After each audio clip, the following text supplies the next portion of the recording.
down the road. Our shadows taller than our soul.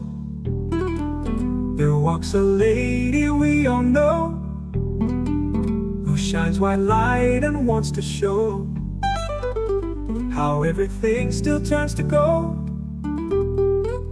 And if you listen very hard, the tune will come to you at last. When all I want and want is all, yeah, to be a rock and not to roll. And she's flying a stairway to heaven.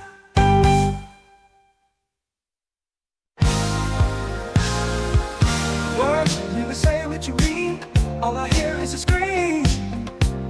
Never say that to me. Never say that to me.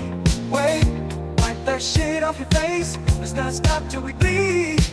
The more you spit out your mouth, the less I believe. Denial seems it had to come.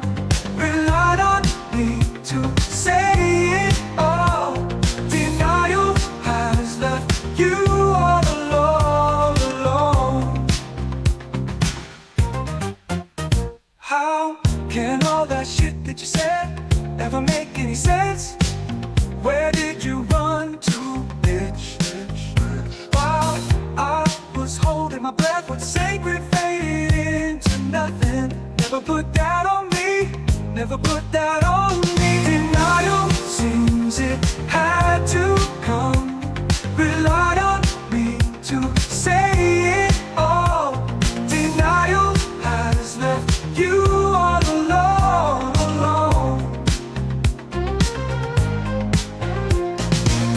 How can all that shit that you said ever make any sense? Where did you run to, bitch?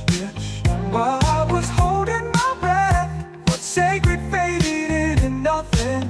Never put that on me, never put that on me.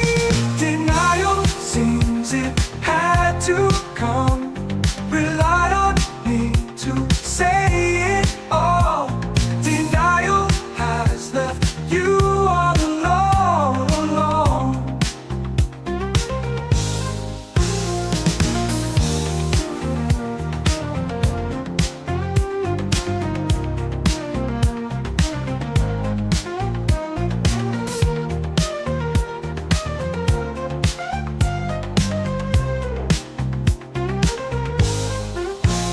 Denial seems it had to come. Relied on me to say it all. Denial has left you all alone. Denial seems it.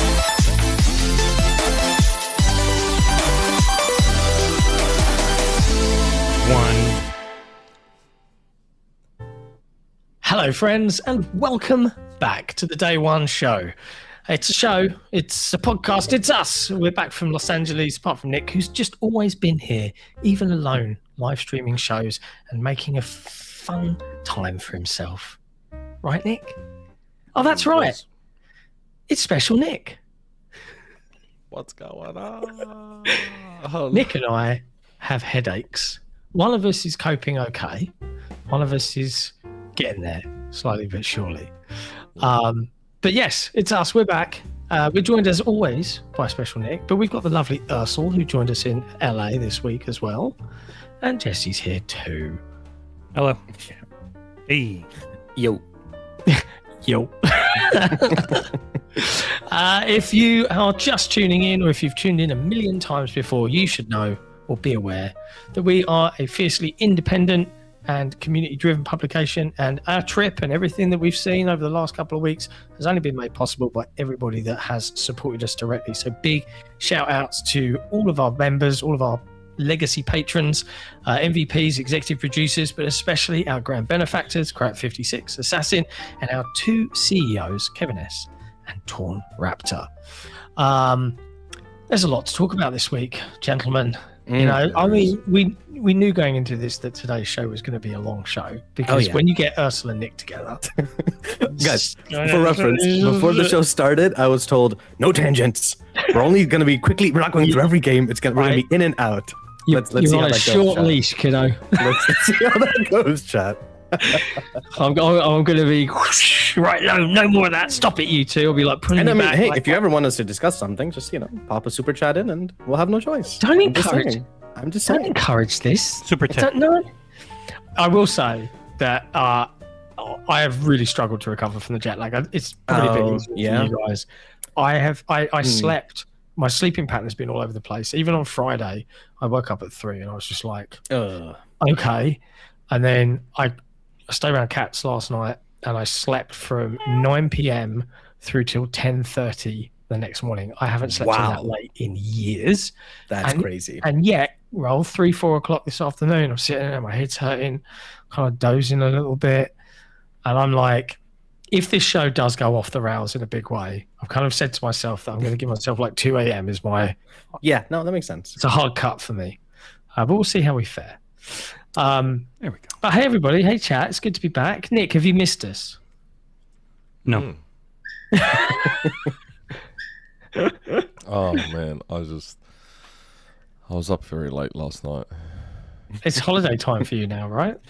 Yeah, my leave. I just started my work leave, so I'm off work till like the 3rd of August, which is nice. It's nice to have about a month and a half off. Although I'm taking this earlier period to like clean up the house and pack and all that sort of stuff. Yeah. When are you like away from? I leave for Greece on Thursday. Oh, damn. So I think that's the 18th. So are we Nickless for several shows? I don't know, potentially. Okay. Because Greece is like 2 An hour ahead of me. I think 2 hours. It's very various. Yeah, it might be. It might be 2 hours ahead, in which case it would be 12:30 starts for the show for you, half midnight. Ooh. Yeah. How's that feel? 4 a.m. How's that feel? Unless we start at like 10 p.m. your time. And have It's still midnight, bro. for me. And have midnight starts. Yeah, but that's, I mean, one thing about Greece is that... That's that the night is just very starting much- at midnight. Yeah, like for Greece, that's when the night starts in Greece. So I wouldn't be surprised if most of my family will still be awake at that time of night. Would so I don't know. the indoor manager have a opinion on you working whilst on It'll holiday? be- Is the big question here. It's something I may have to play by ear. So I'm going to have wireless mics with me. I'll bring the wireless mics. I'm not going to bring this thing with me. I'll bring my wireless Rode mics. I'll have the phone for a camera. I'll have the laptop with me. So it should theoretically be doable. But Nice. the potential might be there where I might be doing a show poolside. Who knows? Do you know, we were talking ahead of going to Gamescom, which is the next big trip, right? Which is not far either, by the way. It's That's not. like- It's not far away. Holy But crap. like I was saying to Jesse, like there's this big square. You know the big square where all the restaurants are, and it's like nice and sunny in the evening until Yeah. quite late. Like, what about if we just commandeered a bench, and I procured some like proper mics with like held mics, and we live streamed the show from the middle of Cologne, like. And if people were there at the pub, we were like, "Oh, come be on the show," just for fun. That'd be cool. Yeah. It'd be fun. As I long think as would that be naked cool. lady doesn't walk by again. The naked lady walking by in Cologne was hilarious last year. We would have had to shield your eyes. Oh, Arsal. We're last far year. too young. I wasn't she there. wasn't there Yes, when I was no. there. I would No, have remembered Nick, that. you would have been like, Nick would have just been you following her with wouldn't his have been able to phone. control yourself. I would have remembered that. The worst thing was, it was this middle of the day, and there were little kids running around, and she was just like, "I'm going to go play in the fountain." Yeah. And she had her cameraman Really? following her. Yep. In the fountain? Yeah, mate. Oh, that Public was fountain. OnlyFans. It was OnlyFans content, was it? It's probably something like that. Probably. Mm. Anyways, We'll see how we go. yeah. Arsal, We'll have to Jesse, have see you how we guys go. recovered from your Los Angeles adventures? You go.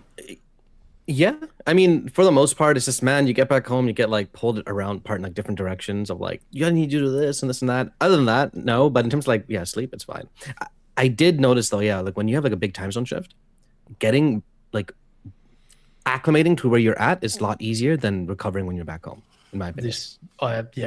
I'm feeling that. I am struggling. Yeah. Time zone wise, no problem. It helps that I'm not back at work yet either, so that so I didn't have to like get up at 8 every morning or anything. That was nice. Probably Monday, but for now I'm good. Yes. Good. What about you, Jesse? You well? Yeah, I'm fine. I was immediately okay. There's the. Well, he's a night owl, anyways. So. I'm not. I go to bed. I'm in bed by 11:30 every night. The secret that's fair. Has been for the last few months no caffeine after noon. Once noon hits, do not drink any caffeine, and you can sleep like a baby and stay asleep, no problem. That is way too hard for me. There's no way. Yep. I need my tea. But I tea. love my late night coffees though. Yep. Late night coffees is crazy. Caffeine doesn't do that to me. Caffeine doesn't stop me sleeping. Even if you don't feel it, it is messing up. It will mess up your sleep. If you're like, one I of don't our feel favorite jittery. things to do is a coffee nap. Have you ever had a coffee nap, Nick? Where you get up early in the morning, you have your morning coffee, and then you just have to go back to bed. No, great. But I always have a coffee before bed. I don't know. That is crazy. That I don't do. I would have a coffee with my like evening meal if I was out, like a nice like shot or something, you know. But like not. Good night, everyone. No, I have a coffee in the morning, just after breakfast, and then I have another one at night about, I don't know, 8:30, 9 o'clock. Watch some TV for a bit, and then I go to bed a couple of hours later. Yeah. You know, I have heard some caffeine, a small amount, can help people fall asleep. I have heard that. Like a soothing cup of tea at like I relax. 8 p.m. The funny thing is, tea's got more caffeine than coffee. That's not true. That is completely false. That is not even remotely true. Coffee is way more. I've looked this up, Nick, multiple times. Average. I was extremely, I'm so extremely surprised. They both have. This is what I'm talking about, you two. This is what I'm talking about. You're right. You're not wrong, but I just looked it up. All right, average coffee is like 80 mg. Average tea is like 30 or 40. Okay, there's not a chance in hell tea has more caffeine than coffee, Nick. There's no way. I heard it like 2 weeks ago, and I freaked out when it was like tea's got more caffeine than coffee. It always depends on. This is exactly what I'm trying to avoid. Let's talk about some video games. Yes, let's do that. Now, in place of what we've been playing this week, it's a little different because, to be fair, we've been playing lots and lots of things. Huge number of things to talk about. And I guess we'll kick things off. Obviously, the majority of the team were out for Summer Game Fest. Arsal was in the live show at Jeff Keighley's Big Shindig. Nick was... I think he was with me. Did we live stream that? I can't even remember. Did we just work on the news? You live streamed it. Yeah, we live Summer streamed. Game Fest. You guys were Yeah. You were writing it. You didn't us barely for that, talk. No, Nick did not. I don't think. But you did. You did live stream the Xbox show, which was I did the important show. Yeah, very very entertaining. But like, it was fun. Before we get into what we've played, let's just talk a little bit about these shows. Summer Game Fest first up. But hands how do you down, only talk a little bit about the shows? because we're going to talk about the games primarily. Okay. What specifically do you want to talk about of the show itself? Like, I'm just talking about how you felt about the show. Oh, okay. Though, John, you've been playing nothing like this last 4 days? Yeah, I have been playing something. But Can't talk about it. Gotta kill him. Okay, yeah, fair enough. But yeah, like Summer Game Fest, what did you guys think of the actual show? Like Jeff Keighley's show? It was pretty good. Yeah? Yeah. I thought it was a decent show.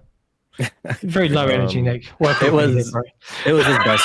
It was his best show, for sure. Best Summer Game Fest, I should say. Yep. Some of his TGAs have been higher highs just because the format is more like, oh, let's have fun kind of thing. But in terms of Summer Game Fest, easily his best one. Like, yeah. Even the ads were relatively hidden in that, like, oh, I know this is ads, but at least it's not like super in my face. As it wasn't a gigantic uwu block. Exactly. Yeah, literally. I think either last year or before, it was like 4 friggin' Hoyoverse games like in a row or something. It was, and then mixed crazy. with some of the first Berserker. Yes, yeah. IP had like 2 things, and it was it was nonstop. This was the best Dragons. best start best middle, best end combo. Like he Yeah. got it all nailed Yep. it. For agree. what he can do is not a platform holder. Yeah, easy A, I think. In fact, when I finished the Xbox show, in my head I was thinking Summer Game Fest was better. That my opinion of that got warped for various reasons. Roughly 30 minutes after that show ended, but yeah, Summer Game Fest on the other hand, yeah, it was. Well, yeah, let's briefly talk about that. You, unlike Jesse and I and Kat, who stayed back to write stuff up, you filmed a bunch of reactions. Yes. This last week, which Yes. has done incredibly well. Yes, on the thankfully. DayOne I was YouTube so channel. last year I filmed some reactions at Summer Game Fest because that was the first one I went to watch. I was with Jesse. And I recorded the reactions, but like we weren't sure if it was gonna do that well, so I didn't really upload anything up. But then I saw like a few hours later someone had uploaded the Resident Evil 9 reaction, like the real one, and it had like 50K views. So I'm like, okay, this time I'm gonna bring my He's on the gimbal ball. and I'm gonna upload immediately, right away. Which is what I did. And then I would look at the thing and I'd see like these like this one like really terrible thumbnail, and I'm like, oh, that's a good idea. John had made I think it was for Code Veronica, I think. Yeah. It was just because that was the first Veronica. video you uploaded. I No made a code. terrible thumbnail. It worked though. And then I started making just thumbnails on my phone, and then the awesome, ever great pre-drag gave us this really cool thumbnail template. And then the rest you can see in the channel. Yeah. But yeah, no, it's really cool. Reaction videos are like the lowest form of content, I want to say, on YouTube. But I love them, and clearly many others love them, including developers. Really cool getting a shout out from Telltale there, Yep, right? Like, it was cool. It was cool. Bravo, sir. Like you did, Yeah. you did good. oh, You did I good. though? There's this like three paragraph Korean comment about the Stellar Blade reaction. It's in Korean, and I don't know if it's bad translation, but I'm pretty sure it's critiquing my recording skills or something. It's like if you search this reaction, you'll notice the main character, it moves like this. I'm like, what? What are you talking about? There are some strange people out on the internet. That is true. Yeah, no, it's really cool. Really fun. We'll come to the Xbox show in a bit. But let's talk about the games. Let's talk about the video games that we've been playing, because that is normally what we do. Nick, have you been playing anything this week before we kick off into SGF stuff? I have very lightly dabbled in NBA The Run, Nice. Oh, nice. which is a game I was looking forward to as a spiritual successor to NBA Street Volumes 1, 2, and 3. Until So I don't know if it's just me not being able to find the option, but from what I can tell at the moment, one big kind of massive issue for NBA The Run is that it's an online only game. it is an online only game. It is not and you I'm not being like, able to find it. It does not have offline. Bro. No, but didn't they just reaffirm that it has offline options? I swear I thought I saw that. Oh. Because the initial reporting was wrong, I thought. NBA The Run, right? I don't know about reporting. I know the options I see in the game, and I couldn't find a way to play offline at all, which was like, I get it. If it's too difficult to have AI controlled CPU players, maybe you guys just don't have the time, budget, whatever to do that. At the very least, give us 6-player local co-op, like 6-player Oh yeah, yeah. offline. So, I could have 5 mates here and we could have an old school Xbox night where the 6 of us are playing 3v3 NBA The Run. Like, when I first started having Xbox LAN nights at home back in 2000 and...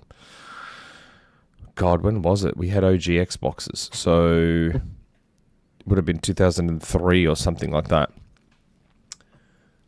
We played NBA Street Volume 2. So it was Halo and NBA Street Volume 2. They were the 2 games that started our LAN nights. This looks So I was really like Yeah. a really fun basketball video game. Like just really arcadey. And It is. So they've done a good job so far recapturing the feel and stuff of NBA Street. I was about to say it's not early access anymore, but one gripe I have, again, I don't know if I'm doing something wrong, but like when you look at the control scheme, you've got, you know, LB plus, let's say X is the shoot button, which I think it is. LB and X is supposed to do one kind of dunk. RB and X is supposed to do some kind of dunk and all this sort of stuff. And I'm trying it, but it just keeps doing the exact same dunk every single time. Like, it's not changing the dunk that it's doing. So again, I don't know if it's me. I don't know if it's the game. But it's odd. Like, you know, I was playing NBA Jam with my son not long ago, and you see NBA Jam does all these different dunks. Yeah. This is just doing the exact same dunk every single time. I'm trying it from different angles, and I'm trying it from all these different positions, and the dunk is just the same. It's just the same animation every time. It's just the same dunk. And I'm like, I wonder, am I doing something wrong? I don't know. And I'm watching Jesse's footage. See that dunk he just did? Like, it's just that dunk. That single arm, up high, slam down dunk. That's the only dunk he does. Even when I got on fire. So I got on fire, I became hot. Yeah. And even then, the dunk was the same. It didn't make the dunk any different or any more special. It was just the exact same dunk. But apparently, there is a way to solo play. You have to do the friends mode, not invite any friends, and play a game, and then AI fills the spots. So it is not advertised. It is not obvious. No, it's not. And I was trying to figure it out for ages. What the hell is that? And I thought I did that. I'll try it again, but I thought I did that. That's what the online web says. Who knows? Yeah, because even in the store page, it doesn't say single player. It only says online 2 to 6. Yeah. That's so weird. It's such a weird choice. What?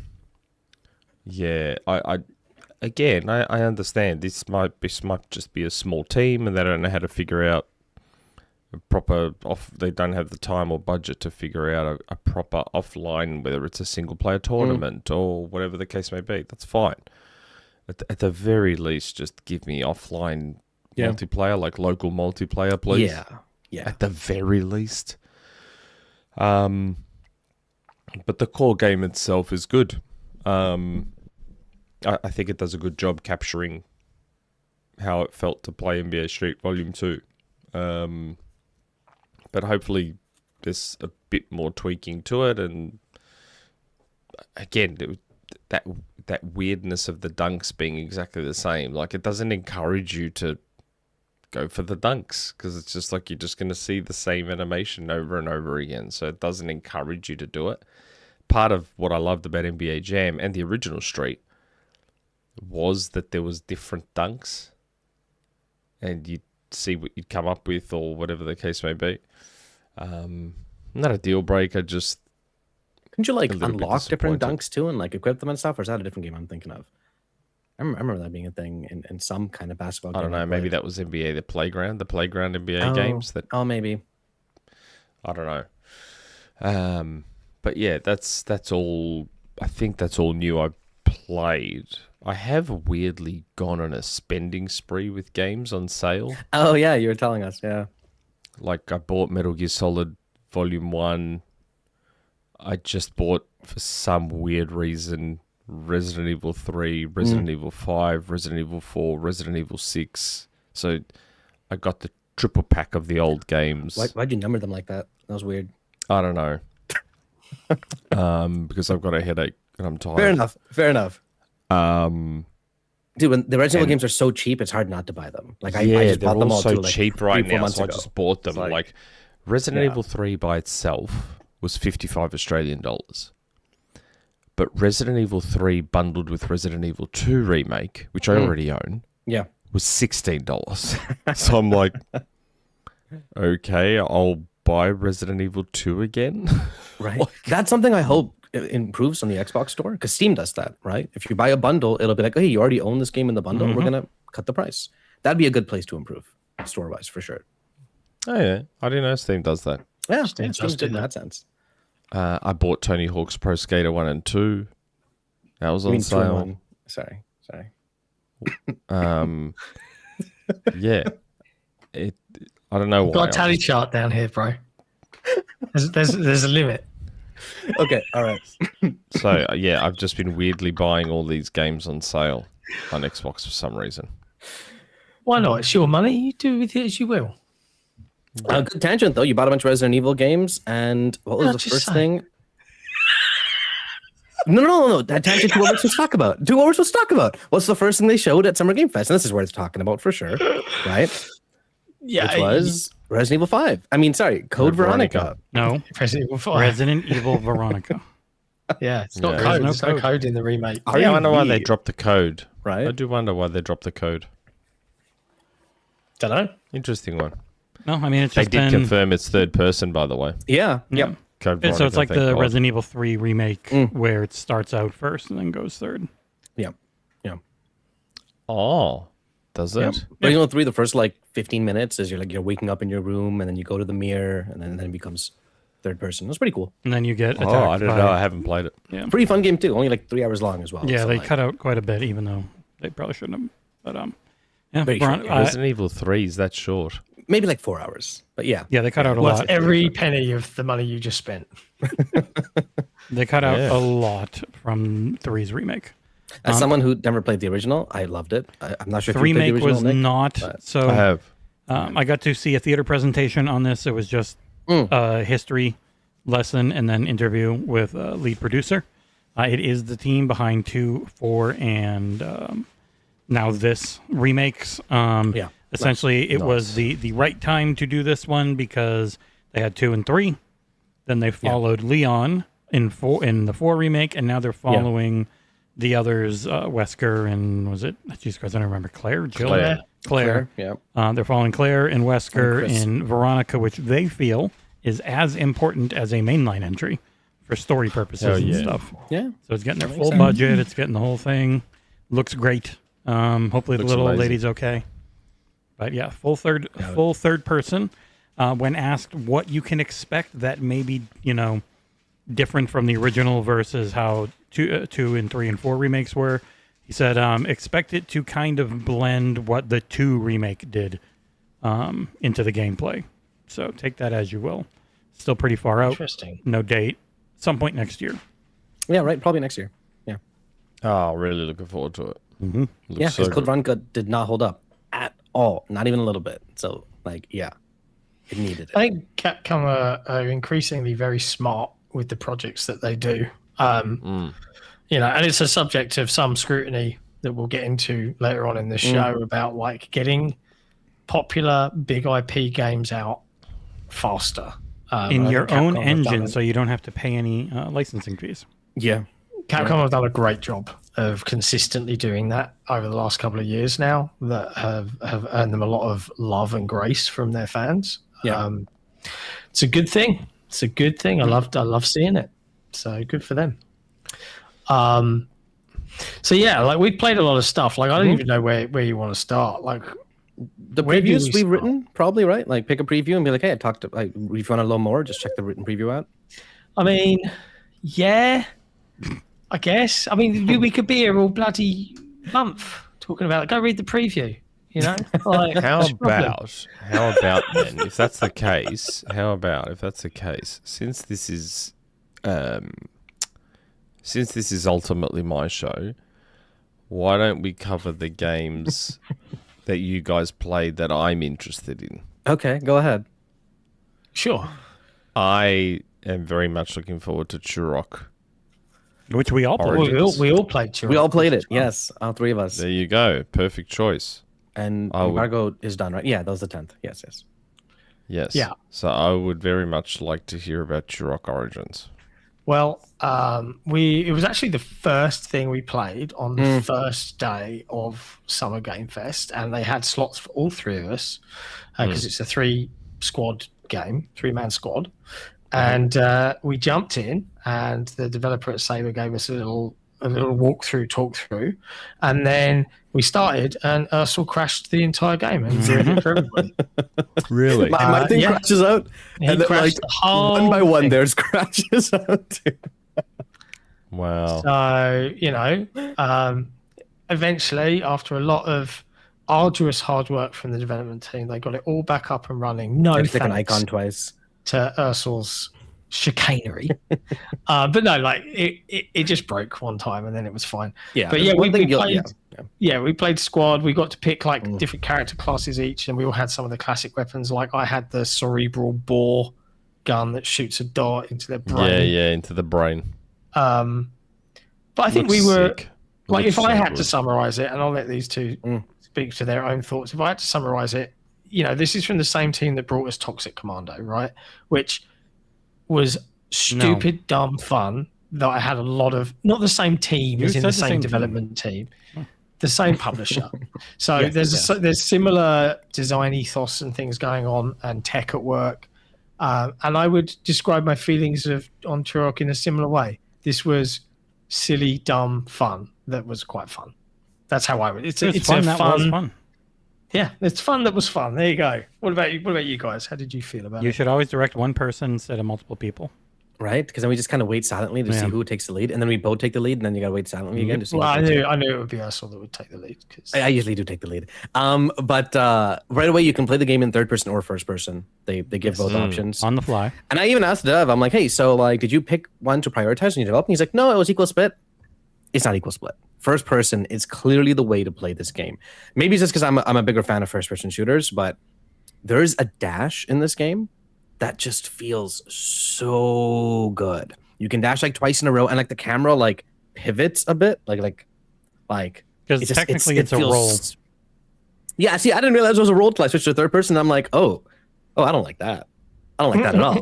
the issue is it's incredibly, and I guess we can have this discussion later around Halo, but it's incredibly difficult.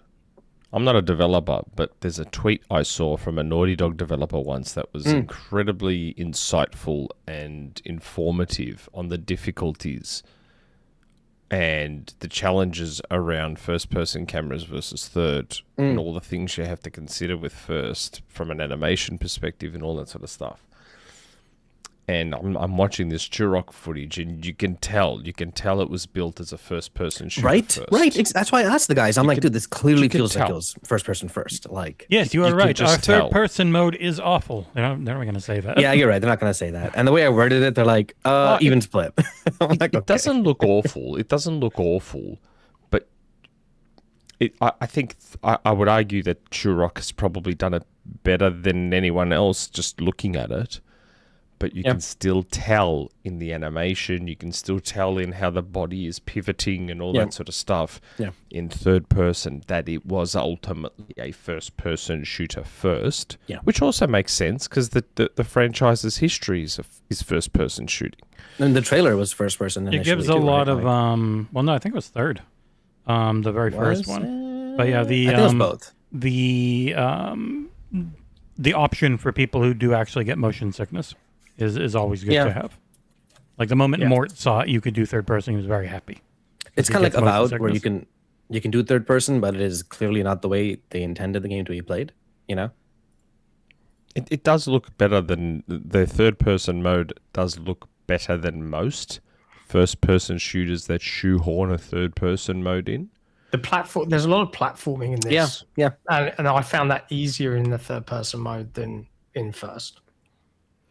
I actually found the opposite. I found platforming easier in first, where like I just have a feeling of where I am. While on third, I had to like look at my guy's feet. Also, Jesse, you're right. The reveal trailer was third person, indeed. I got a just memory thought it was on me. first. Yeah, Either way, it looks very, very good. it looks really. The coolest part of the game for me was the boss. Jesse shows you fight here. To fight a big T-Rex. It was actually fun. Yeah, it's all their You know how rare it B-roll. is to make like a good first person shooter boss. In my opinion, it's Well, that's difficult. the It's not an Destiny easy thing. to do. They were really great at making bosses, and then Yeah, everyone got too yeah. strong and could kill them in 3 seconds. This Like, this fight T-Rex was took a while. ton of fun to fight. We had you dodge, it targeted like us individually. I hear John screaming all the time because they kept rushing him for some reason. Like Rushing me. I don't know why. Could see your mohawk. I kept shooting the cerebral brawl into its face, and it did not like it. It was like you. It was like. one of the problems with playing a game like this at Summer Game Fest is just there's no time given. There's no like, hey, here's a tutorial, here are your moves, blah blah blah. It's just do it, and then you got to kind of experiment a bit. So even during this fight, I'm like, I have a shield. I don't. I'm not 100% sure. I don't know what my big ability did to this day. I don't know if it did damage or buffed me up. I'll be honest. I still don't know.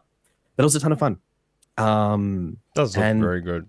Yeah, the dash felt really good. Like I would play this start to complete. It's essentially a series of almost procedurally generated objectives put into levels to go and do, so that you get a lot of replayability. Don't know about loot, don't know about a lot of stuff. Oh, that's cool. But it definitely There's some felt like platforming. Showing. That's what I mean. yeah.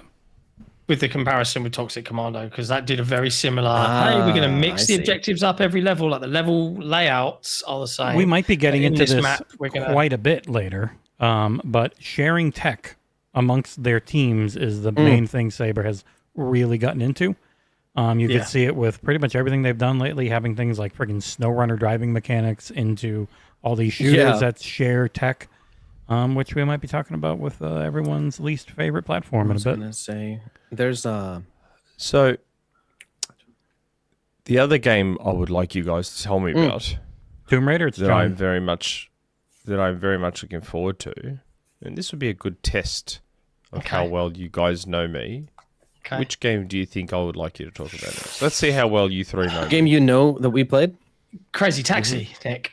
We didn't play Crazy Taxi. We didn't play it, is what I was about Yeah, to well, say. that's right. You didn't play it. I'm talking about the ones you played. I'm going to say that you're going to ask about Not Control. I don't think it'd be Control. Tomb Raider Legacy. Ah, very good. Yes. I already said that, and I already had it ready. Yeah, to yeah. play. Jesse did say that. Like, Oh, I didn't hear him, so I'm Yeah, I claiming didn't my hear you. victory.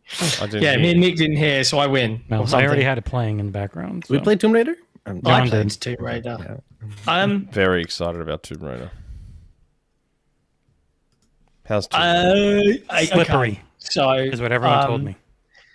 I don't know why developers or publishers do this, but the beat roll I was given was very deliberate. So it removed a lot of the HUD. And I was forced to splice together bits of the trailer to give people that hadn't played it a kind of impression of what this game is like. And what I would say is visually, this is a freaking great Tomb Raider game. You know, like I was like, this is visually really, really good. This is really solid. They sat me down and it was so weird. They were like, oh, you're press, so can you take a seat just on the big Alienware setup on the right? And I was like, okay. And then I go in and there's this like really like set aside from everyone else, big old Alienware screen, a massive Alienware It tower. wasn't like directly in the sunlight, John. This time you could actually see the game. I could see the game this time. Okay. And I had my choice between DualSense, Xbox Pad, mouse and keyboard. Obviously, I chose the Xbox Pad because it's the best controller. And I got to sit through and play, and it was a 45-minute, hour-long demo that I completed in 20. Oof. Okay. Yeah. And if you look at the B-roll here, and I'm trying to communicate this to you in a way that makes sense. So this is the Lost Valley chapter from the original game, reimagined in this engine. It looks fantastic, and we've got to deal with a water cog puzzle. So we're finding pieces of cog. This is what it used to look like, by the way. You can see on YouTube. I put it in the video. This is what the Lost Valley. Pull this video out for your video. Oh, I found this. Yeah, I found this on YouTube. Cool. I just thought I'd put it in. This is what it used to look like. You better have given credit in the description. Oh, I didn't. Sorry, whoever played this game. I forgot in old games, there's just no there's no sky or anything past a certain point. It's just black. Yeah, the original PlayStation hardware was really weak and really weird in how it worked. So you can see that they were solving this cog puzzle, right? And that's what we've got to do. And, you can scavenge items, and Lara can climb. And they show you all of the climbing stuff here. And the climbing is fine. You know exactly how climbing works in third-person games at this point. Bird shit everywhere. You know where to go. What they don't show you in this B-roll and is the subject of, and I feel like they know this now, before they even sent the B-roll out, they know, was running, jumping. The jump was like, I'll try and describe it. Run. It was like the floatiest, weirdest, slipperiest feeling Lara Croft ever. And I was like, are they going for like a kind of arcadey feel here? Her old school swan dive feel. Old school. I don't know. But why would they need to? They already made 3 Tomb Raider games that feel fine. This is new. It's a really odd question. And that was a different team. It's my one. Yeah, this is my different source of team. criticism. Flying Wild Hog. So everything else felt very Tomb Raider. This isn't by Crystal Dynamics. No, they're probably overseeing it. partnership. But yeah, it's Flying Wild Hog's in the partner. Bulletstorm devs. They love floatiness. wasn't Bulletstorm People Can Fly? Oh, maybe. Yeah, I always. Did get we it just mix wrong. the two up? Flying Flying Wild Wild Hog is is Shadow the Ninja. Shadow Warrior. That's it. Yes. Yeah. But look, I think there's Always still time. There's But a lot of I time. actually, there's still time to sort that out. It just felt odd to me in a way that I was like, I wasn't expecting. I was like, whoa, it took me a little while to get used to it. But I solved the puzzles. It was all fine and dandy. Like the water sim is really cool. It was very pretty. It's lovely to visually look at. looks really good. The performance for Lara Croft's voice actor was great. I think it was all fine. I think it might be maybe it's the new one that is her, but it's the woman who was going to be Joanna Dark. Yes. Yeah. Oh, you're correct. really? That's cool. Yeah.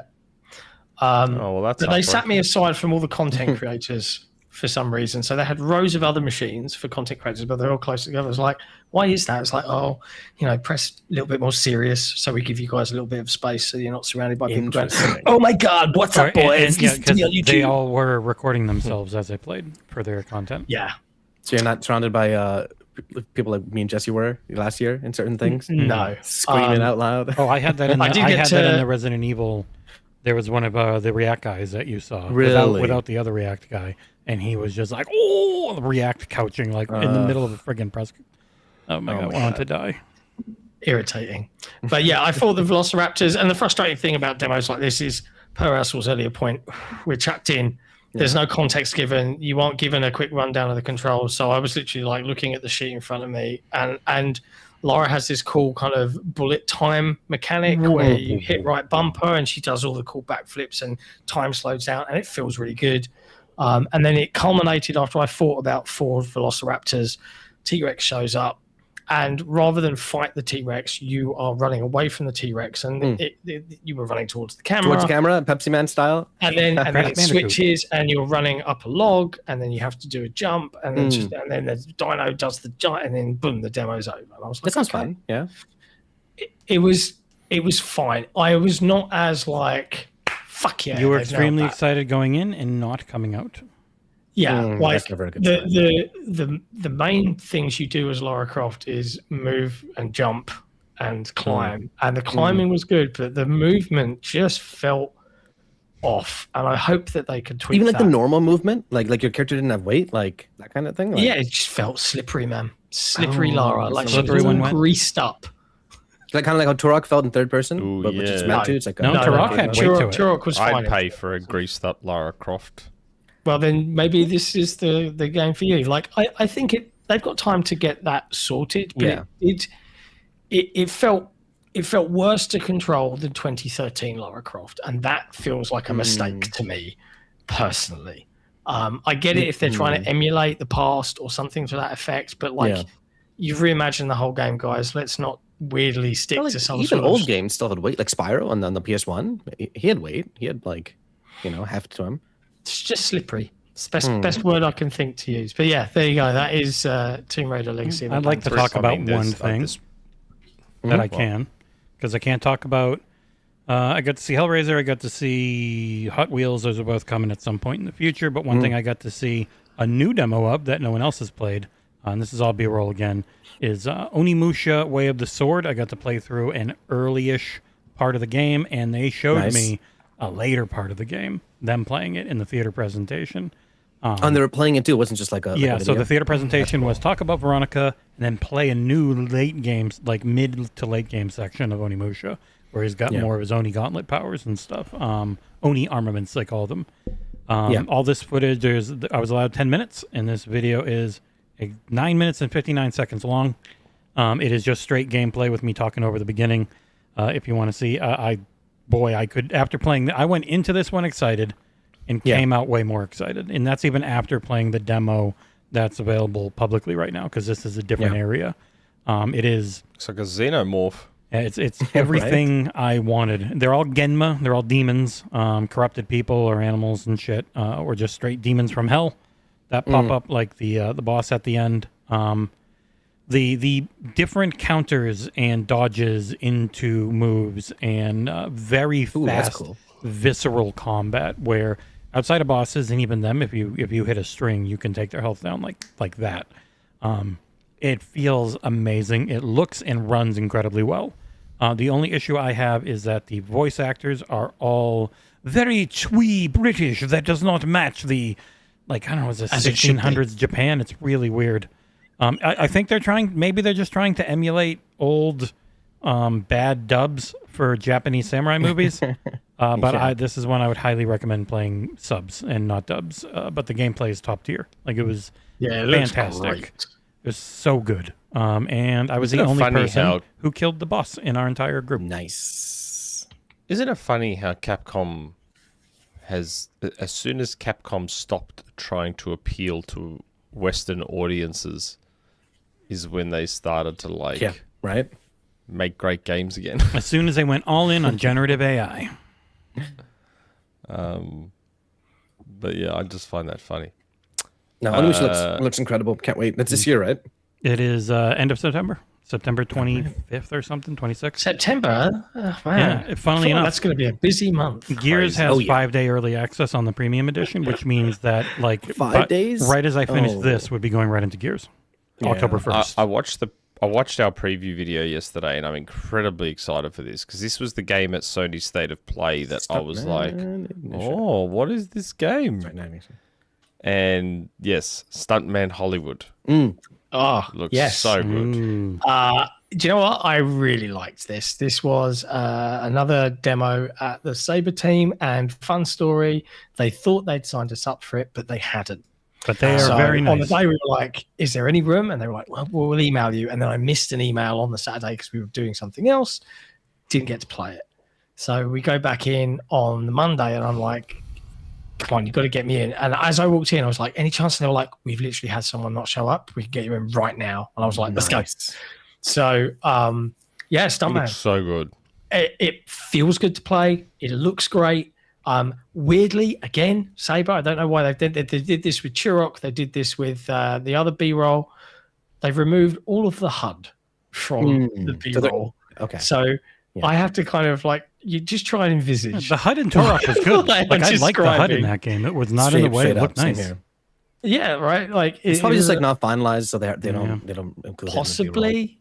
But yeah, they supplied 2.5 minutes of B-roll, which was I managed to squeeze a video out, which was okay.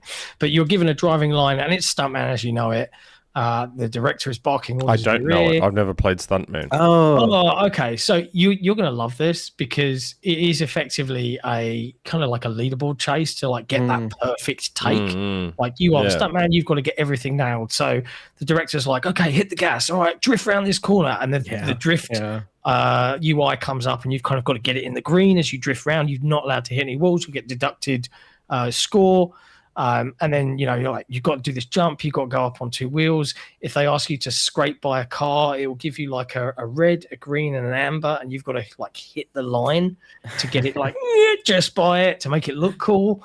And then at the end of every level, they give you like a score out of 10 and, you know, what you achieved and how high a rating you got. The cool thing about Stuntman in this iteration is that they have partnered with Universal Studios. So whilst at the moment we've seen a few things, we've got Fast and Furious, we've seen a Death Race in the trailer. I got to play Fast and Furious, Back to the Future. Knight Rider? No, didn't get to play Knight Rider. I got to play Earthquake, right? And the last one was interesting because Earthquake is not a car movie. Right. No. So far we're dealing with car movies, and they were like, well, because we're partnered with Universal, this was just felt like a really cool thing to do. So the Earthquake level, and you'll see it right at the end of these clips, is the whole world is just falling apart. So it was just carnage to try and like avoid falling trees and planes crashing and shit. And it was really, really fun. But then I'm thinking, holy shit, good. Universal own Jurassic Park. Yeah. Apparently Jurassic Park's part of this game. Yep. It should be, right? The T-Rex. Yeah, they confirmed it is. Yeah. They did. It is. I mean, that's pretty cool. That's going to be amazing. Like, I better be driving that fucking Jeep through Jurassic Park. Right? So, like, and then, like, even the Back to the Future thing, you were avoiding, like, tons of the ridiculous, like, little camper vans that the terrorists turn up in and stuff. Like, it was just really fun. And it felt like a good old-fashioned video game. Yeah. And I think if Saber are smart, which they have repeatedly shown that they like and value this kind of price bracket, I don't see this like retailing for more than 50, if that, because I think it is going to be, short and sweet. Like this is a time trial score attack type game. There's not going to be any multiplayer. There'll probably be seems right up my alley. Should be a lot of fun. Really fun. And I think it will be very successful. No date given. So I don't know if this is this year, if this is I think everyone's starting to try to avoid both September, October, and probably even February. So it'll probably be 2027 at some point. But, it already played like great. April or something. So I am extremely... that Knight Rider want to be so... Hearing that Knight Rider music come on during the trailer, I was like... At some point, you need to drive by... Like, oh, man. You need to drive by David Hasselhoff chomping on a burger on the ground. Attack the Backlog just sent a little gift membership. Yeah, Attack the Backlog is a Nintendo friend of mine. Who I'm very happy to see has tuned into the show. He and I both had the same idea of Ocarina and Nintendo going, hey, Rockstar. Oi, Rockstar. Fuck you, boys. Ocarina's coming, November 19. Ocarina, the highest rated video game of all time. We're coming for you. Yeah? Yeah. I think that will actually be November because the anniversary of Ocarina is November 20. It makes a lot or of November sense 21. as well, because GTA is not coming out on Nintendo Switch. That's right. So give your customers something else. So the people on Switch that are like, I don't have an Xbox or PlayStation. What can I get on November 19? Nintendo's like, you can get the fucking greatest video game ever made on November 19. November 21st. And if they do the marketing right, they could easily do like a Barbieheimer kind of thing with these two games. A Doom Animal Crossing kind of thing with these games. Like it's Grand Theft Zelda. Yeah, pretty much. But yes, Stuntman. So apparently, for those of you watching who were like me and very OCD in attaching games with gold games, I discovered that I own Stuntman Ignition. Yeah, 2007. Which I didn't know. So I'm tempted now to give that game a try. Yeah, give it a try. I think the scoring system is very Stuntman Ignition rather than really old Stuntman. The first one? Was balls hard. Yeah, that's what I so how old is the franchise? PS2 era. 2004 or 5, something like that. Really? Yeah. PS2 era. Okay. I don't mind giving Ignition a try. Yeah. Our audience will yell if John does not also talk about his time with Halo Campaign Evolved. I was building towards Halo. Yeah. There was just other games. Well, I've got an idea for this, right? So I've got my my little list of things I've still yet to write about in front of me. So Nick, I'm going to go through mine and just stop me if you want to hear about a game. Otherwise, I'm going to say a brief sentence, Arsal, a short, truncated sentence. I'll just pick like 2 games I want to talk about. That's it. I want to talk about everything. So and I'm just going to go through and you shout if you're like, whoa, stop the press. I want to hear what you think about this.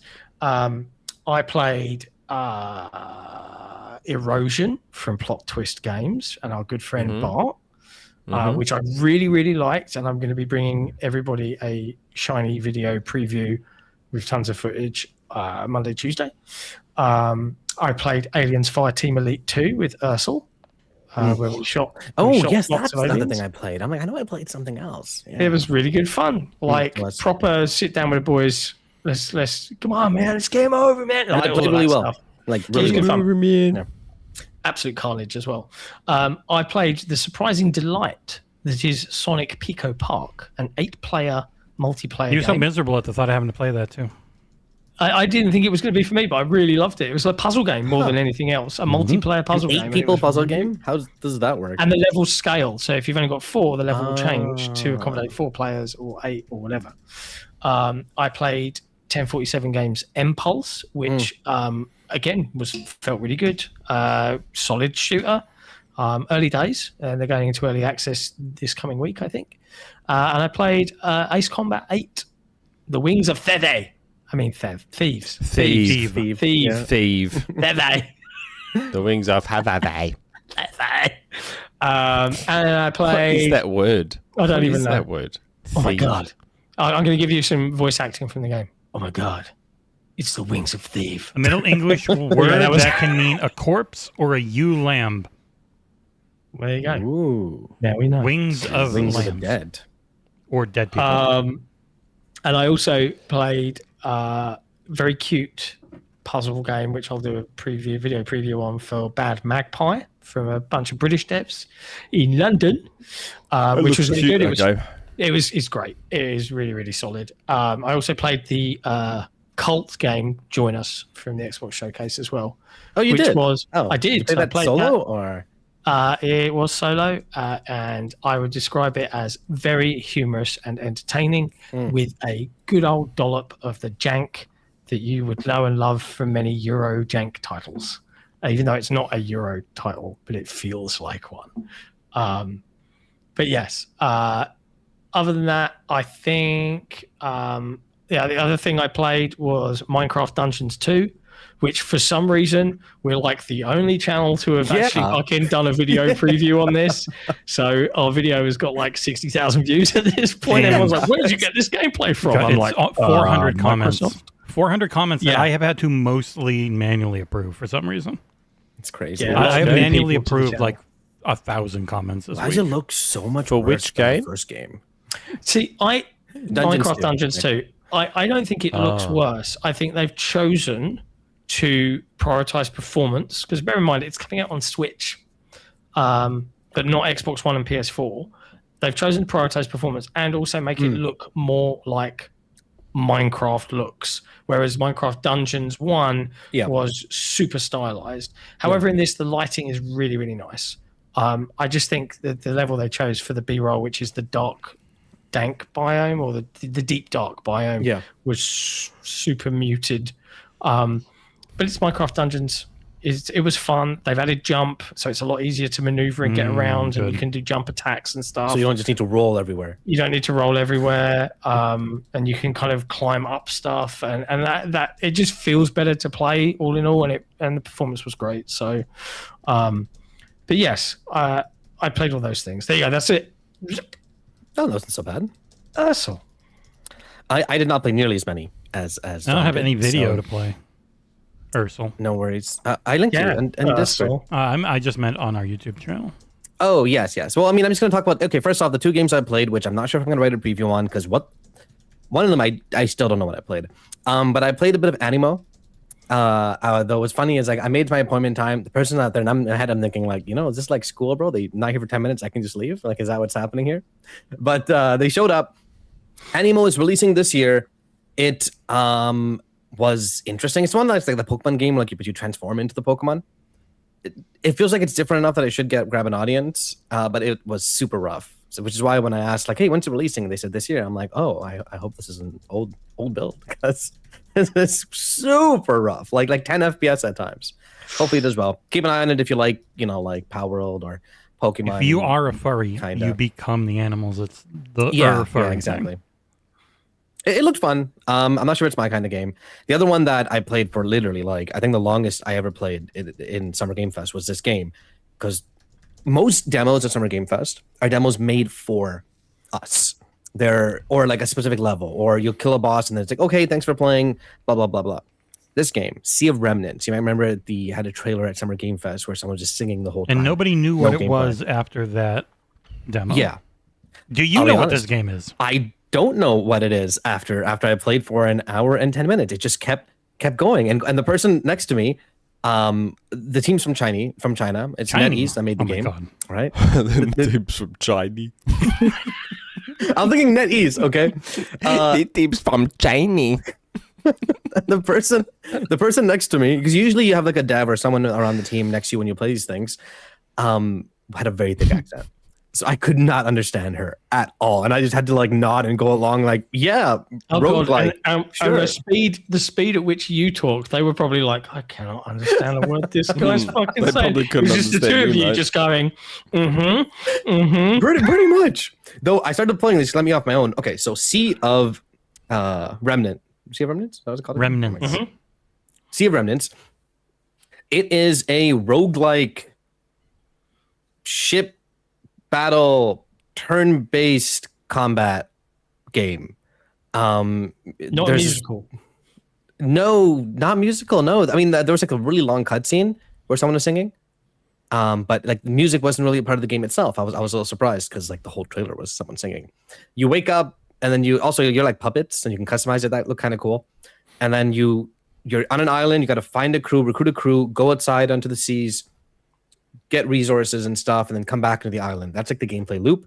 But because it was just the beginning of the game, it's just the beginning of the game. That's it. Like it was just the first 40 minutes were full of cutscenes and like, hey, talk to this person, then talk to this person, then talk to this person. The combat was extremely basic because again, first like 20 minutes of the game, I don't know what to say. I talked to someone else who played the game at a preview, and they said the exact same thing I did. Where they're like, "Oh yeah, I have no idea either. I don't know what this. I played it for an hour. I have no idea what this game is. I don't know. Yeah. It's about pirates, John. Ace Combat was like that, to be honest. They sat me down in a cockpit thing and they were like, That's cool.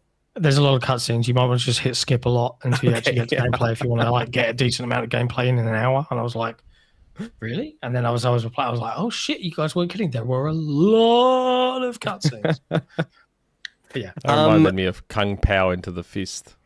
You know when he goes, my friend, they call me Betty.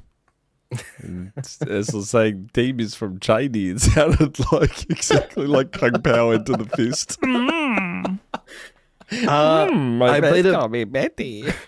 I played a bit more. I have 2 previews up right now. One is for a game called Crimson Moon, which is a roguelike Souls-like.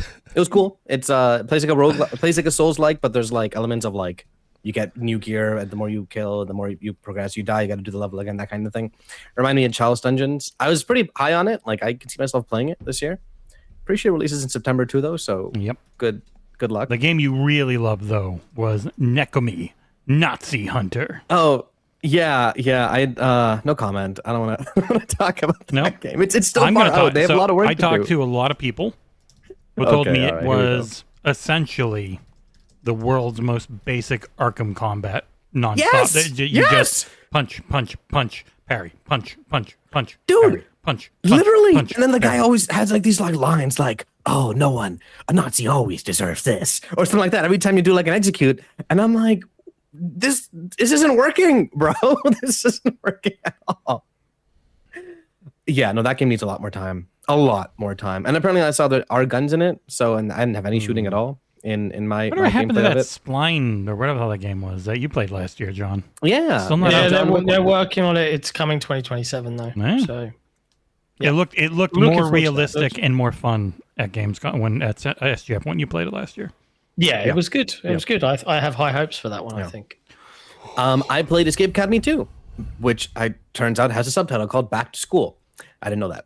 I played. That was a really chill one because a couple of devs were right next to me and they were just commenting really tangibly, like, "Hey, who wrote this?" Or like they see me like struggling a bit in like an optional puzzle, and I can see them going like, "Yeah, okay, this one doesn't have like the best cues made." Like that was a group that was just using everyone there as testers for their puzzles, for everything. Best way.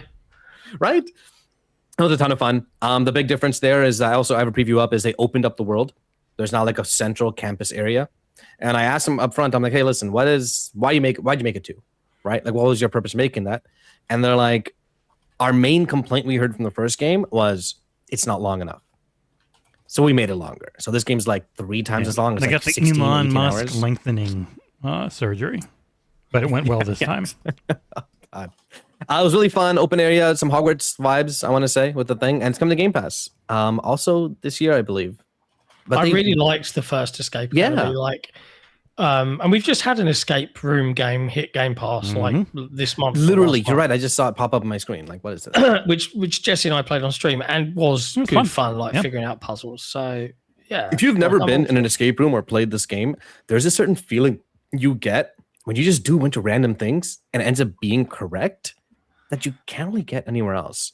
Yeah. It's kind of like Tunic or games like that. Like, it's just like, oh, this worked. This is what's supposed to be. Really looking forward to that. But Arsal, what was your favorite thing you played? Yeah, last 2 things I'm talking about. One really quick. Alien Isolation. I ended up taking the preview for it. You were great at it. You had no problems. Everything went smoothly. You escaped no problem. I went in pretty excited because they had cameras set up to record our reactions. I'm like, oh man, there's something. It's gonna be cool. Sad to say, I could not complete the demo. In the little video they show before the demo starts, they're like, this is a 20-minute demo. Me 40 minutes in, I'm thinking that's not true. That's not true. Who said this was a 20-minute demo? My preview, I'll write it up. It'll probably come out tomorrow. Even though there's not too much to talk about. It looks really cool. It starts off right in the beginning of the game, the prologue. Graphics are incredible. Voice acting is top-notch. Tense as hell when the xenomorph pops up. But it's difficult. And I could never balance that balance of like, I gotta have patience, but I also gotta kind of have guts to go when I need to. And you only have so long in this preview. The funny thing about the Alien Isolation preview that I learned after Arsal came back and told us all about it, because it was the last thing you played for the literally. whole I was dead tired. I was literally falling asleep. But like we had this issue where it was like, who's going to go do it? And these two were obviously like, Judge, go do it. Yes, I was like, right. I was like, fuck you. I wasn't. I knew you didn't want to, and I'm a nice man. Right, but then we find out Arsal was filmed and his reactions were filmed, which would have been great content for the members. So I'm glad it's not me. I'm looking forward to seeing it. I don't think they've sent me the footage yet of my filming, because I did have a couple. I didn't finish the demo. And by the way, the reason why they were filming, I realized after I was talking to someone. At the very ending, there's a cutscene when you're going somewhere, and there's a pre-built jump scare in that cutscene. That's what gets most people, and that's why they're filming the reactions. I never made it that far. All right, like. So your whole reaction video is you going, it's just me getting frustrated. Like, legit. Okay, I had one moment. What the flip? What the flip? Pretty much. Holy shit! I did have one moment where I was. I think I might have actually said that. Actually, to be fair, Nick, while we were away in LA, we didn't hear a single flip come out of Ursul's mouth. Really? Matt swore like a sailor the whole fucking time. When I rocked up, he went, "Fucking about time, you cunt!" And I was like, "Whoa!" Billy Butcher, is that you? Matt? Did you say Matt? No, I said man. Oh, I think I said Matt. And I was like, who's Matt? You're very tired. I'd like to apologise to all our viewers for the C word, but it wasn't me that said it. I was just quoting C word. Thing. You two are. I totally was just like quoting Ursul, just in case anyone's offended. He's a big fan of Billy Butcher. I did at one moment where I was in the vents making my way out. I looked to the right, and it's right there, and I'm like, I definitely jumped there for sure, 100%. Hopefully they caught that. But yeah, Alien Isolation looks cool. Look at my preview. I'm gonna go into a little more details. Thanks, MJ Fadeaway. He did say Matt, and I'm like, who's Matt? Who said Matt in what Matt? context? He said mate. I don't know. You said Matt mate. like it was Matt said something, and I'm like, who was Matt? Where did Matt come into Matt this story? is his mate. You focus on the wrong thing sometimes, bro. Like, let it go. The last thing. BT Maverick. I heard Matt. No. Thank you. I'm half asleep, and I heard Matt. Also, I Metal Oxide. I heard Matt. Admittingly, I heard Matt as well, but I just in my brain I kind of obviously knew. I'm Matticus. I just. Everyone's I'm thinking, was like Matthew Ball there? No. Like what? It's good to see that even half asleep, I still heard the right thing. I also had a presentation on Saw. I look forward to a preview on that coming up soon. 3 versus 1, which is not my style at all, but it looks like they're kind of making their own niche into it, which is cool.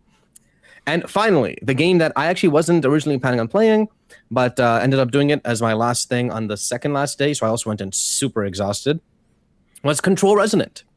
I have some footage, which I think Jesse should be playing, because I actually recorded my own footage there. We were playing on PS5 Pros.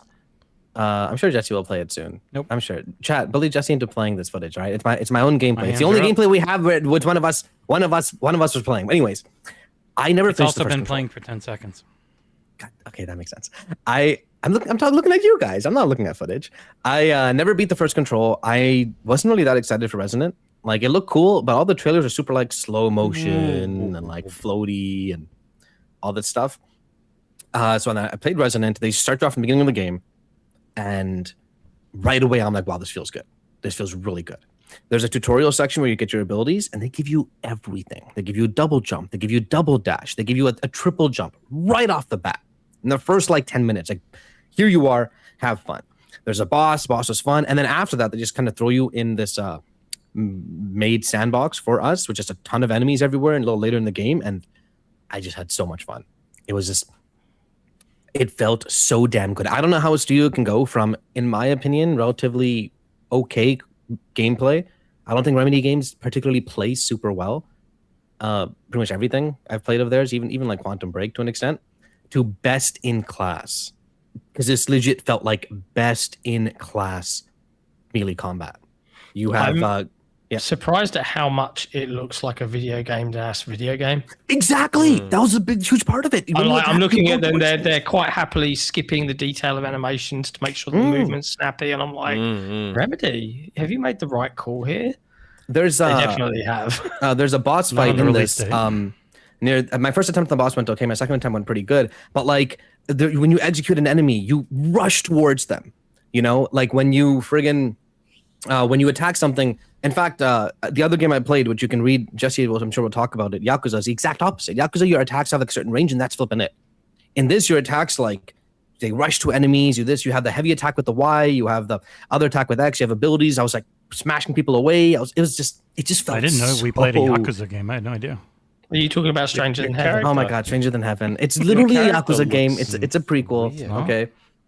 The platforming felt really good, but platforming is platforming. The combat is what just felt fantastic. Like if there's ever a demo available for this like game, he's in pajamas. So that is Dylan Faden, who was the guy in the prison in Control. Jesse Faden's brother. Jesse, can you skip to the boss fight near the end? Because he was stuck in a prison for years. Yeah, he was in prison when the game. Did you ever beat Control, Nick? Literally. No. Oh. It's still in my quick resume. It's been in quick resume for 2 years. He's fighting a giant Asian lady. Story-wise, I literally skipped every cutscene I could. I couldn't care less right now. I was here to play the game. That's it. I even told them like I'm not doing that. It felt fantastic. Ugh. I highly recommend if there's a demo Luke ever Lore available. in chat. Hello, Luke. Give it a shot. Yo, Luke, man. We'll talk about this, but probably the best part of Summer Game Fest and things like this is just meeting people. I don't think John wants to talk about any of it. He's ready to go to bed. Oh, I love that. He just gave you the middle finger. That is Control Resonant. Look forward to my full preview. Probably Monday. We no idea who's reviewing anything later in the year. Yeah, honestly, it's insane. Oh, did you see, by the way, Jesse, that I think Densha Attack got delayed? Yeah, it's July now. Delayed a month. Densha Attack? Yeah, the train game where you jump between tracks and do tricks that I previewed. That was really fun. Was supposed to be out in a week. Delayed too. Yeah, right. Valor Mortis was like, "Yep, we're backing out now. We're the exact same day as friggin' Castlevania." Oh my God! Really? But yeah, like also because like just thinking of the planning on it, like Gears reviews have to be out by the 1st because that's when early access is. It's not actually the 6th, so it's right next to everything coming out at the end of September. Probably a day before the 1st. Is usually what they do. Nick, has your coffee been delivered yet? What's going on there, man? What kind of household are you running? You know, like I'm so tired. I was 60th last night. I think this is officially in the morning. Most tired you've ever been on the show. Like, it is. I could fall asleep right now. But the thing that's tough, Nissa, is all of us that do reviews, we do our own narration and we do our own video outside of Chengiz, who's on a break from reviews, and Gyotso. So like the fact that we can do our own stuff, you got bop, bop, bop right through it. So it's always tougher when somebody else has to do the video. So, but we can do that. Like John and us will do that a lot. But if we're doing it for like 15 things in a month, it's going to be rough. Yeah, we're definitely going to, like, I would say to our members and to people that have volunteered previously, and I'm looking at you, Mr. Hipshot, the lovely Cucumbo.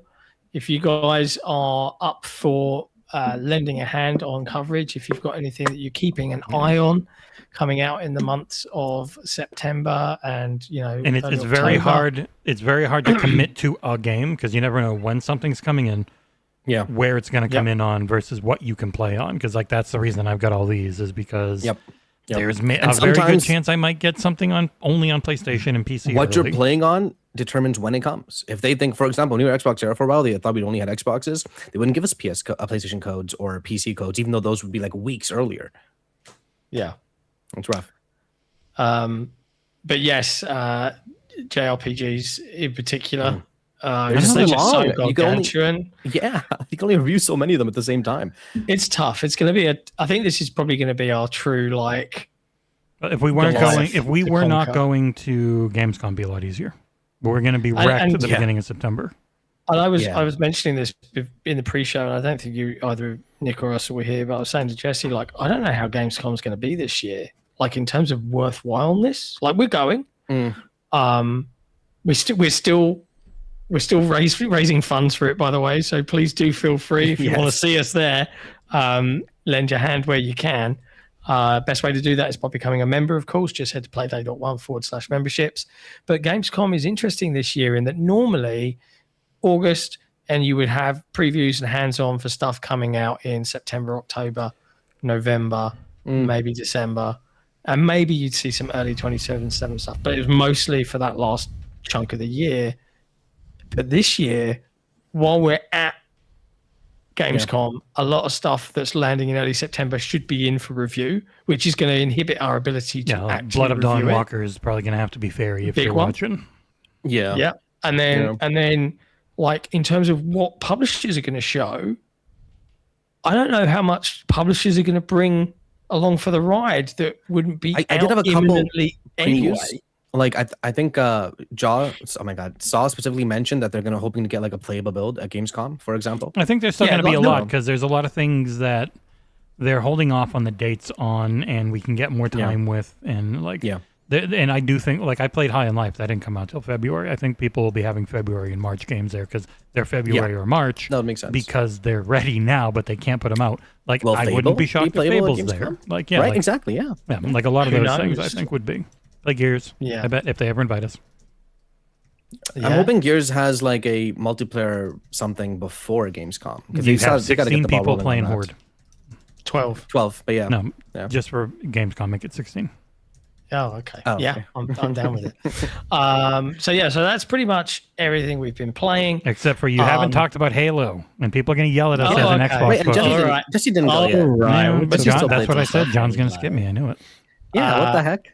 So the full story for how Halo happened, Nick, just close your eyes, mate. Just close your eyes and listen to my soothing narration. Do not start snoring, I'll though. get close to the mic, baby. All right, just close your eyes. You don't understand how hard it is to keep my eyes open. So here's a fun story, a little bit of inside You got baseball close to for your mic. everyone. Okay, let me get further away. It was only for Nick. Fun story for everybody. I was invited to the Xbox Media Lounge along with Kat and Jesse. Arsal, we'll talk about where he went in a bit. But one of the games that I was not scheduled to actually play, much to my genuine annoyance and frustration, was Halo Campaign Evolved, which obviously annoys me a little bit more than it probably should, but only because I actually worked for the studio for free for like a year and a half. Whatevs. I was like, why isn't this happening?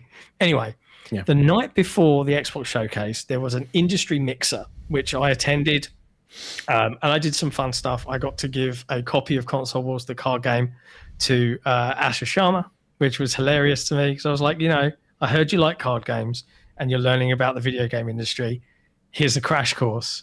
Like this is everything you need to know. Exclusive games are a big deal, which was fun. But I also got to meet a bunch of other people. Todd Howard forced me into having a selfie. I don't know why he did that, but it was hilarious. He overheard you saying you don't ask people for selfies, and then he made you. He literally, I was talking to someone in the drinks queue, like with my back to Todd Howard, and they were like, "Oh my God, it's Todd Howard." I was like, "Oh, don't ask for a selfie. Don't be that person. Come on." And then Todd just went, "I want a selfie." I was like, "No, I'm all right, man. I don't." He's like, "Give me the selfie." I was like, That's "Okay, funny. Jesus Christ." It was funny. Like Todd Howard is a funny guy, and he's I also your met. height. Yeah, he is. We're perfect for each other. But we were chatting away, and I was being introduced to a bunch of different people across the Xbox teams. And this lovely lady came up to me, and I feel so bad. Like I wasn't actually introduced to her, but we were talking about Halo, and she was like, "Oh, I look after Halo. Do you want to come play Halo?" And I was like, "Yeah." So they literally, from this swanky dinner, they took me into the BCD area the night before. And I go into a room and you've got Sketch there and you've got Pierre there from Halo Studios. And they're like, take a seat. And I got to sit there and play Assault in the control room. I think I was one of only 4 people that actually finished the level in the time allowed. And I got to play around a little bit on Cinematographer. And I've seen some like weirdly divisive opinion on this remake in that, it loses the the feel of Halo. Honestly, like as someone who has played Halo CE hundreds and hundreds of times, this feels so familiar and yet so fresh at the same time. I was in love with it. Like Halo CE is one of my favorite games of all time, and I was playing through this and I was like, oh, I know this bit and I know this bit, and it just consistently impressed me with how good it looked, how much it felt right. It played good, right? Like, it didn't play like I'm on 2 blocks of lard and Master Chief is like sliding around the room. It didn't play like Halo CE. Yeah. It played like an amalgamation of the best of Halo, and I loved it. I genuinely did you sprint in your gameplay? I'm kind of, because I know it doesn't do much. Like, I completely forgot because I switched to bumper jumper straight away, and then I just did not press the A button because my brain was like, "You're playing CE. There is no sprint." Yeah. So my brain was just like, "What button?" And then I was like, "Oh shit, yeah, I've got a sprint button." And oh shit, yeah, I can pick up the swords. And oh shit, there's an SMG in this. And oh shit, like and oh my god, these hunters don't die in one shot anymore. Oh my god, I'm dead. Oh yeah. It was really, really good, and it's just made me all the more excited to kind of relive that memory from that long ago, 25 years ago. They didn't touch the music, did they? No, the music is OG music. Yeah, all of the kind of like MIDI feel sometimes. You can punch the elites and blood goes flying? Yeah, you can punch, and it splatters back on your visor and stuff, but you That's can just cool. continually punch them and the blood kind of spreads out. It does, Can't dude. wait for this. I love that. And see, Yeah, it's back to mature. I loved it. I think that Halo Studios have nailed it. My man Pierre. I spoke pretty to tall. Pierre. I got a selfie with Pierre. We were wearing the same jacket almost. It was kind of weird. He's a lot taller. My than you. man. You look like his son. But like, right. I think that he gets it. Nick, Of course he gets it. I think that he kind of described it as basically like before we do anything, we're Halo Studios now. We're going to respect our elders. Let's fucking go. And like, I think Except for that third person mode. The third person mode, I've played it. It's actually really good fun. It's a good laugh. And I even made a joke in my preview video. I was like, hey, that will reel the PlayStation players in. Boom.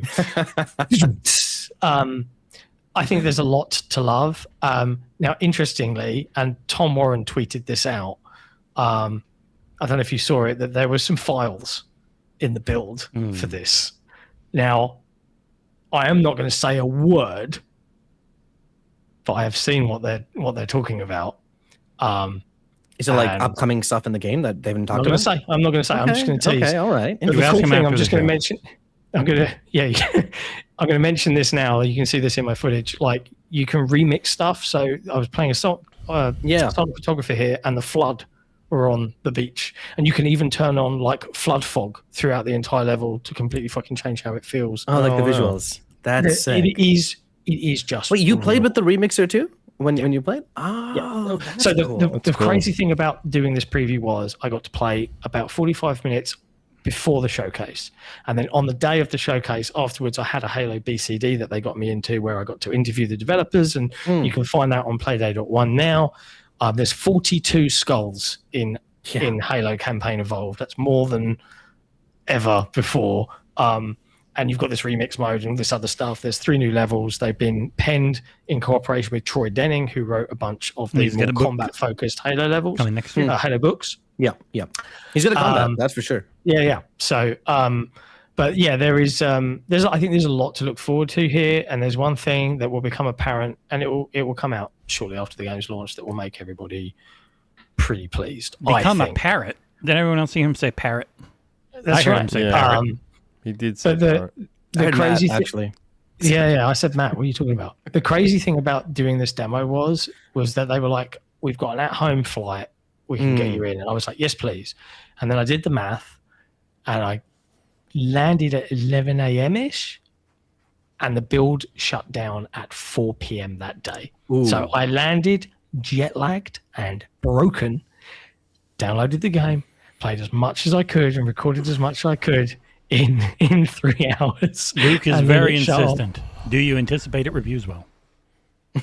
I saw some people being like, nah. And it's funny, we were talking about the best reviewed game ever, which was Ocarina of Time on Metacritic. Yeah. Halo 1 is right up there in some of the best review games. Isn't it of all like time. 96 or something? It's Or 97? 96 or 97, something Back like when that. FPS games actually, got good scores. Back when across the everything board. was either high 90s or low 30s. I Yeah, don't that's know how much the nostalgia will come for it. I don't even know how I'm going to feel when I wrap the credits and play the new bits. I already know I'm going to love it. But like, I'll just be honest with it. Like, I think it will score well, but I also think that it will be a victim of a ton of the Where's the modern era of multiplayer? point scoring. No, it will be worse than that. It'll be like Xbox 7, 6. It lost moved a its little soul. too slow as this. By the way, is there fall damage, John? Really quick, did they Yes. remove it? There You is. can turn a bunch of stuff off and on and off. The HUD's Oh, that's changed, cool. but you can put it back to where it is. The assault rifle 30 back to 60 if you get the skull. I really like that. Really, Yeah, there's a like ton of really. You can even change the Warthog from its traditional aim drive to accelerator and brake What? on the. Okay, Oh, okay. wow. Listen. That's where I draw the line. Okay, third person think in my that's Halo fine. is okay. You don't have to change Messing it. with the What? driving mechanics. You don't have to change That's it. where I You draw the draw line. the line It's at the driving optional. mechanics. I draw the line at third person. Thank you very much. I play third person Halo Infinite. I'm okay with I that. don't draw But the any lines driving because I mechanics- want the franchise to survive, and it needs to change. Honestly, I would if they were going to do a new Halo, I would love to see the Warthog be in first person and you drive it like a proper car. And then I the wanna rest of the say- game's third. When you go third person, vehicle should be first person. That should be the trade off if you're playing third person. I don't know, but I put out a tweet and people don't fucking understand sarcasm. Because you're on Twitter. I put out a tweet that was like, if you play this game in third person, you should have your console banned and your account should be shut down. And people were like, "Oh man, this guy's gatekeeping games." I'm like, "Oh my god, you people are fucking stupid." Jesus Christ! The few of Can't you that are detect, real like, and the rest the that are most- bots. John, You were you can't able to remember, detect play like, the around most with- obvious sarcasm. the customization at all? Was it just normal chief?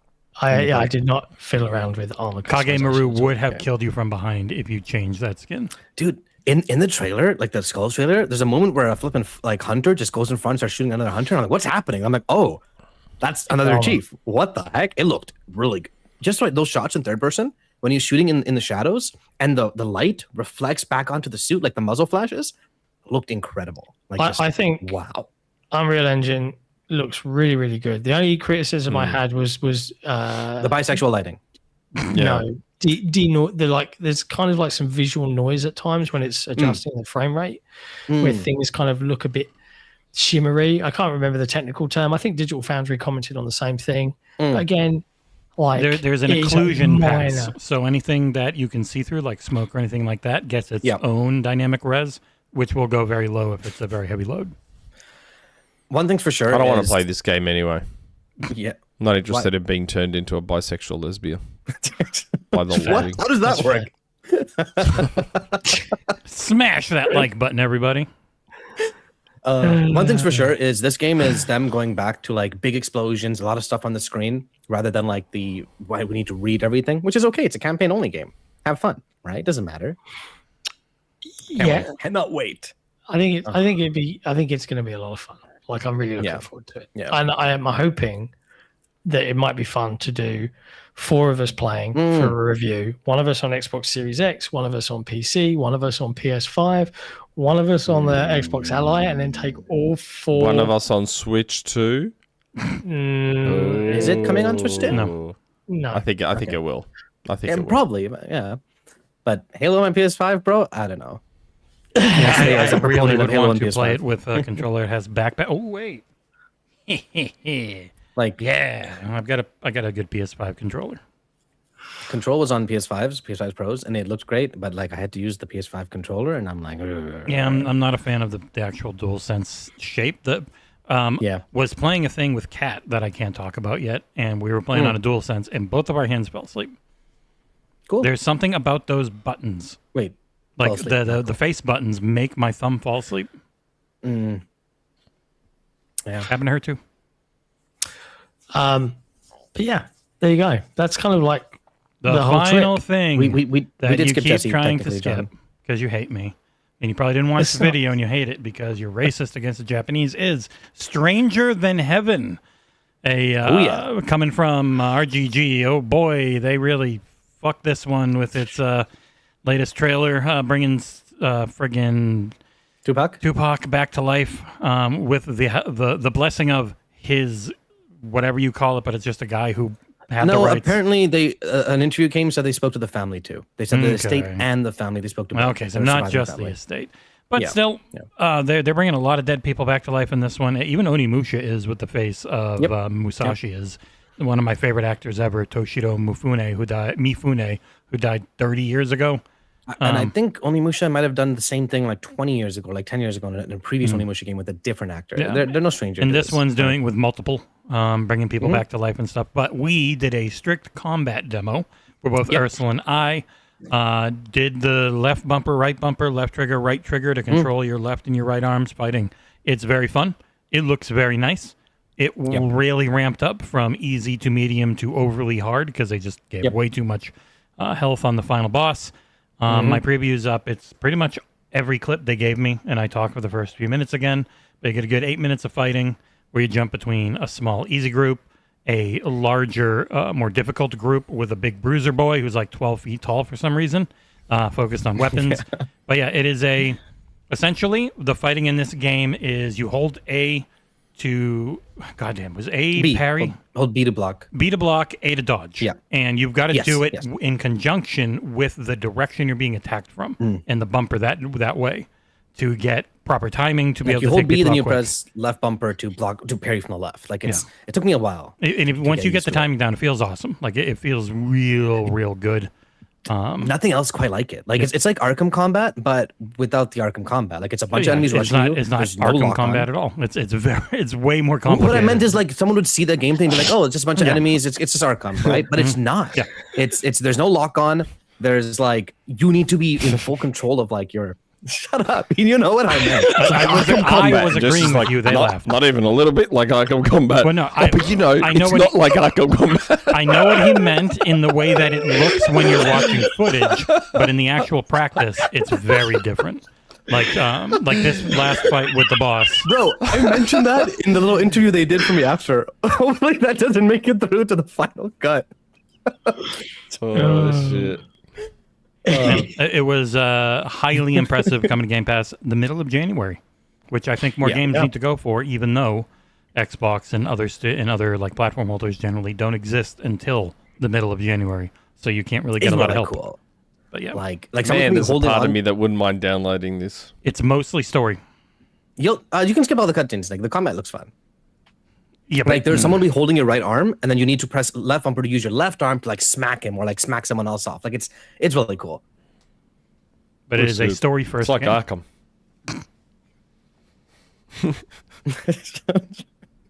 And that's it. That's everything we played that we can talk about.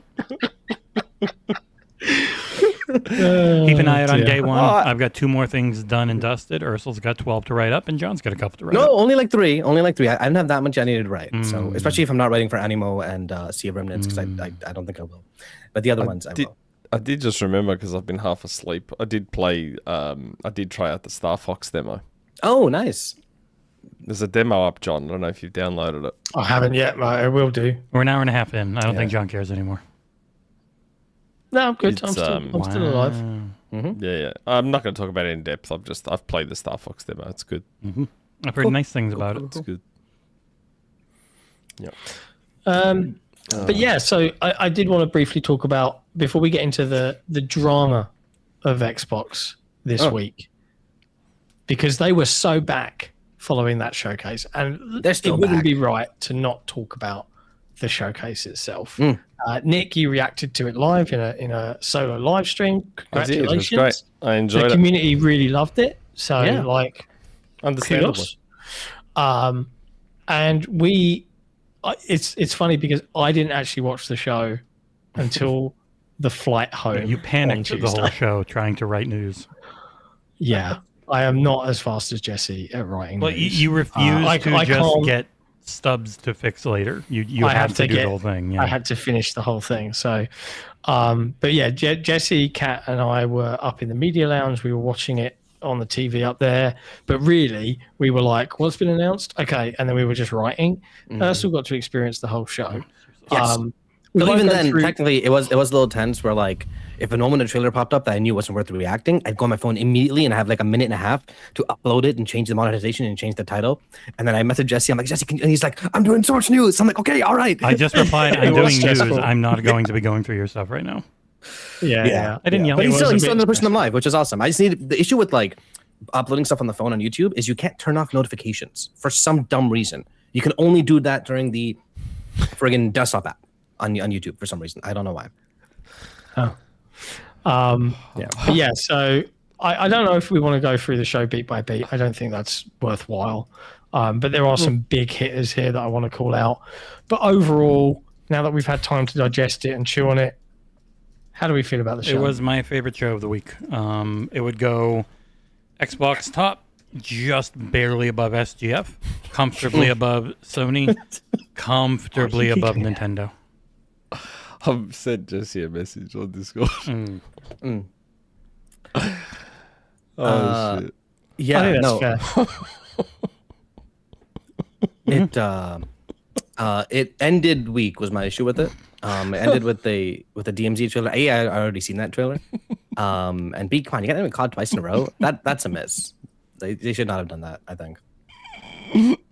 Okay, you can't just be disrupting the entire show with your fucking giggles, you big twat. What's he laughing at? We don't know. Is he You'll never laughing know. at someone? With someone? For someone? No, it's fine. Okay. I thought Fable had a great trailer, like an incredible trailer. Like they do that twist again where like, oh, who am I talking about? Oh, I'm the villain, stuff like that. It was a good show. Really good show. Just weekending. Yeah, I actually like. I watched the DMZ ending, and I'm like, DMZ looks kind of good. Yeah, literally, it is a good actually trailer. does look good. Yeah. And I it want to play is, this. and this game is That's going. fair. That game's going to sell more than everything else shown combined, which is why it ends every time. I don't like it. I don't enjoy it. Well, that's the reason. Yeah. I think part of it is that I'd literally seen that exact trailer before. So I was like, okay, all right, dude. Though it was Yeah. very nice in a big theater. Like it was like Dunkirk level loud. Like that first bullet's just like everyone jumped. It was cool.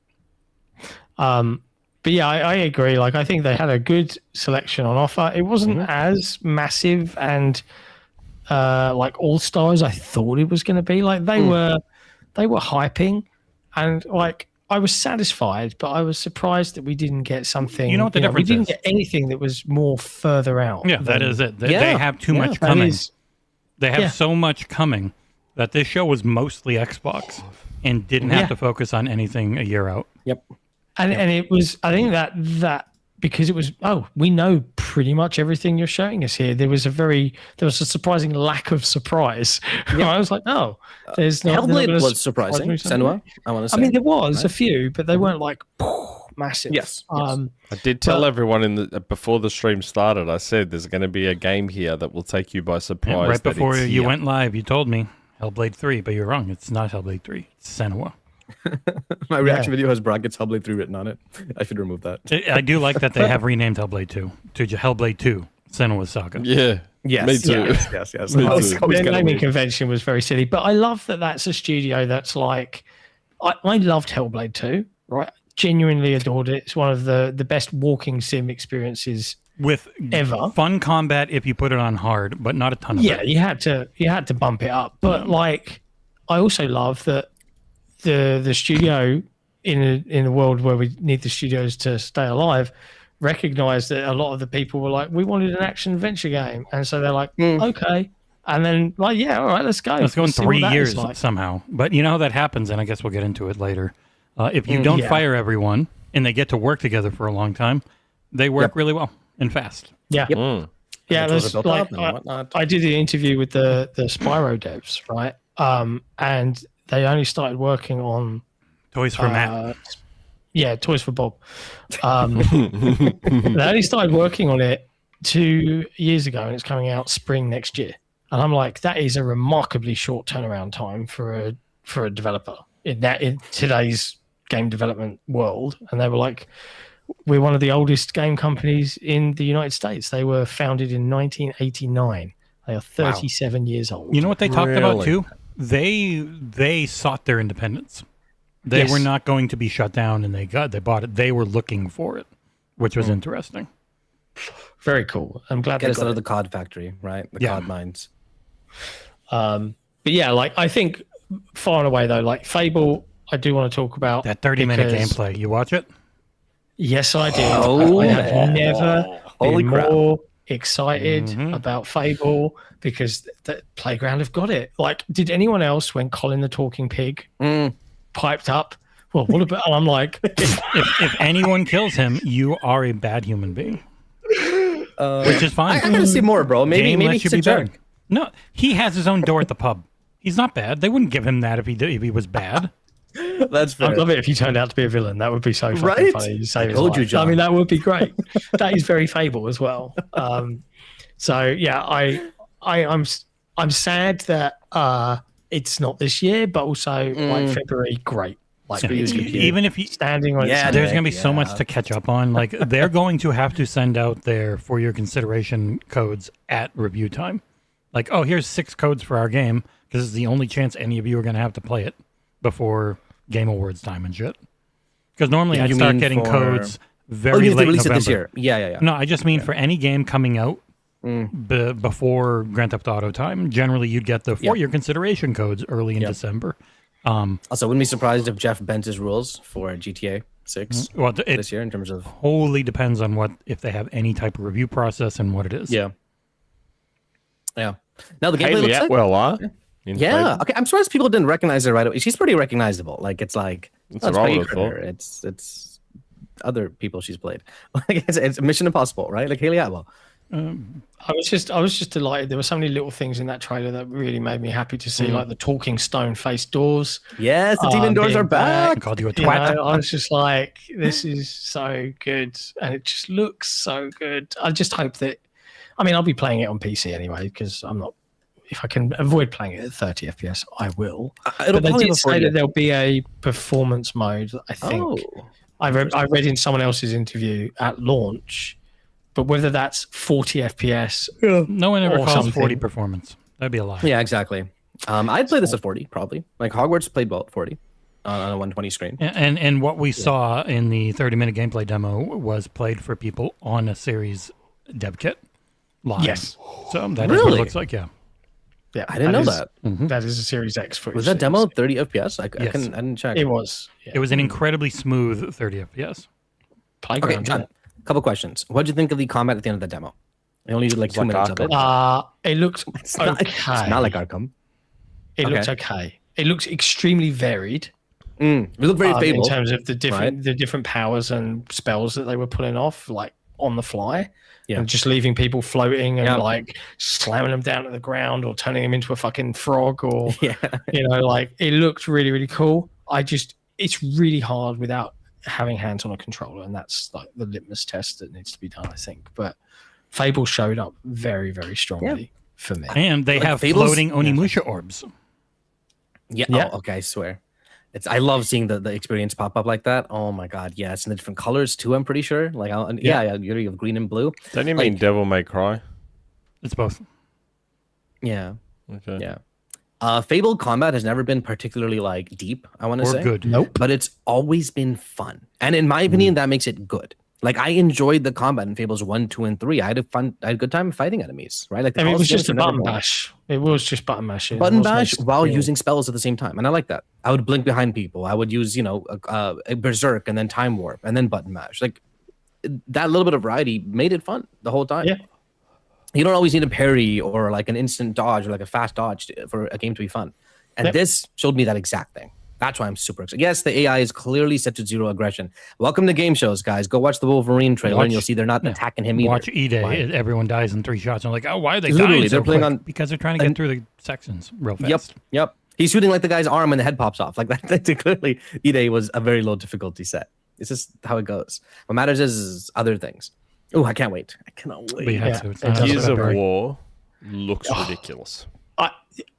That was the next one to talk about, right? Like I watched the trailer at the beginning. And I was like, cool. Yep. But then same here. like that was the only one I've really seen anything of. And then when I sat down on the plane, I watched the whole trailer again, and I watched the direct, and I came away just thinking, Big stiffy in the Can't pants. wait. holy fucking shit.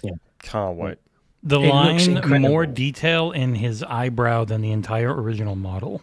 Or eyelash. Got me. Love that. I That was was, like, oh, a good. shit. That was a good call up. It's crazy how things like, have but gotten. it's the city of Kelowna that they've built. Like this feels like it's going to be fucking epic. It takes place all in one city over the course of 3 days, and like there was just so many little touches of like some of the destruction, the low cover, the being able to vault over high cover. Yeah, the slide. I'm like, yo, we can I'm slide. just like- The slide. Yep. It just looks so fucking good. The lighting in that electronic section. Not enough people are commenting on that. Wow, that looked good. Like, Ray tracing at 60 FPS on Xbox Series X hardware. holy crap. This The studio, Coalition of man. Wizards. This Studio. studio, man. I mean, they're apparently paid very well, but other Like, look at that destruction. It just According to resident day one dinner buyer Tom Henderson, a $400 million budget, which would at make the high, sense for how. Yeah, admittingly, he said on the high end of Yeah, what he's I was About to not say necessarily- to me that makes sense in 2026. 7-ish years of Like- completely rebuilding all of your tech for not only you but also a ton of studios within the organization. It's not shocking. If it's 400 Yeah, million but it's for the not just cost of that. It's like it's an Unreal Engine 5 showpiece. It's one of the rare games these days that does have the full package. yeah, that's true. Big single player campaign, full multiplayer suite, And Horde. completely redone Horde on steroids. Yeah. The only other game these days that does that now is COD, and COD's also a $500 million game. So Yeah. that's what you have to do now to be able to have these full package games like we used to just get all the time back in the 360 days. Yeah. Now you've got to have a lot of time and money to be able to do it. the fucking horde mode. Like, if you guys Oh, it recall, looks so good. I was saying, like, if Coalition are smart, they'll make a PvE mode where you're set in the city and you're doing missions. Yeah, I do remember and then you they saying that. announced this fucking horde mode, and it's like 12 player players. against the enemy across the city, and I'm like, fucking yeah! And you see the Brulmark is like Yeah. fucking just cutting sick. And they're Yeah, all trying man. to take it down. It's like, man, this is going to be can't so wait. cool. I do think the 400 million might be like the operating costs of running the studio for 7 years, which does not mean the game has a budget of 400 million. You know what I mean? Because they've literally been helping other studios. They worked on Hive It Busters could, be, during that it time. could include marketing in that $400 million Yeah, budget. yeah, that There's makes all sense. sorts Probably. that could count in Yeah. that. I think Gears Day is great, and I guess we'll use this to segue. No, why? Are we already done talking about it? No, Into the other part what of the more do you Gears want to bit. say about Gears apart from, oh my fucking god, it looks great? Well, it does though. Like it does look fucking You great. just Like, want why to do all repeat. the- Okay, why- that's fine. You go. Hold on. Sounds good too. The moment I heard that guitar riff where the combat ends, I love that. Love it. Hey, coffee delivery. That cake. Yeah, he's awake now. He's back. Coffee and another 2 painkillers. Oh, damn. It's like fuck, man. Like, hold on a sec. That was Don't an Xbox One controller. fucking PlayStation fanboys get to jizz their pants whenever their games have amazing graphics. What? We can't do the same when a game we fucking can looks this totally incredible. do the same. Wait, are we fanboys? I mean, I'm a Fuck, fan, when and I'm a game boy, when a game like but- Gears looks like this, I am. He does it bonkers.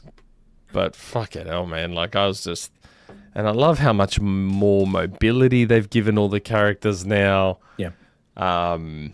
Just going back to play the old Gears games, as good as they are, they're still just a little bit tanky. I do feel bad for people that are going to go from this to Gears 1. Because Gears 1 did not age that well, in my opinion. Like, It's fine. this is going to play so well.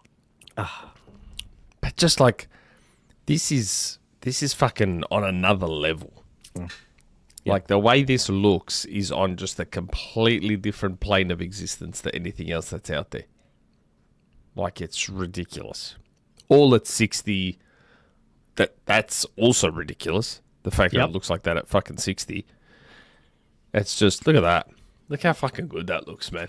It's like they did a bit in this video where they zoom in on a car and they riddle it with bullets. and like Yes. Yeah. it fucking like the card deforms and Their the glass chip fucking tech. shatters. I'm like, oh my god, yes. Yeah, all the glass breaks properly, and it's just Everything has that hell, man. chip layer where you can start deforming it and breaking it apart. just looks unreal, man. Like, I haven't been excited about Gears for a long time. Like 4, because 4 was such a I remember being excited about 4 because it was the first new Gears in a while from a new studio. Yeah. And then I played 4, and I was like, it's kind of safe. forgettable. Very safe, pretty forgettable game. Yeah, I'd agree with that. And then 5 went that semi-open shit, and I was like, man. Dude, just being able to Yes. climb on things makes such a big difference. Like, they're adding verticality to Gears. Like it's just And the cover is not all hip height. It varies and No. they vary with it. So it's not like, this is definitely a combat arena with 95 Yes. hip height walls. right. But even the sliding, Jumping. though, like, see how cool that was? He slid under that truck and just shotguns the locust or whatever. And you can for- jump now. You can jump for the first time Yeah. in years. What the fuck? And in the Oh, can multiplayer, no wall Yeah, they banging. added a jump button. No wall banging. There's a dedicated jump button. I think it really seemed to be a contextual jump button. Oh, maybe. That's what I thought. Yeah. Are you sure it's not He said we contextual? added jumping. they I don't said know. we added a jump. Yeah, Which I took as So- contextual. maybe it's like Dark Souls jump. You got to hold sprint. Because I'm and guessing it's then probably jump. the same button as everything else is. Like, they don't have an extra button. No, that's speaking of controllers have extra buttons. But yeah. Oh, that's I wonder if solid. there'll be any other stuff that they haven't told us about. So Lots they're of obviously nudity. going to dive into multiplayer big time. That's going to be like its own 20, 30 minute friggin' There's a direct. beta, isn't there? There's going to be a beta? Yeah. They haven't. Have they said anything yet? Yep, in Yeah, August. they've done it. They've announced Nice. a bit. Okay, good. Good. I'll be in that. I'll just Yeah. get Jason I'll to carry me. beat ya in that. But the wall bouncing shit's gone, which is Yep. good. But now we have to find out just how powerful is the Nasher. That is every Yeah, that's Gears right. multiplayer. Oh, wait. How do you know wall bouncing is gone? Because everyone They said it. who asked, they told them that. Listen, people will find a way, bro. Devs will have their intentions, and then players will be like, "Oh, we can do this instead." I don't know. I mean, look, I don't envy the coalition because they're in a position where It looks like any other game in Unreal Engine 5, according to it's just a fellow in chat whose name I don't want to say wrong. Man. This looks like Lego Batman. I guess I can see the similarities. It's like Arkham. I feel like I don't envy them because so if you keep wall bouncing and all that shit, the Nasher Yeah. Fest, then you're pleasing the hardcore, but you're just the multiplayer won't grow. No one new will play it. But then if you get rid of all of that, a lot more people like me will come back. But will But they then stick you with might it? piss off that. Like it's a tough balance to strike. Yeah, I guess. they'll still have and things it's not their like fault. it. They just don't have the old system where people are like, "Brah, brah." Yes, which is good. The old system is insane. Hopefully, And they'll have they their own have the thing, I'm sure. Peter Jackson hand pointing at a map cutscene. Mons Quisitor is the one that said it looks like any other game with Unreal Engine 5. I I will don't know say- about that, bro. Current Unreal Engine 5 is infinitely better than most of the generation's Unreal Engine 5. It is a much I don't better know. engine Look at now. that destruction. Holy Can you, shit. I mean, feel free to point me to another Unreal Engine 5 game that looks like this at this scale at 60 with ray On tracing console. I mean, feel free to point it out, and I'll agree with you. Like But Halo, I've got a Halo funny feeling you Campaign won't. Evolved is unreal and it doesn't look like Looks this completely at different. 60. Like Halo Campaign Evolved looks like an old tech demo. Like like It's in a very good way. glitzy. Yeah. Yeah.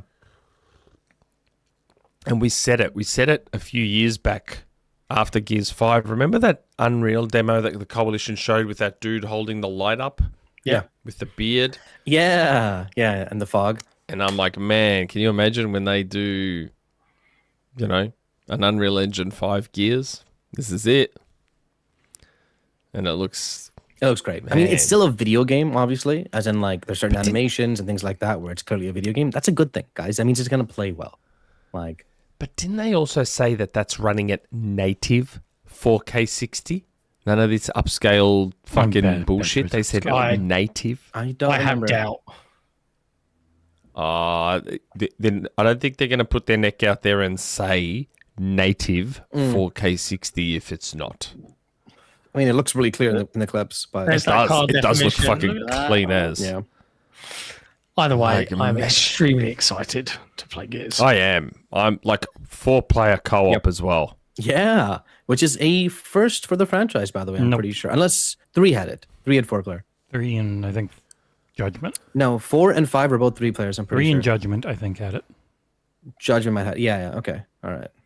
Are you sure Machine XP? I swear they said native.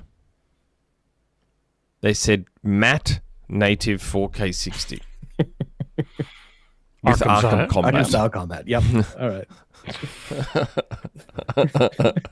Matt told us. He was the one saying it. Bless him. And it's exclusive. Yes, it That's is the indeed. best part. No shitty PS5 logo. It's exclusive to Xbox consoles, along with Clockwork Revolution, which also Oh looks my god, that game looks amazing. really It looked really good. I like the trailer a lot more the more I watch it. It looked really, and then they released some dialogue footage. It looked really cool too. And I'm like, brother, funny, don't throw, I don't throw think the The bag. only logo. I think they Bitches. threw this together because they were making this dynamic background, and then they just put a basic ass font on top of it for the show. Super chat. Right. Trev G Rev Razor, $20 Australian super chat. 3 Morning pounds. Legends. The 4-pronged attack needs to remain, and the shades, they need to stay. You got it. Yeah. I can't wear sunglasses indoors, man. It's just And the coffee. I can when my eyes are killing me. Like, this primary reason. Looking cool yeah, is that makes sense. secondary. yeah. Yeah, Gears is console exclusive, which a bunch of reactors, guys, that means it's coming to PC. Okay, so many people are like, "Oh, it's not coming to PC. It's not coming to PC." Read the words, Yeah, guys. Coming to that- PC. Like even bigger sites like MinMax were like, does that mean not console? Does that mean Right? only console, not PC? It's like, no, man. Oh God, just what like do you- common sense. Their whole thing is. And then someone in the Isn't group it will be like, funny "Oh, I how see it all on this Steam, weird- guys." It's funny how all this weird confusion and everything only happens around Xbox games, isn't it? Right? What's because no one uses Yeah. the It's like as soon platform. as you hear the word Xbox, like half of people's brains fall out. And they're just like, oh? What does that mean? I guess, John, before we dive right into exclusives really quick, I did want to mention, because it was a bit of a standout, the Devil's Deal, that looked Magicians. really cool. Don't you say that Magicians, the you say Devil's Magician's Deal. game, yeah. Like, came out of nowhere. Xbox knows how to curate, like, these random That looked new IP okay. games for their stuff. Very Bioshocky. Yeah, it looks Very fun. Bioshocky. And we're not yes. weebs, so no one cared about Persona. I mean, it it's looks cool. true. I'll play it. I doubt I'll beat it. I'll play like 70 hours of it. Realize I'm not supposedly to next do it year. and be like, huh. Even though it Okay. didn't have a year on it. Oh, 6? Yeah. Mhm. Also, the great reaction video wise, which makes sense. I just broke Actually, 100 grand. And Magpie did look cute. Yeah. Yeah. I didn't Is mind it that made bad by Magpie. the No. duck? No, right? No. No, Okay. it's a brand new team Yeah. from London. Interesting. Now, Also, what We time have is to talk. friggin' There Are No Ghosts at the Grand coming out this year? Yeah, that didn't Oh, pop yeah, up haven't Just seen either. that delay for it to a while. next year. There's too many games. 100%. we do have to talk about as good as incredible as Gears looks, and I'm very confident will be. We have to talk about the moment of the show. There's one moment that was the pinnacle of the entire Xbox showcase. Oh, yeah. When the taxi just drove through that dude's car and we had yeah, and I was like, oh my god, You acted That pretty well. was- You pretended you didn't know. I didn't know that was the trailer. Like I didn't know when the trailer was happening. It was, oh man, I got goosebumps. I was like, fuck. And then I've watched clips since, and I think they've paid for all the music from Yeah, the it sounded like original that game. when we talked to we got to do a theater presentation where the original creator of the game and the game's current lead director, or gameplay director, I think, played the game in front of us. It looks awesome. Yeah. Oh, I know It people looks are incredible. people are very mad because of the AI stuff, and I do think there is going to be a reckoning coming for how important Western markets are for Eastern devs, because Eastern markets don't give a shit about generative AI generally, especially South Korea does not. They don't care. But this game, having used generative AI in its like previs art stuff has really pissed some people off. It's not in the main game itself.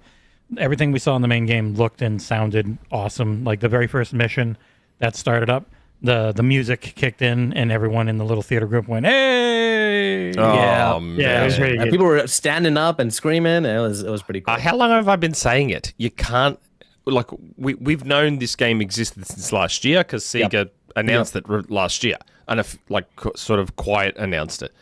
And I've been saying since that time, you cannot bring this franchise back without that music. They are so fucking tied to each other. I said before the show, I tried playing the 360 version, which has none of the music, and it's like a different game.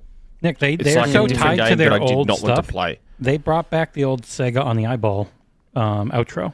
Like that's how much they're pushing it's been a while stuff. since we've 'Cause seen that. they talked about it during the theater presentation of they were in negotiations for a while on the music, and he told us that people at Sega in the higher ups are like, "Have you gotten it yet? Do you have the music yet? Do you have it?" And when he finally told them, they were like, "Yeah." Oh, like this game looks like it could be one of the best remakes ever. Like I don't think it's a remake all... because, God, yeah, the whole thing's up. There's 4 places you go essentially. Like it's got the original map, but Yeah, it's San got 3 Francisco. more maps. Like it's reusing And the it's got stuff. nighttime. Mm-hmm. It's It's got a racing mode. How did they never think of that before? Right? the fishing mode was what cracks us up. Well, like it's during the not a presentation. it's not a fishing, Fishing minigame. mode. It's Minigame, one of the people you can pick up is a fisherman, and you're the one that fishes using So the car. So it's he's essentially- throwing the it is line. a- fishing. You're throwing the line. It is a tutorial for using the new backdash system because they showed it a lot. Like you know how a lot of times in those old games you get stuck. Oh crap! I got to go in reverse. It takes forever. Now Bowling instead, mode. it has a backdash, and then you can spin that's out cool. of it to just quickly do a 180 and take off with a heavy emphasis on turbo boosts and drifting.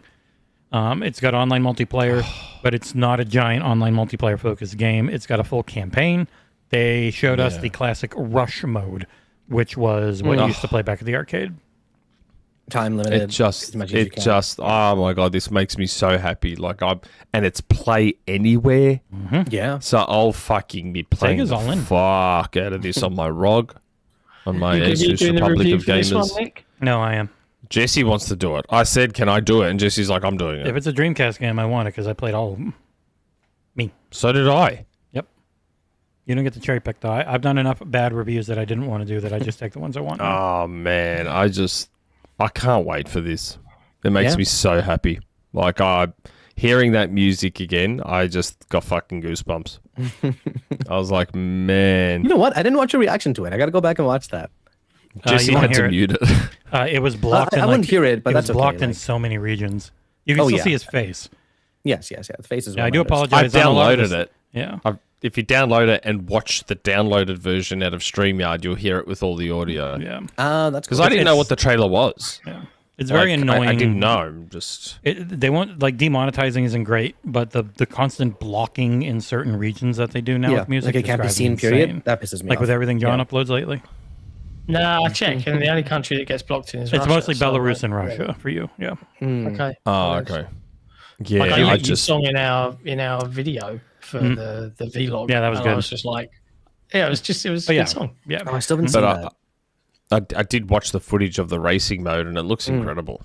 Like it just, oh man, everything about this game, and the fact that they got the original creator, so that's why you can tell that's why they get it. It's they got the weird. original Yeah. creator back. We were just walking around Summer Games Fest, and I just see him the day later, and he's just walking around with pizza, all smiling, and it's a weird thing being in the press now. We just see all these. I'm super gonna go famous next year. guys. Yeah, I'm gonna go. I It's mean, way it looks like easier. this year was the year to go, but I'm gonna go. It should be even bigger next year, dude. Nothing's slowing down, man. it keeps getting Things are bigger still- but this- whenever we go. Yeah, but this year we got Crazy Taxi. This year we got Gears. This year people got free Xboxes. That's this true. Year, You missed on the free Xboxes, but yeah, this was the year to go. And the funny thing is, my wife was saying, "Just go." She's like, "Just go." I'm like, "But we're going to Greece." like a week later. like I'm not doing the US So and Greece you back to you back. will literally be traveling almost the entire circumference of the globe within a week. Yeah. Oh right? my god. that'd be interesting. But Maybe yeah, we get it was to WWE just Future next year. One can hope. John, you're Have not to. you're not Have jumping to. in like Can you said help. you were going to cut things off, John.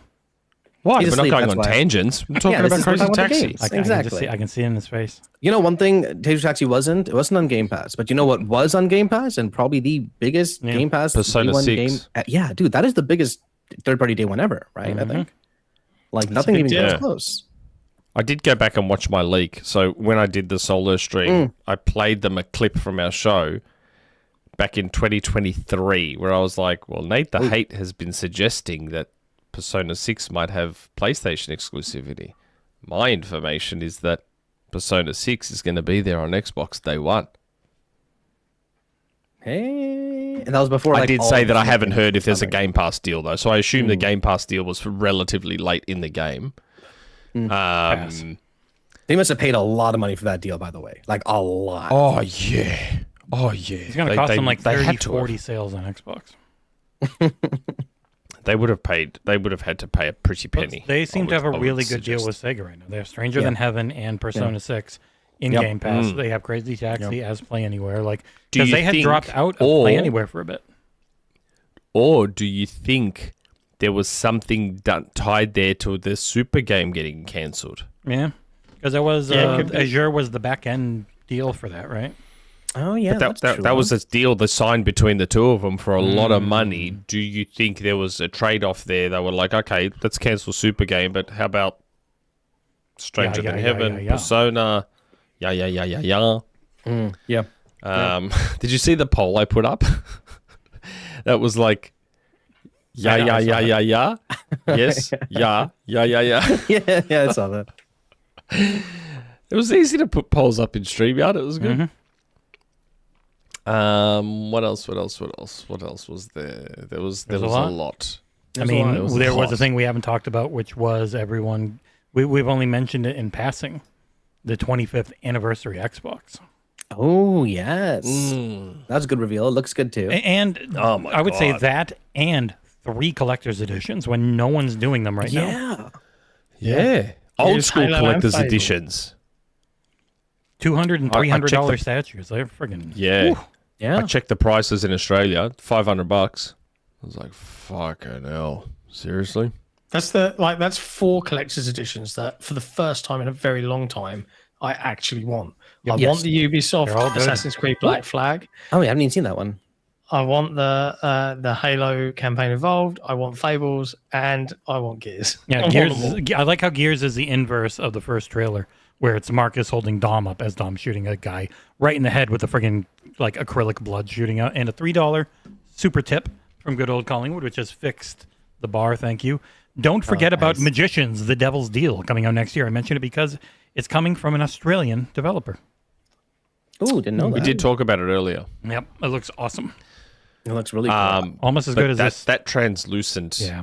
Xbox. Yeah. Oh, fuck. It almost makes me wish I hadn't sold my translucent green OG Xbox last year or the year before. And I could have had them next to each other. That'd be Because I am cool. going to try and get one of these, which means sadly I will have to sell my Halo Edition Series X. But I like the idea that I might have the 25th anniversary Xbox and the 30th anniversary PS5. And if Oh, they do yeah. what if they do some big Switch too? As many Well, they are. anniversaries They're this doing year. a Zelda Switch. They're doing and I suspect it'll be a 40th anniversary Zelda Switch. So I will also get that. So that'll But you be really won't, cool. unlike myself, Ursula, and Kat, be getting that. Yes. Okay. Free. Let me talk about this really Yeah. quick. So I show up at the event, right? We all sign up. We're all in the press area. Blah blah blah. First, we cut like a giant line, but I guess whatever. That's privileges of knowing people. And then they all get their press badges, and I'm sitting there, and they're like, "Oh, there's some kind of mistake in your thing," and they take me to this on the side. Some guy comes and he's like, "Oh yeah, I see you here," and he gives me a fan badge, and I'm like, "Oh wait, no, I'm press, right? I gotta can I get the press?" He's like, "No, I don't see you. Let me check again." Don't get it. So I'm sitting there, I'm like, "Oh, why do I have a fan badge?" John comes, he's talking to someone who I shows up and he's like, "Hey, you want to fix this?" I'm like, "Yeah, let's try." Goes and the guy's like, "Hey, what do you need to do? Just record reactions?" And I'm like, "Yeah." He's like, "Don't worry about it. Just this should be fine." I'm like, "Okay, fine. All right. There's no big deal." I walk in and it turns out the press have a different place they can sit. Like I see Jess Gordon sitting up there. all by his lonesome, right? I'm like, man, I would have been sitting right next to this guy, chatting it up, but I don't because I got a friggin' fan badge. And the best right? seat So in I the don't house. do any of this. And I got a pretty good seat, don't get me wrong. But I'm just like, ugh. And then the show ends. And then they come up on stage. Matt Booty's talking. Asha Sharma takes the mic. She says her thing. And then she goes all Oprah on all of us and says, look at your badge. If it says fan on it, you're going home with one of these. For like half a second, we're like, what did she say? And then everyone loses their minds. Oh yeah. Including you having to then quickly look down at your everyone's fan video, badge. and I'm like, oh, man, I had my video go back and look at my thing because I'm like, this is it. To this day, that's never happened to me ever. No sweepstakes, none of that crap. It's just, and then I message in our group chat. And I'm like, guys, look at this video. And I'm like, I'm getting it free because this wasn't on stream. So no one except the people in the hall knew this had happened, right? So I message these guys. I'm like, I'm getting a free Xbox. And the first thing John replies is that Xbox is now the property of DayOne. Sorry, mate. Yeah. And So this went deep enough where like my kids' friends were here and they're like, I heard about that. Really? Like they heard about the free. That's, I mean, okay. It's a very cheap move. She literally bought the audience off, but I can't really come. Like I tell people, like my opinion on this show is now invalid because I got bought off, literally. And then I felt a little bad where I'm like, actually, no, I didn't feel bad at all. Hell no. I'm like, I got an Xbox. That's awesome. But then John worked his magic. I chatted with the Xbox people, and I chatted with Tina Amini on site, and she was like, oh, speak to these guys. And I spoke to the boss man behind the counter.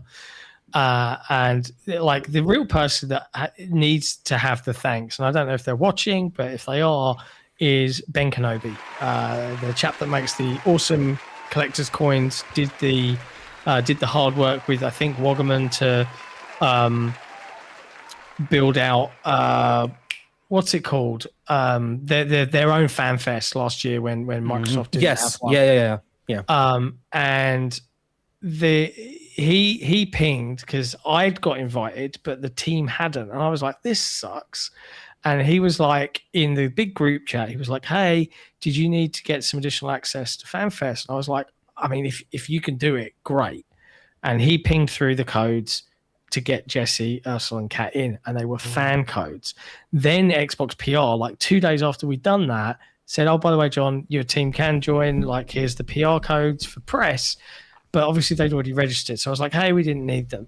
But then when we went there on the day, they were like, oh, Kat, you can't go in the media lounge. You're down as a fan. And we had to argue the point and show the email and got it all sorted. But then obviously Jesse and Kat were like, oh. So we had to kind of Uno Reverso that decision. So I didn't get one. So who's getting an Xbox? Kat, Just Aarsal? Jesse and Aarsal. He did it. He got it for both of them. Yeah. Which is crazy. And I say Kat's getting one. I mean, you're both getting. We're getting one. We are getting one. So you can probably ask for one for I picked the wrong year to not go. Oh, Nick, maybe you can get one for like review or like unboxing. Next year it'll be like everyone in the audience is going home with Project Helix. Yeah. Can you imagine? And then I'm like, all the media are getting it. And the fans are make sure you're registered as media this time, so you definitely don't get it. Yeah. No, it'll be going right there, and everything else will shift over. Yeah. Super cool. It's only 1 terabyte hard drive, which is it's okay, I guess, but still, I cannot wait. Oh, it was funny. Like it was an extravagant event, but it was an event for fans. It was a convention for fans who have journeyed and paid shit tons of money to get to LA. It was a disgusting display of opulence and journalists corporate attend, consume, greed, and then criticize. Also, okay, was really quick. I've been to many conventions, Halo stuff. Really, this was not that worse. The part that felt the richest to me was that there were flipping waiters waiting on everyone like eating, and they would just grab the garbage instantly. That like I'm like, whoa, okay, all right. Sounds like my dream come true. Yes. Summer Game Fest had that too. They served As food. a clean person that like Oh, yeah. usually cleans up after other people, I was it doesn't drinking look a like can my of dream come true. Coke so slowly, and I could tell one of them was just eyeing that can for like 5 minutes. I'm like, nah, I'm still drinking. And But, even though it's America, didn't have to tip anyone. Like everything was just there. It was Yeah. free. And funnily enough, in the journalist area, the food was extravagant. I had one of the best Maybe that's what he's talking about because I wasn't in the miso journalist salmon area. lettuce wraps. Like it was one of the best things I've ever eaten. Yeah, I barely had it. Man, okay, so after the event, if we're talking about fan fest stuff, they had like stuff for people to do, fans, and they had like these booths set up. I think it's up on Xbox socials now too. These booths set up for like they kind of like recreated a living room or like a bedroom in 2001, 2007, 2013. Very cool. Very It's in cool. our Very, blog. very. There's a line for like a claw machine. There was like this kick it chicken, get like these Fable socks. And apparently there was a station where you can get a water bottle and get your gamer tag engraved on it. But apparently it was like an hour wait. Which was cited as being overly opulent. It's like shove in your face. Oh, this disgusting display of opulence. Hop, hop, hop, hop. But like, this isn't I that hate this. bad. I If hate you go to this any cup. convention, Hop, hop, hop. there's free crap. There's free crap at conventions, guys. Be it video game Yeah, man, conventions that's how it or work works. conventions. That's how it works. Like, And there's food. and you, that's you normal. kind of have to be a pretty rich company to run one of these things. Exactly. That's how it works. Just you don't think that Nintendo, when they invited fans or media press over, like they don't beat. I've literally heard reports of this is Nintendo, but like of like Microsoft Flight Simulator, them putting them in like helicopters and jets. Yeah. The fan preview events. Like, what the hell is that? They gave everyone a giant swag bag at SGF Play Days. Yeah. It is just the norm, but like It is very much the norm. Like, Speaking it's of Nintendo, they also had their direct. they did. Which Great if Straight you're in. into JRPGs.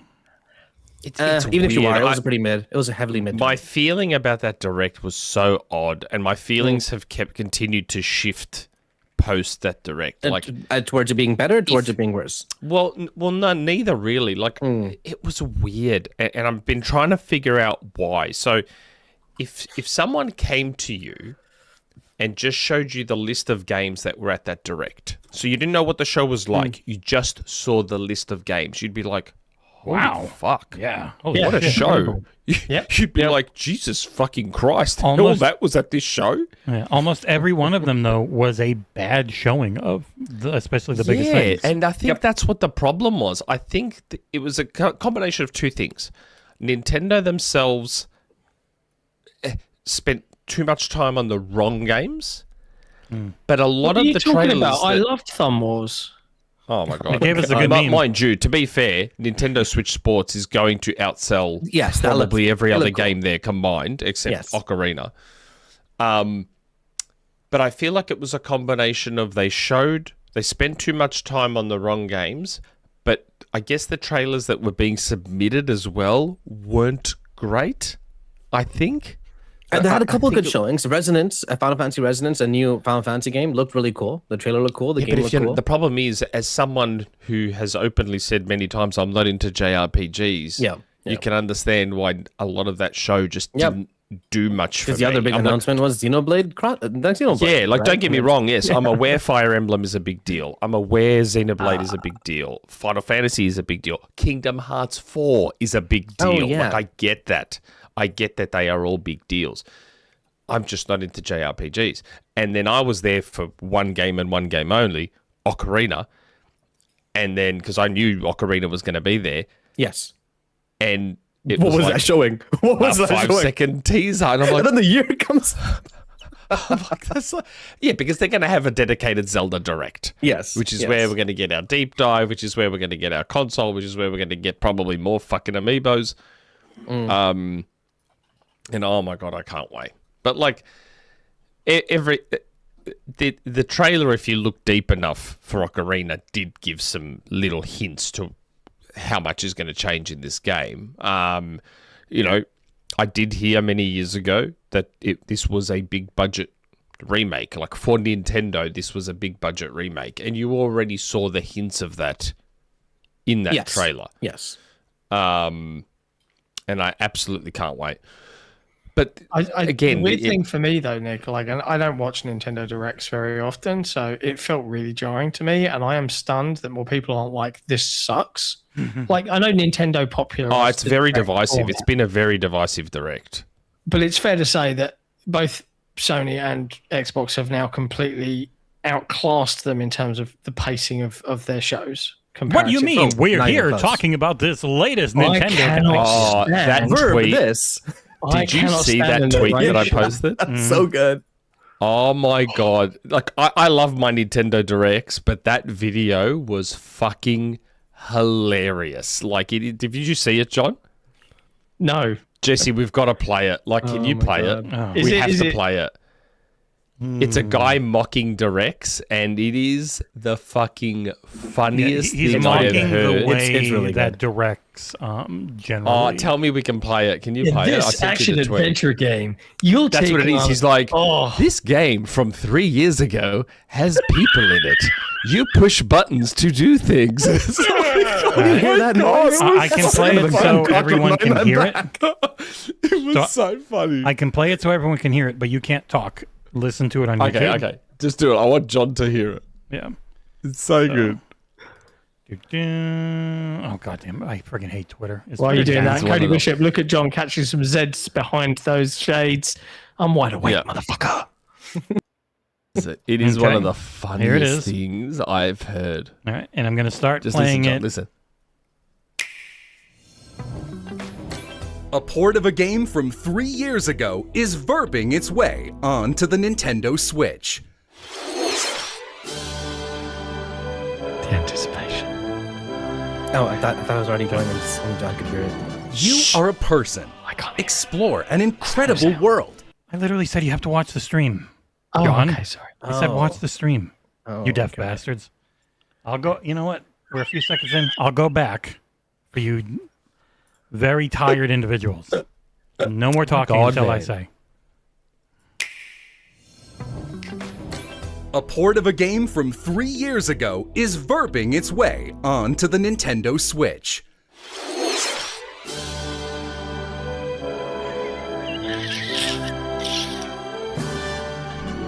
You are a person. Explore an incredible world. Fight various enemies. And make some new friends. Press buttons to move. You can also save in this game. Drop as many frames as you like on the Nintendo Switch, unless it's 0. But watch out, if you press the off button, it will turn off. A salaryman who doesn't speak English is directing my line reads. I will be shot if I emote in a way that makes a game sound interesting. Did you hear that? That's not the Joy-Con docking. It's the cock of a gun against my back. Paid DLC is available later today. And even though this is a port of a game from 2022, we will be selling it for full price. Next. A remake of a game you loved when your favorite food was fruit roll-ups. Because we don't know how to recreate the magic. There you go. Done.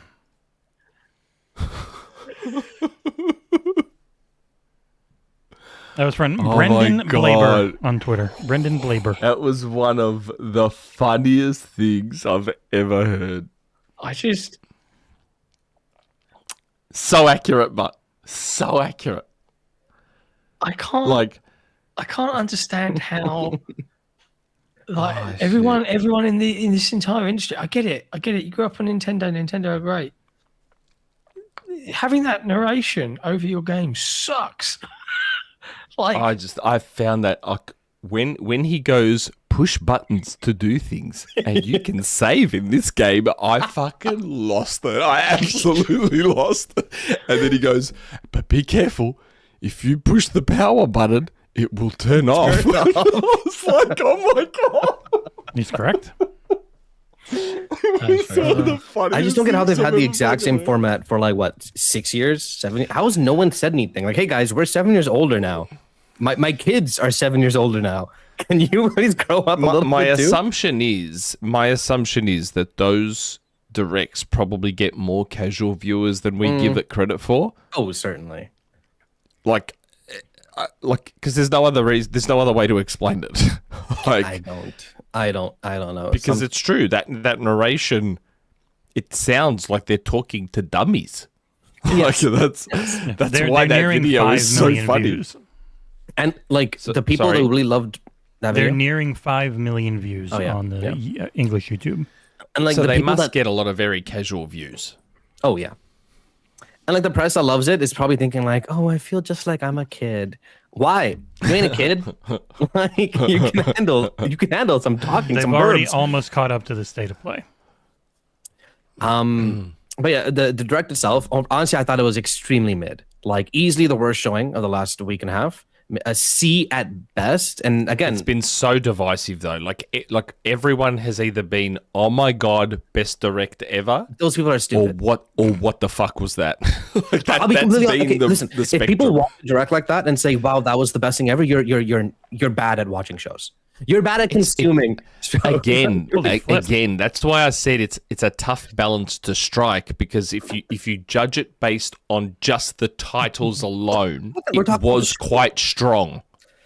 You're not wrong. you know what but I at the mean? same time, it's like, but the showings for every title on that list, other than like maybe like 2 of them, like Resonant showed well. Xenoblade, as a Xenoblade fan, was surprisingly a weird showing. I want to say because like I didn't know like it didn't Nintendo look Switch at all Sports Xenoblade. was great. That That showed looked great. super That well. was probably my game of the show, other than Ocarina of Time. But that was yeah. I can't wait for Switch Sports Resort. Okay, Absolutely you can't. know what really confused me? The flipping Kingdom Hearts 4 trailer. Because I'm watching this trailer, I see people getting excited. I'm like, isn't this the same trailer we got 4 years? And Is I it? checked it's I 4 don't years know, ago. is it? It isn't, but a big chunk of it is the same. It's same fight sequence, which I just okay. compared right now, and I'm like, yeah, this is like literally the same thing 4 years later. Holy like, flip. I can't get excited about you know what I mean? Like it's just. I don't know. It's that this direct just proves to me that a lot of people that watch Nintendo Directs have like the lowest standards in existence when Nintendo's on stage. Okay, I just can't wait for when that that inevitable Zelda Direct. Yes. That just deep dives Yeah. into fucking Ocarina. Dude, I haven't opened up my friggin' man. Switch 2 since like 8 months or something. The only game I have is Donkey Kong. I need something else to play. I played the Star Fox demo. Oh, I should do that. download You're and play right. the I can Star do Fox that. demo. Yeah. I Fizz just gotta Viper? Find my Yeah, Switch. $2 super chat. I only got excited for Liza P. I will get it. It's an amazing Speaking game. of, half the Devil goddamn May Cry direct 5. was just ports. Devil May Cry 5 came out like 5 Yeah, years I mean, ago, that's didn't most, it? That is most direct. Like a long time ago. Yeah, but I understand that for the Switch 2. You got to remember, like, do you remember what we said? What did we say before the Switch 2 launched? Or what did I say specifically? This will be the best third-party supported Nintendo console possibly in history. Sure, because I got a game 5 years ago. How many Or games at the missed very a Switch least 2 logo? since the SNES. Because you got to remember, the 64, the Nintendo 64 Yeah. caused third parties to completely abandon Nintendo. So they haven't had third parties on board their console for 30 years, like basically fair, that's 30 fair. years. So I understand it from that perspective. That was a direct that I again, and I understand why we. No, but Nick, are you telling me Why that this people only direct own a was so Nintendo divisive? console? That's it? In the last 10 years, you haven't owned a single thing other than one Nintendo Switch? That's No, what but the like show's that- for? that- Like, come on. That's kind of a direct that was almost like an announcement that, hey, third parties are back on board our console. Sort of. It was kind of like Even that then, kind that's of. because they didn't friggin' send dev kits out to people. Otherwise, this crap would have been there at launch, right? Or like near it. Yeah, that Like, didn't help either. it just annoyed me. I did kind of expect Microsoft to be there. Yeah. Maybe they also Just- pulled out of the direct. Speaking Yeah, of, it's possible. I do wonder because there are some games coming to Switch Yeah. 2 that I'm aware of, and I Yeah. sort of almost half expected. yeah. to Nick, how do you see feel that about compare. Microsoft and PlayStation's relationship falling apart because they pulled Oh, They pulled I feel Steve from the State of Play. I feel so bad for their poor relationship. Like, because for the last 25 years, Xbox and PlayStation have been like this. They've been like this. They've been like the tightest, bestest of bros. And then Asher pulled that Halo trailer, and Sony's like, "We're done." And Minecraft was at the- Nintendo show. Switch 2 port. Oh yeah, Minecraft wasn't it? But that's because Nintendo's obsessed with That was Minecraft. that was They the try and treat Nintendo it like a party. first party Yeah. game. Yeah, they try and treat it like a first party game. You're right. They literally do. Nintendo's like, this is our game. Microsoft's like, no, we own it. And then Nintendo's like, no, It's ours now. this is our game. It's ours. We got a super chat from Cody Bishop. It says, John, during your podcast with Jez, he mentioned how Microsoft is very technical and their branding lacks emotional connection, e.g. Nintendo nostalgia. Yeah. Yeah. Although, 100%. 100%. Xbox ticks some emotional buckets this this last week, didn't they? With that translucent console and the trailer for it, yes. Yep. Yeah. Also, you notice in that Crazy Taxi trailer, the Xbox logo was there twice. That's rare. Usually it's just the beginning. They put it in the beginning and then they put it in the ending too. Now, like on their YouTube channels, like on their uploads, they're putting that logo everywhere. Like, Oh. yeah. Right. Let's try to get back on PlayStation. track. Do we have a track? I feel like, do you reckon, I know he calls it, do you reckon Jeff will always call it Summer Games Fest, or do you think he'll find a way to tap into E3 nostalgia? Because let's be real, it's just the E3. It takes place at the exact same time. Like, it's E3. SGF don't got the same ring, that's for sure. Yeah, SGF doesn't have the same ring as E3, does it? It sounds like Jeff, E3. though. So his name's in it. Again, Yeah. just pulling you guys back from unnecessary. If we want to talk about exclusives, then one Jers Curtin has replied with a zipped mouth face to Paul Tassie's why Xbox won't make Elder Scrolls 6 and Fallout 5 exclusive. I think he's saying they will. Well, Lucius Augustus and that topic is here to bring us into kind of like the next topic. Yes, Lucius Augustus. Exclusive. Member for 27 months. It's amazing. That's crazy. Isn't it interesting that some awesome, like in person too. Isn't it interesting that some people can understand why Sony does what they do, but can't understand why Xbox would want exclusives? That's what I mean. As soon as you say the word Xbox, everyone's like, Thank you. what's video games? Invadey, you forgot to text in your $5 super chat. Yes. Feel free to type something. Invadey, that's the best kind of super chat. You know why? Because that's pure support. Just pure, unadulterated, pure, unadulterated support. That's super chat. So It's like a comforting bra. Let's have the conversation about exclusives because we've never talked about exclusives on this show before. Never.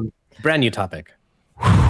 So I'm making this the Xbox topic. They have never there's been more back. There's a lot of things. They have never been more dead. Yeah.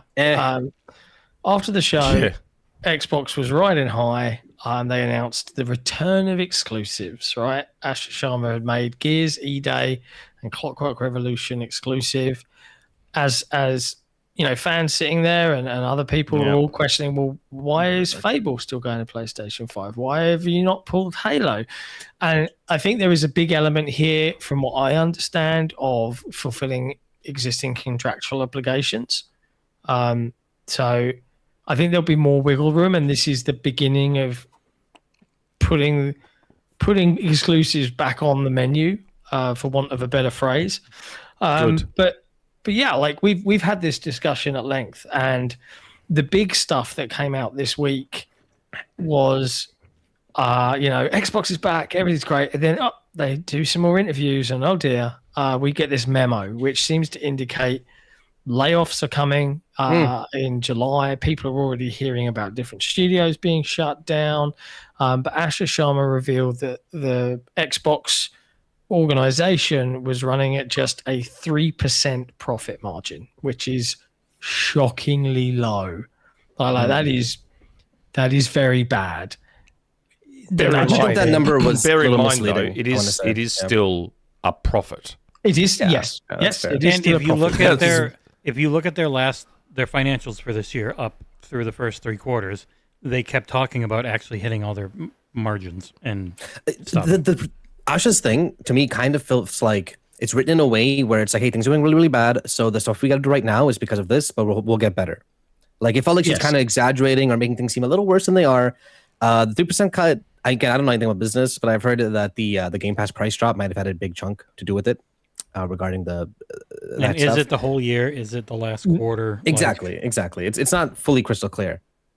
I think the nutshell here is that Microsoft made a number of bets, a number of decisions over the last 3-4 5 years that have really there can't be any, like, don't get us wrong, we really loved having Phil Spencer on the show.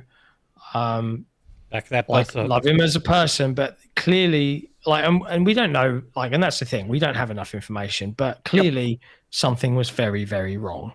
And they were trying to do all sorts of stuff. They increased the price of Game Pass. They tried to launch $80 games and then backtracked. A bunch of their perhaps more... Kind of like they had a huge profit margin they were forced to hit, right? Perhaps, or were they running really low, and they had to try and increase it in some capacity. And this is the first time we've had leadership come out and be like, shit's fucked. 3% can't continue anymore. We have to do a bunch of stuff to get smarter. We have to make our bigger games quicker. So the big hits, the Fallouts, the fucking Halos, the Elder Scrolls. And we have to do all this stuff. We also had a report from The Information, which talked about that as well. And even that Xbox as an organization might be restructured or spun off in some capacity. There is so much to talk about here, first of all. But let's get the take on the return to exclusives. Good or bad? What do people think? Is it going to make a difference? Nick. Is what going to make a difference? Is the return of exclusivity going to change Xbox's fortunes in terms of their right now? No. Market? But what have I always said? Over time. They said that this is the beginning. So yes. Short-term pain, long-term gain. I'm glad someone at Xbox has clearly been watching this fucking show because that's all I've ever been fucking saying. Short-term pain, long-term gain. This company for too many years, and I'm sorry, I know everyone has been so quick to push Sarah and Phil under the bus, and I'm going to continue to remain not doing so because I know where everything was fucking driving from, and he's still there. This company, because they're not a creative company and never have been, they don't look at things the right way. They still see everything short term. They still see everything like we've had this argument. Jesse makes fun because I say bring back Banjo, and Jesse's like, that's going to sell 6 copies. Yes, it will sell 6 copies, but that's not the fucking point. Like, so I look at my friend Attack the Backlog, massive Nintendo fan. If they bring out Banjo, right? Yes, maybe Attack the Backlog's the only person that buys it. But guess what Attack the Backlog's going to do? He might sub to Game Pass. He might go and buy a bunch of accessories. He might go and buy whatever. He might go then tell his friends that, hey man, fucking Banjo's back and it's on Xbox. Maybe get a cheap Series S. And all of a sudden they go buy a Series S. All for So there has to be a way, and I don't know this. So for example, my ISP, when I signed up to my ISP, they gave me a referral code, right? Yeah. They can then track if I bring in new customers, which I did. I brought in 4 new customers for my ISP. Microsoft needs to find a way to track that kind of thing because they can already tell everything we do. As long as we're connected to the internet, they can see and tell everything we do. So Microsoft will know, oh yeah, Attack the Backlog bought an Xbox, he registered, and the first game he bought was Banjo. Okay, safe to say this person bought an Xbox for the new Banjo game that we made. Maybe they could do a referral code thing to see if, hey, these customers are bringing in other customers, blah, blah, blah, because they can't continue to look at it as simply as, oh, this game cost X dollars to develop and it sold this many copies, that's all the money it made us. They can't continue to look at it that way. That's the wrong way to look at it. I get that it's all a business, but it can't just be purely 100% viewed through a business lens. It's the video game industry. There's creativity involved. There's artistry involved. There's emotion involved. It's not the same thing. And it's something Nintendo and PlayStation understand a little bit more than Microsoft do. What if I was to tell you that one of the first things Jez reported a few weeks back was that, to his shock, that he thinks somebody has really gotten through to Satya that they have to run things this way.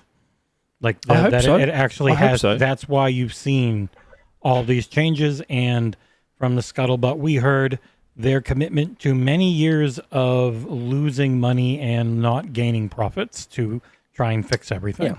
Like you mentioned short-term loss, right? But that only happens if they're okay with the short-term loss. If that's right.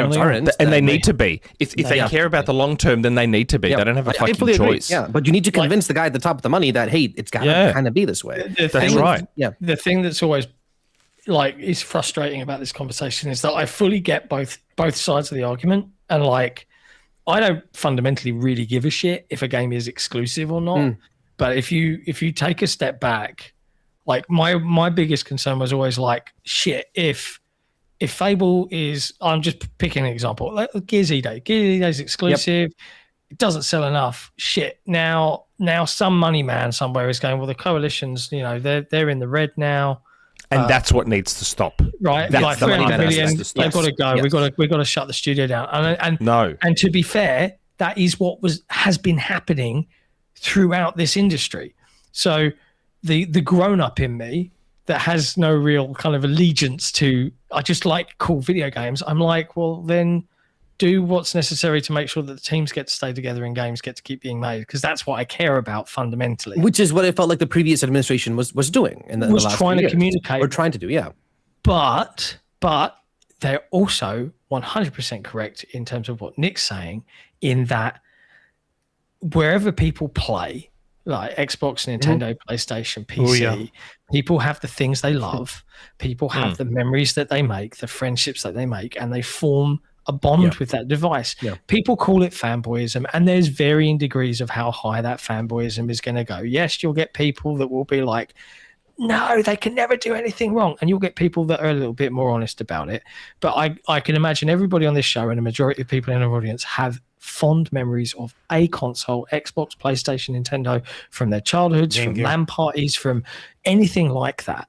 Yeah. And Microsoft as an organization completely disregarded those realities of this specific industry. They just went, well, look, let's all be grown-ups. Let's just worry about, and I get it, in a perfect world, that makes sense, but we don't live in that world. Yep. And It doesn't work that way. what they've done over the last 2 or 3 years is, they might have assured some of their studios longer survival, but then, like we've been saying on this show for a while now, it feels like a massive game comes out that's meant to be a big deal, or would have been 10 years ago, and it's over and done within a week, and we've all moved on with our lives. And like the industry has changed. So Asher coming out, bringing back exclusives is recognition of that problem and that reality, but also this report about making the big games faster and doing things quicker.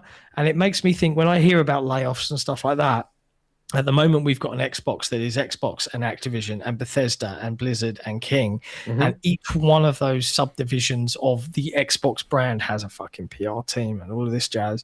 And I don't know, like, this is just me going, oh, I wonder how it's going to happen. And I hate even theorizing about this stuff because this is people's livelihoods.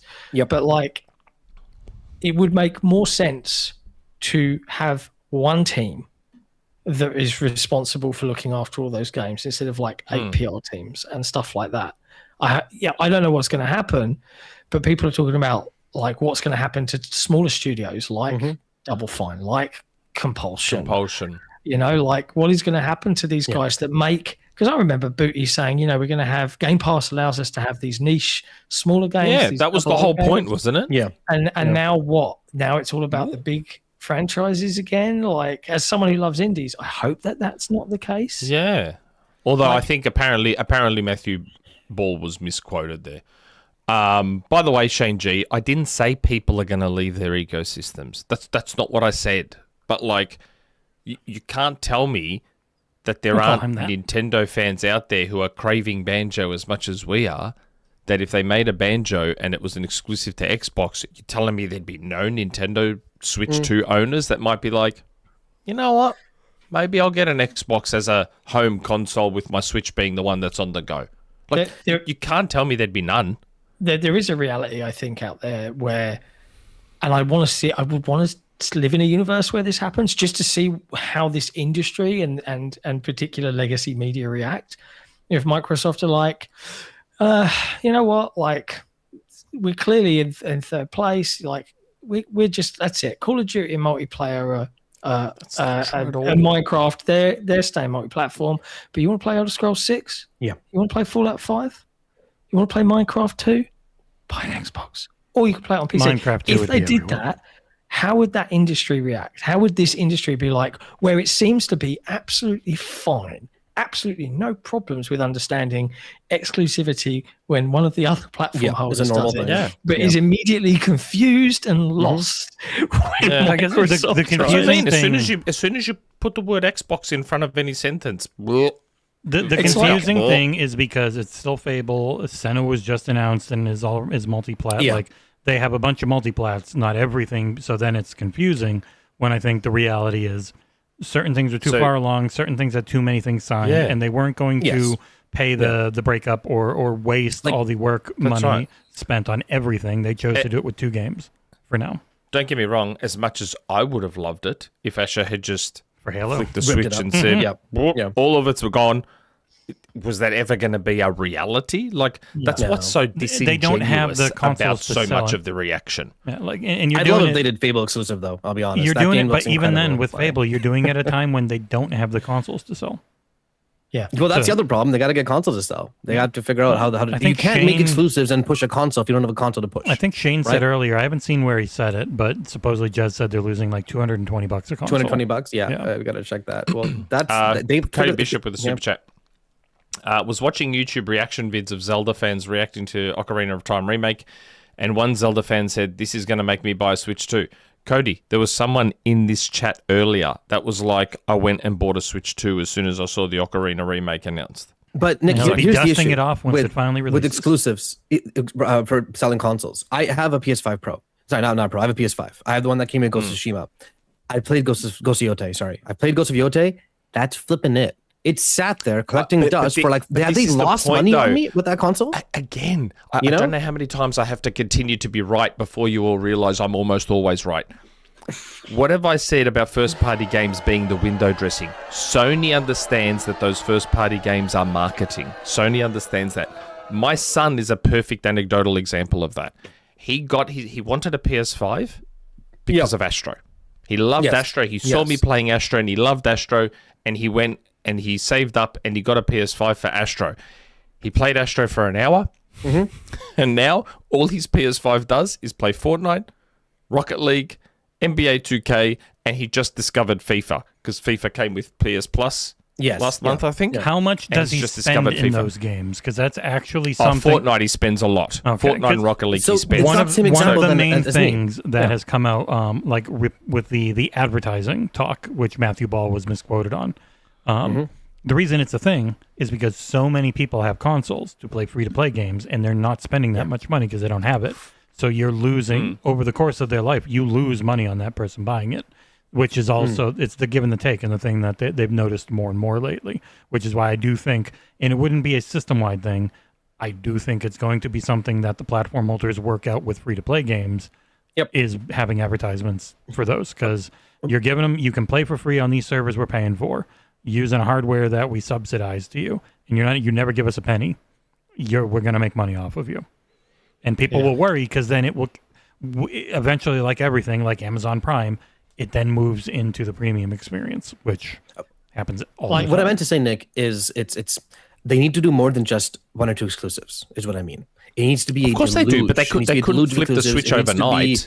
Game Pass has to be have advertised even more. It's got to be like, listen, you bought this console now. Now give me reason after reason after reason for playing it. Which Sony has not done so far. Again, she's been there for like 3 months. Oh yeah. No, I fully agree with you. Like This they is need what's to do so this. They weren't frustrating able to. about all these fucking articles. Because the media landscape is so heavily Miserable. SEO and fucking You see that one headline on the? driven Oh by my god. It's like, quick. We've got to fucking get some articles out. Go. So the articles are being framed and written in a way as though Asher has been there for 15 years and she's only just making these changes now. And why the fuck did she wait so long? It's like, guys, she just got there. Yeah. I would argue she's almost overdoing it. Like, what did I say at the start? This is all clearly retention strategy. Yes. She knows Xbox fans are pissed off, so she's doing all these little quick retention things to keep Xbox fans happy and placated while she works out what the fuck is exactly going Her on. little 100-day thing, the next 100-day thing, she mentions they're cutting marketing, right? Which at first makes you think, oh, what? The marketing is a big issue. But then you look at it from the angle of we're getting the core fans back on our side. Word of mouth goes up. Fans go up. Yeah. Retention goes up. It's and suddenly retention. you don't need that much marketing, right? Like, yeah, it's Now, smart. Tom has been trolling everyone, calling them cheap wins, but Tom and I are effectively saying the same thing. I'm saying it from the pro Xbox way. Tom is saying it from the trolling Xbox way. I was calling it little retention strategies. Tom's calling them cheap wins. Ultimately the same goal. It's funny Ultimately as well the exact same because thing. Jesse and I, like, and Kat, we were sitting in the media lounge and we were watching, and I'm not going to name any names, but Jesse knows what I'm talking about here. We were watching some, I would describe them as massive video game pundits. Like, in this industry, recognizable names. After, like, watching the showcase, they were shitting on Microsoft right there as they ate their tacos and ate their food, and just like Their opulence. right. And This I'm show just like, I'm sucks. sitting Making there Gears like, exclusive is gonna kill it. Like, and this oh, is the one thing like where I wish Microsoft would kind of like be a little bit more brutal about this. And they are snapping back a little bit, but holy fucking shit. Like, they are also living in an industry, and we talk about everyone suddenly gets stupid, Nick, when Xbox is in the headline, like suddenly they don't understand how anything works. A lot of people in this industry just do not want Microsoft to succeed. Yep.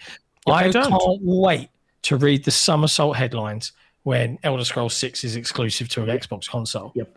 When that happens, if that happens, holy shit, the uproar. Oh, look.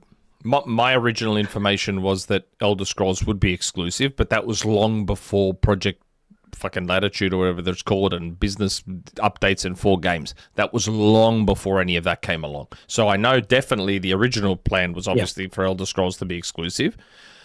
How much that has changed in the last 2-3 years, given everything that's going on, I don't know. How much it's going to change again, thanks to Asher, I don't know.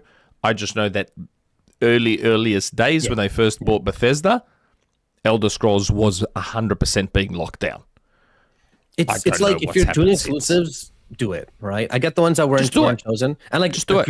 If you've seen my opinion before this, I was never pro exclusive. I was like, dude, just get everything. I want Halo to succeed. I want to on everything. Blah blah. To be fair, I still want Halo multiplayer on PlayStation, but we'll see how it goes. But for now, dude, if you're doing it, do it. Do it all the way. The funny thing is, that's the irony of it. That's what you just touched on. So Jason, member/patron Jason, who's massive Gears fanatic. He is the guy that will carry me in multiplayer matches. He is the person that will carry us on the Insane Run. He actually said to me, he's an Xbox fan like us. Yeah. He owns everything and plays on everything. Although I think he prefers trophies to achievements now, and he tries to platinum a lot of games. Nice. But he is a massive Gears fan, always has been. And even he's like, you know what? He goes, I'm actually annoyed they've made Gears exclusive. I go, why? He goes, because that multiplayer might just die straight away like 5 gig now. Risk. Now, I do agree with him in principle. Having said that, while I do agree with him in principle, realistically, how many PlayStation players, and remember that the PlayStation, the more hardcore PlayStation fan base aren't multiplayer gamers anyway. Yes. The more hardcore, because they love their single-player adventure games, and that's fair enough. How many PlayStation players realistically were going to jump into that multiplayer and stay? They're going to come in, get fucking destroyed by someone going with a Nasher and be like, fuck this, I'm fucking out. But Nick, don't forget, a good chunk of PlayStation players used to be what? 360 plays, right? They all moved in the Xbox One days. If you looked at Greg Miller's chat when they were talking about the flipping Gears and who's excited about Gears, his entire chat was like, we all are, right? The single player.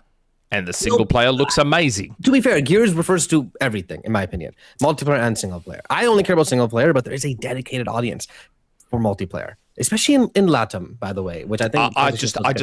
I personally don't feel there would be a ton of multiplayer PlayStation Gears players long term. I just don't feel that's a thing.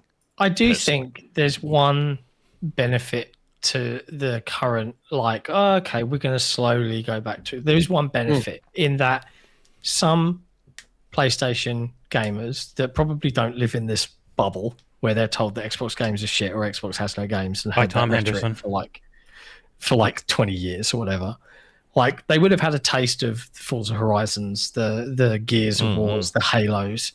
And then when that next iteration comes around and it's like, hey, we're on just here now, that might actually do some good. That might actually cause a little bit of that FOMO where you're like, shit, I really liked Forza Horizon 6. What do you mean Forza Horizon 7's not coming to PlayStation 4? Like, oh, maybe I need to buy one.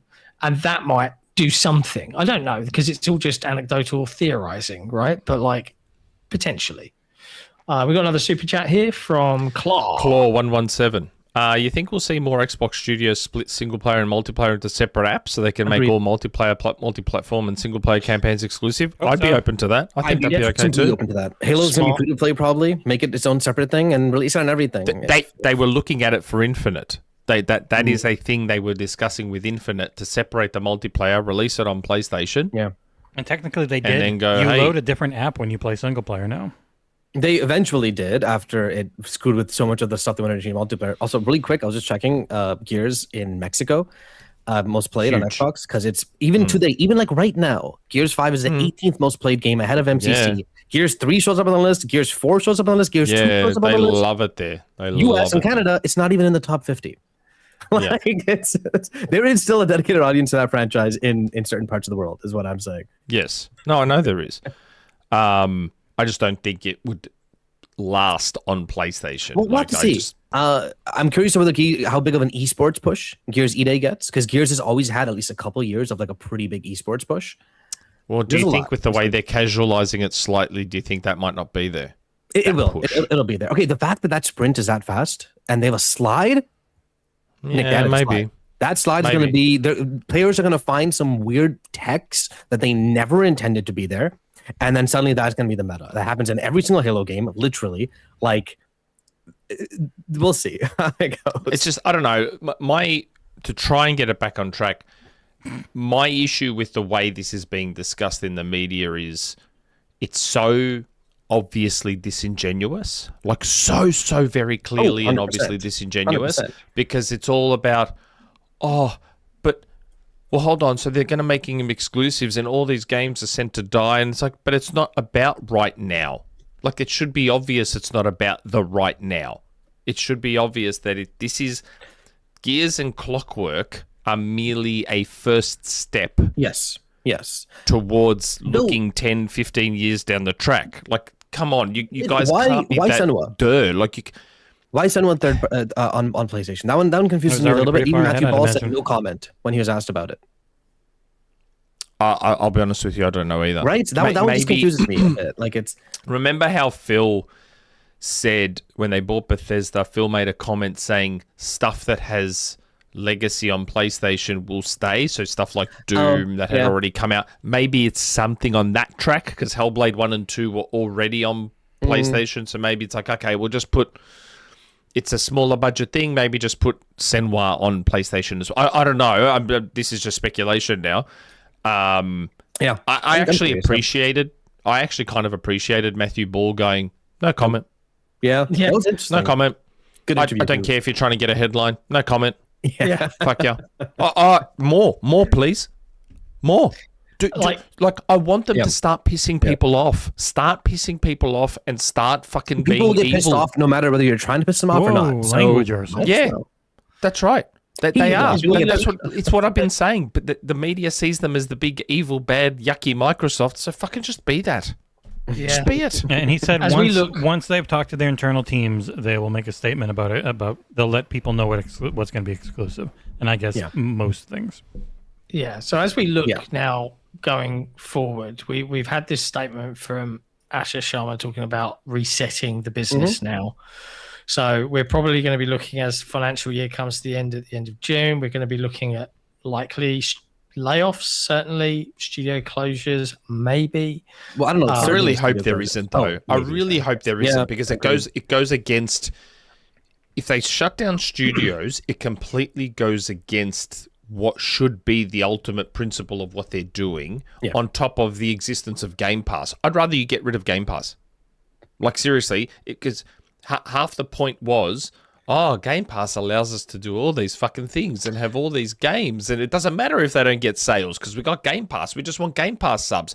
But we also know that you can't grow Game Pass subs without selling more consoles. So there needs to be some serious short-term pain to get the long-term gain. Games need to do well on Game Pass too, though. It can't just be like, we have Game Pass, everything's fine. Like, but they don't tell us how they do on. They don't really tell us how they do on Game Pass. Like Hi-Fi Rush, for example, did not do well on Game Pass either. People love talking about the game; they didn't like playing it.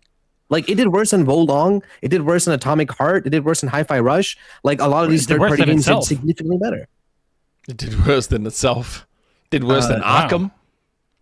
Wait, Did what worse did I than yeah, that? but you say that. I'm an Atomic Heart. I'm an Atomic Heart. I That, was like, what are you talking about? that misses the point that Nick was making, I think, because Microsoft specifically said we can live in a world where the Game Pass, the recurring revenue from Game Pass fundamentally funds smaller games to be able to exist.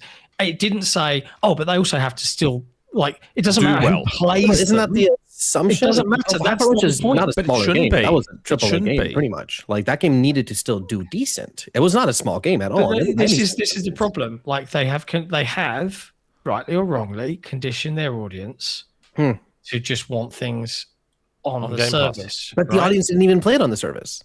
The audience That's said not the Hyper point. Rush. Ignore the fact that the audience might not have played it. But you need the breadth on there.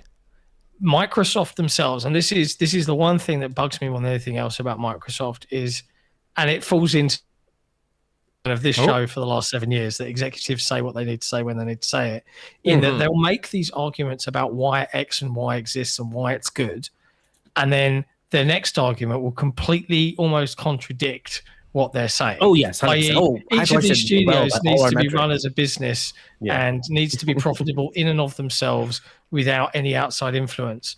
But then, like, let's be real. Let's be real. If I sitting here as a pundit, as a non-professional game developer, as a non-professional, haven't worked in games marketing, can look at Kiln and go, that's gorgeous. That's so double fine. That is not going to sell. That is not going to get an uptake. That is not going to find an audience. Why does it exist? I can do that. It's not me hating on the game. But I can straight away make that call.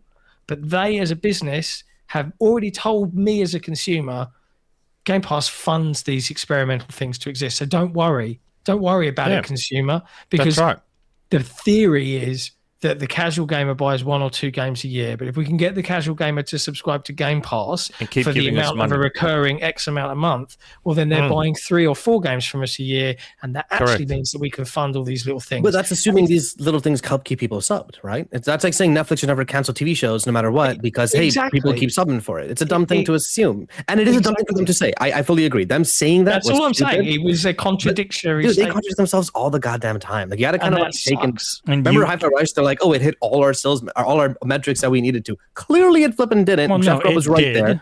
But the previous 2 games were so rough that it was. I don't think Hyper Rush did either, bro. I'll be honest. I think that was just them saving face. It's and just saying the main thing is always, even with the statements you just put out, is it's mostly bullshit.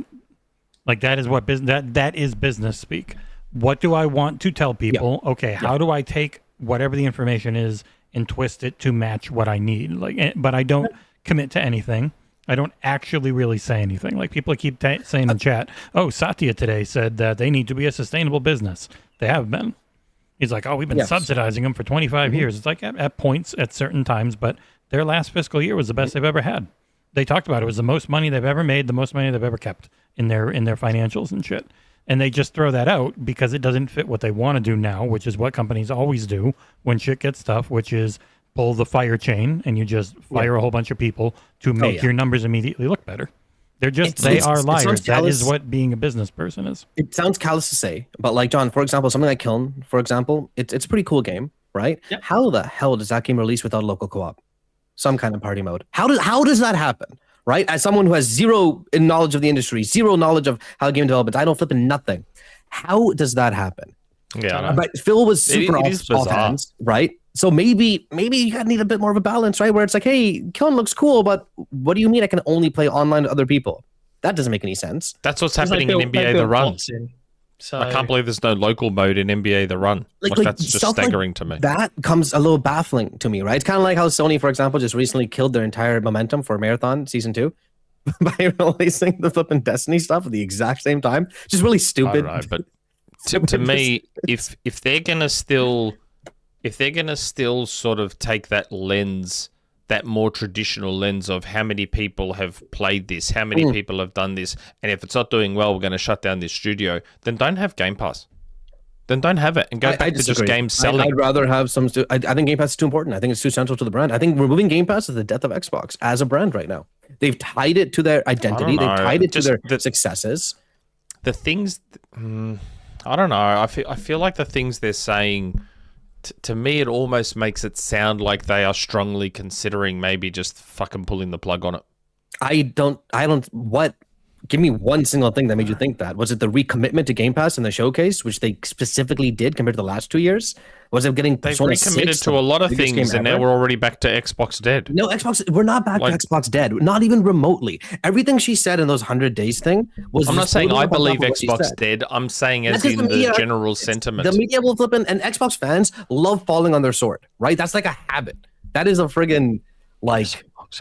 That is a built-in habit for Xbox fans is they need to be the flippin' victim. And I say that as an Xbox fan. They got to find something to look at. Be like, oh my God, I can't believe they're doing this to us.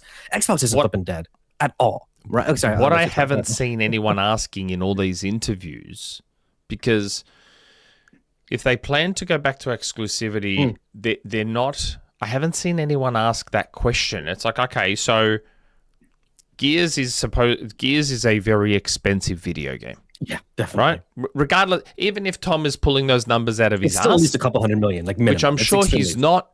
Yeah. Maybe he is. We know for a fact that Gears will be an extremely expensive video game to make, which means we also know that I have to assume that they're willing to sacrifice. I think Matthew Ball said, we know that some games are not going to sell as many copies as if they were multi. But that's what I was so happy to basically hear him say my saying, short-term pain, long-term gain. I was so happy to hear him say that. It means that they must understand that you don't, and people aren't going to like this when I say it. They're going to have to sacrifice next gen too. If they want to truly fix Xbox long-term, the next generation is going to have to be sacrificed as well. Well, I think when I say the next generation has to be sacrificed, I mean they're going to have to go through another generation of not performing well, but put all the pieces in place to make sure they do better the one after. And I think they lent some comment to understanding that, like, hey, we can't sell $1,200 consoles to people in 2028. Like, that's not a universe that actually encourages growth of this business, blah, blah, blah. So I think there's definitely some acknowledgement there. But, like, it bugged me a little bit that we didn't get the opportunity to sit down with Matthew Ball or some of the others, because some people at the press junket did. We did not. Because, like, the question I would have asked is, like, you know, Xbox, you know, has been releasing their games elsewhere. And, yes, on the surface level, it makes that moment in time, it makes you more money. But it has absolutely decimated your own brand in terms of 10%. Why do I need to own this? We need to move away from decimated. It doesn't mean what people I don't use it anymore. You're living in a universe where you do this and you release all these games, and then Sony will make a deal that says that deluxe buyers of Control Resonant get 2 days extra access before your customers on Xbox who are paying the same amount of money. And that is your competitor that you're giving your games to. And they're like, we don't give a fuck about your business. So why are you giving a fuck about theirs? Exactly. How dare you pull that commercial from us? Like, do you know what I mean? Like, Microsoft, like, that's what damaged the relationship. At some point, so fucking dumb. They paid so much attention to the spreadsheet and the economics of it that they just completely ignored how this industry functions generally. Lots of pot. And I get that, like, again, and I've said this and I've maintained this has been my stance. I don't really care about where I play. I just want the games to continue to exist. So when we were being bombarded with this industry's fucked, studios are going to close, we have to release stuff everywhere in order to make it make sense. You know, we've often had arguments about, well, can't we just make games look as good as they did 10 years ago? Because that was actually fine. And then, you know, developers can work faster.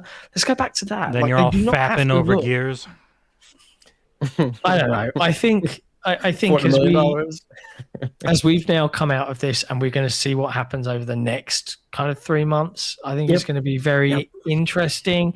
I think that Xbox fans should brace for studio closures, I reckon, and definitely layoffs. Nah, see, I'm not on board Nick. for that. I genuinely hope not. I hate Layoffs will almost theorising certainly about happen. that. I'm hoping they can avoid closing entire studios. That's my hope. If they I'm not on board for restructure that. the organization, then there's going to be redundancies, and they're going. There's going to be redundancies. I To be fair, there are don't- real redundancies. That happens. Like, I can't get on board with Game Pass continuing to exist and studio closures also happening. I can't co-sign that shit. They've had plenty of closures while keeping Game Pass already. If they again, super callous sounding. I'm talking about close this new compulsion. regime, though. Yeah. I'm talking about this new regime and what they plan to do. I can't get on board with studio closures while you're also allowing Game Pass to continue to exist. I wouldn't be on board with studio closures no matter what. Yeah, studio closures flipping stuck. I do you don't. mean? I Says the guy who begs for games. Like, why does it have to be that? Why does it have to be that binary?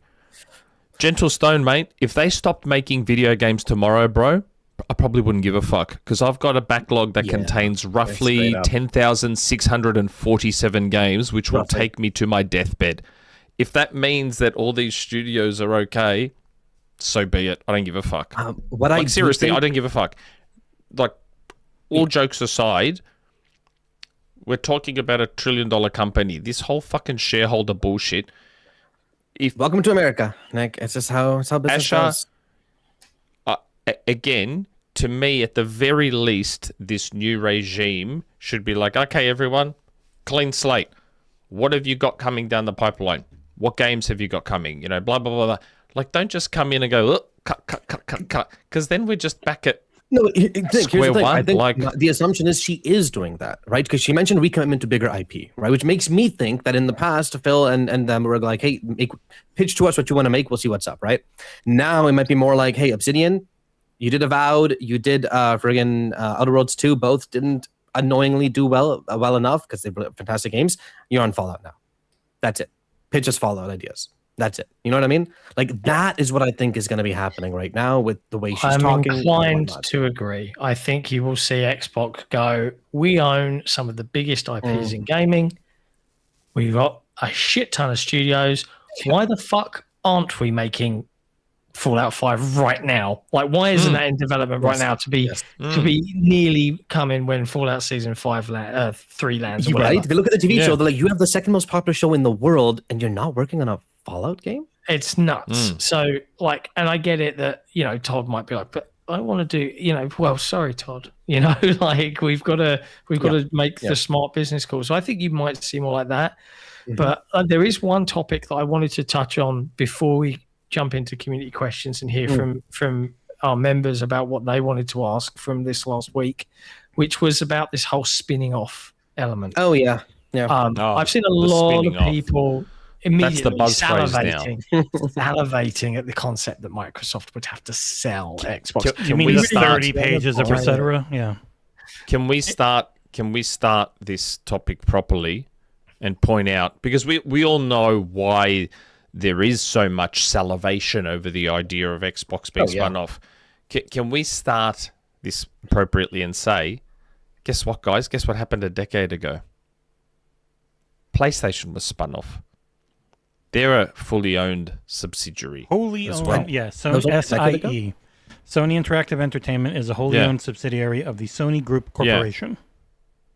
Like, it doesn't, like, I know it sounds sexy to make it sound like Xbox is going to be sold off and yada, yada, yada, but But that was the SIE headline. is a wholly owned subsidiary of Sony or whatever. Who Like, was it? Was it the gamer or someone? Like, the headline was essentially Microsoft looking to make Xbox easier to sell. It was like just the headline from a website, and it's like, yeah, that will get you the clicks. But it's funny because it was the smallest part of that article on The Information, which was a $300 paywall because you have to spend $300 per year for it. Of course, everyone immediately just steals it. It was mostly about them recommitting to tentpole IP to get them out more quickly. And then there was a part in the end about how they've talked about restructuring, what that may mean, even doing wholly owned subsidiary thing, like, and that is all anyone's talked about because it is the juiciest of juice.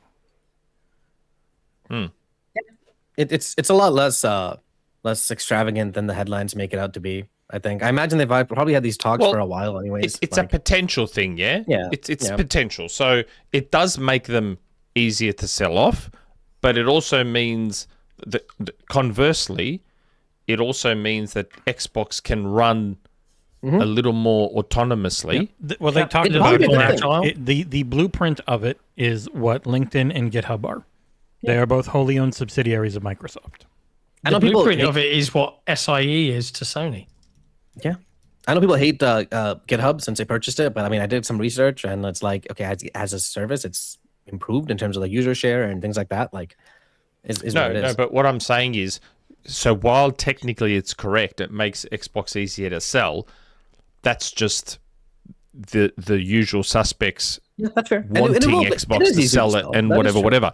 Yeah. But like I said, conversely, it also means that they can operate in a way, like Ash has been bemoaning the fact that, fuck, why can't we just do these things quick? Let's just get this shit done. Being a wholly owned subsidiary does allow some wriggle room in terms of getting things done quickly and cutting a little bit of bureaucratic red tape. And it is. Sony is a wholly owned subsidiary. I am on Sony Interactive Entertainment's own webpage, and if you search wholly, it says Sony Interactive Entertainment is a wholly owned subsidiary of Sony Group Corporation, right on sonyinteractive.com/en/ and right off the bat, dash it us. was. Yeah. so for the last 10 years, have none of you been worried that they're more going to than sell 10, off to be fair. SIE? Sony's been a subsidiary since like the very beginning. Sorry, SIE. I'm not really sorry.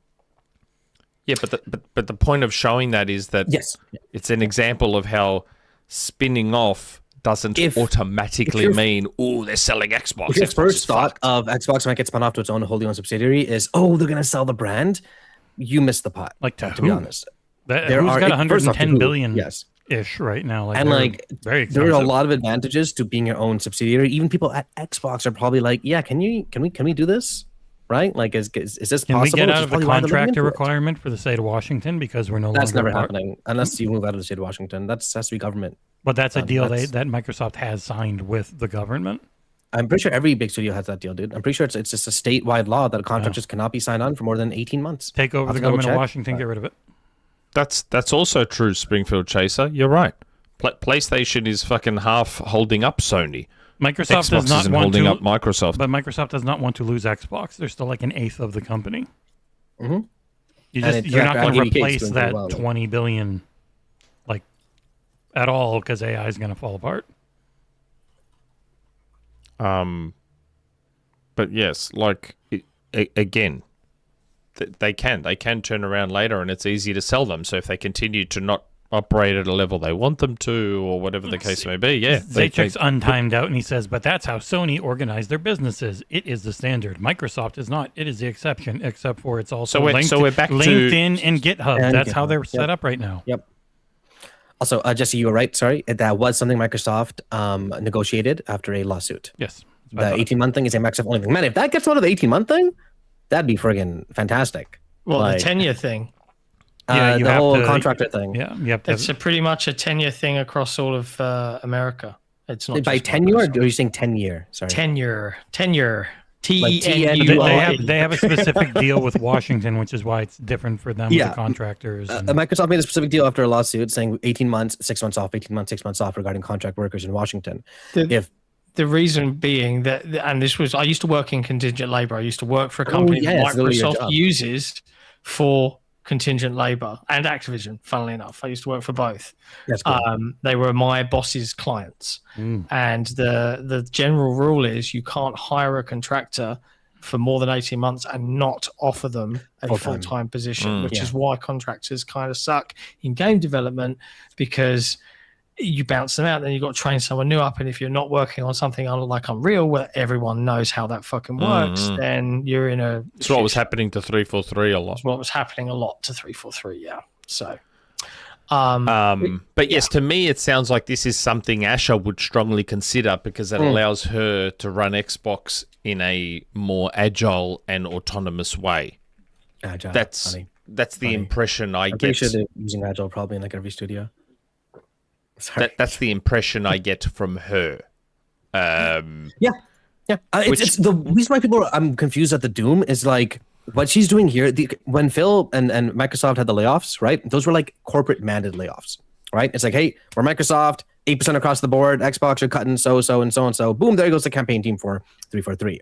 These current cuts, at least the way they're being given to us, implied to us, is that these are cuts we're doing ourselves to get this business in a healthier place, right? That's how they're justifying it, the whole 3% thing, blah, blah, blah, which makes me a little more hopeful that it's going to be less, oh, this shuttered, oh, you're not working anything, you're gone, and more like, okay, we need you to do this, and this, okay, you have some redundancies here, you're gone, marketing's getting toned down, that kind of thing. Like, I could just be naive, right? I could just be hopium, but Could be.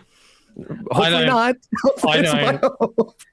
I think everyone should be just bracing for that. This will get a lot more painful before it gets better. And that's everywhere because also EA is about to get maybe potentially finalized on the Saudi deal if they still have the money. Really? Saudi still have the money for it? They haven't made any for like 7 months because of the war. And the Sony aggressive actions. The Sony bunch of layoffs are still yet to come. Those are not going anywhere, guys. People stop talking about them. They're happening. Again, as Shane, for me, Shane, she's only been there like, when did she get there? Feb? Yeah. February. Yeah. And Matthew Ball's been there for like 2 weeks, I think. Like he's barely been, barely been here. To me, they still haven't been there long enough to say one way or the other, oh, I totally trust Asher to fix it. We all remember, and remember, I'm continuing to stick by Phil. Phil is my man. But you all remember when Phil took over, same thing. There was cheap little wins at the start, and everyone got on board. Oh, yeah, Phil Spencer, blah, blah, blah, blah, blah. Mm-hmm. Here we are a decade later, and look how people are turning on Phil. So I'm not going to fall for that same trap and just, oh, look, Asher's doing this, Asher's doing that. Mm-hmm. Let's give her some time and see. The moral of the story is new CEO every 5 years. Like let's just see what the real lay of the land is in like after 12 months, as opposed to just seeing these little, as Tom Henderson called them, little cheap wins. I call them retention strategies because she does need to retain. Xbox fans have been leaving in droves. Game Pass subs were cut when they upped the price and pulled and did all the shit they did. So right now, because retention is easy. Like doing what she did is easy. It's easy to do that. It's easy to go, look, we changed the logo and we changed our boot up screen. And that's all very, very quick. And you get a console, and you get a console, and you get all very quick, and easy stuff to do. I'd like to give her a little bit more time, maybe a year or more, and really get an idea for how she views, because she's still learning so much about the industry. She said that she's had a recent interview with Emily Chang. Emily Chang. It was Bloomberg Tech, I think. Emily Chang. She might have had another one. She did another one. She did another one, I think, with Fortune. You want a fun Asher Sharma anecdote to end this segment before we move on to community questions? It was Fortune. Yep. It was. Little fun Asher Sharma anecdote. The day before the showcase at the Mixer, I said, Asher, are you excited for the showcase? She went, I'm so fucking excited. I was like, you never hear Phil Spencer drop an F-bomb. Holy shit. Sarah did. Sarah swore like a sailor. Sarah did swear, but there you go. All right. I'm just conscious of time because I said I would cut it off at 2 a.m., but I think if we can get through community questions in a reasonable time frame, 2:30 is not too bad for me. Well, you know what? I'm not going to play this music because it goes for way too long. I'm going to go music that will change. Sure. It's that point in the show where we take a moment to acknowledge everybody that has supported us on our journey, and particularly this week because of the SGF shenanigans. So many people put some cash in the piggy bank to enable us to be able to be out there either via membership on YouTube, via a Legacy Patreon, via a Play Day 1 membership. We owe you guys. You're all fantastic, and we wouldn't be able to do this, bring you these previews, bring you these conversations without your support. So big thank you to every single person that has contributed in some form or fashion. You guys rock. And in the interest of appreciating everyone, there was a super chat we missed. Oh, really? Yeah, so let's dive straight in. From Analog AI. So I apologize, Analog. ESO, I assume he was going to say Elder Scrolls 6, not ESO 6. Teaser, 8-year anniversary, launching soon. When did they announce Elder Scrolls 6? It was ago. like No, it's longer than fucking that. ages ago, 8 wasn't years it? It ago? was a while back. I think it's about 8 years ago. It was before COVID, right? I've still got DMs on stuff that's supposedly in Elder Scrolls, like information about Elder Scrolls, and some of it has come out, some of it hasn't. But there's so much stuff about Elder was 8 Scrolls years that I've ago. been sitting on. God, so long ago. That's insane. I've never played an Elder Scrolls game. Ever. They're not for you. Silent Cypher. Just dropping some more Hey, good on generosity in the Collingwood, that chat. one. Oh, wow. He got one himself. 5, and he gave one to himself. Wow. Holy shit. Legendary. That's funny. Good old Collingwood. Thanks, Silent. Thank you very much, mate. And I also want to say thank you to everyone that hung around with me on the stream. Yeah. It Solo was a long stream. one. You Dude, I stayed saw up. you get a win on Fortnite. I'm like, when's he gonna lose? And then boom. he just I wins. I'm like, ended on a what? victory royale. How good was that? I was like, you know what? And that was on cloud. I was playing on via Really? cloud. Yeah, and I got a victory royale. I was like, fuck, I impressed myself. Other than that, like, cloud, mate, Xbox Cloud's not bad. If you've got Ultimate, It is vastly improved over what they used to have. so Fortnite's like a third-person twitchy. give away I one sent more. another membership to He's make up for the mean one to that he get got for his himself. And I'm thinking, you know, I could do really easy, quick streams if you're playing a game that doesn't require super fast reaction, like something like a Resident Evil or something like that. You could easily stream that via cloud, do it in StreamYard and go bang, bang, bang. Our Twitch enjoyed channel that. is It was open good. whenever you want. You were just streaming Why straight does through that stream. have to be Twitch? Because YouTube is ridiculous with notifications and shit, and we have a ton of stuff. YouTube is the baby. Twitch is free. To be fair, if you like coordinate is the beforehand, like if we don't have the YouTube notifications that we need for something else that day or stuff like that, then it's probably okay. To be But honest. you get to stream. I have a whole setup. It looks great, and I've done like 3,000 of them. So If you want to Yeah, have like I do think we can expand on YouTube a bit more too, with streams and stuff too. I think it will depend on like notifications, obviously, but what's this obsession with notifications? that's how you're not going to get viewers when you stream unless you have notifications. you have to have a notification for a live streamer. yeah. It's not going to get any You're going to get viewers. zero. Or I viewers. just You're put gonna a tweet out to my 21,000 It's followers. Twitter. There's like 300 actual people. Yeah, notifications We've are got really, 158,000 on the day one account now That's for some bizarre crazy. reason. Yeah, none of them are real. None Is of that them how are many real. it is? 159 now, I think. No way. Oh, It look. was 150 before I left for SGF. Really? Yeah, the day I left for SGF, I think, or the 2 days before, we were on 150, and now we are on 159. Do you remember the days when Wow. YouTube and Twitter were competing for sub counts? Do you remember when we used to care? Yeah, that's It's funny, like StreamYard was telling me I had 350 people watching, but then someone was saying that on YouTube it was only actually like 150 or 120. I'm like, so where were those other 200 viewers? The Because thing they that weren't on breaks the Twitch. view count is because Twitter is bullshit. And so I had it set up for you to be on Twitter, Twitch, and YouTube. Yeah. And Twitter counts their viewers as anyone that's watched us 3 seconds. And they never go away. So you'd be like, oh my God, I've got 700 people watching on Twitter. So I mean, 700 people. Yeah, are- I had like in total across the 3 platforms, it was saying I had the 300 people. I'm like, Twitter- oh, that's not bad. 300 is okay. Twitter breaks it every time. Okay. Well, thanks All anyway right. to the people that did hang around and watch the stream. It was I enjoyed it, even though I was up till 7 a.m. Damn, that's Good crazy. man. Let's dive That's into dedication. the form. Still not good That's enough to true get you dedication. streaming on YouTube, though. Hey, Nick, what do Sorry. you think of rabbits? First question. This is I have not seen this name before. Isaac Spencer. Oh, Phil's shit. son.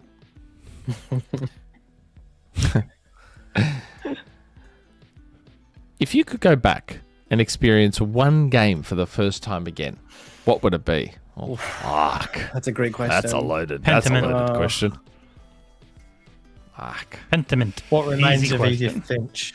Oh, that's a Really? great answer. Or Holy Inside. crap. Those are my two. Oh, yeah. Really? Well, yeah, games that are all I about should the play first Inside. experience and aren't about replaying. Yeah. That's a tough answer. There's so many. Like, and from what You're aware of perspective? time, Nick. No. Okay, well, Um, we'll be bouncing at 2:30. That's all. From what perspective? Like, if it's from the perspective of experiencing, I guess, a story for the first time, then BioShock. Like to have that Oh yeah. that would you That's not kindly recently. moment again would be my like, God. oh my god. Did you not? But- Did you not get that he was doing that? Because I figured it out while in the middle of the game. Me? Like, No. Every It's single time just he this said, dude "Would you-" talking in my ear like every other Yeah, video they made it game, very going, "Hey, clear with the why don't would you you-" go over there and do this?" But then His it was a action would you didn't seem so kindly, and then you non-threatening. go and do it every time. I was like, huh. Yeah, but all video games do it. All video He games kept have saying someone that line. narrating. He had Cortana an does it too. Cortana's like, Chief, we have to go and fucking do this. But Hey, she didn't- Chief, go and fucking do She this. didn't have Chief, a go and fucking do line this. every time. But at the end, Cortana doesn't turn around and go, haha, I was secretly fucking with you. The clever part wasn't the would you kindly. The clever part was taking that and fucking breaking your brain with it by revealing that, haha, I was secretly making you do these things to further my plot. That's all. I guess I would just say it didn't break my brain. No, it broke my brain from the perspective of Really cool twist. thinking, if I went back, could I not do it? You couldn't. Of course you're going to do it. You have to keep doing it. That's the brain-breaking part. But from the perspective of playing a game that I just loved and was so absorbed in, I almost think my answer would be the Prince of Persia: The Lost Crown.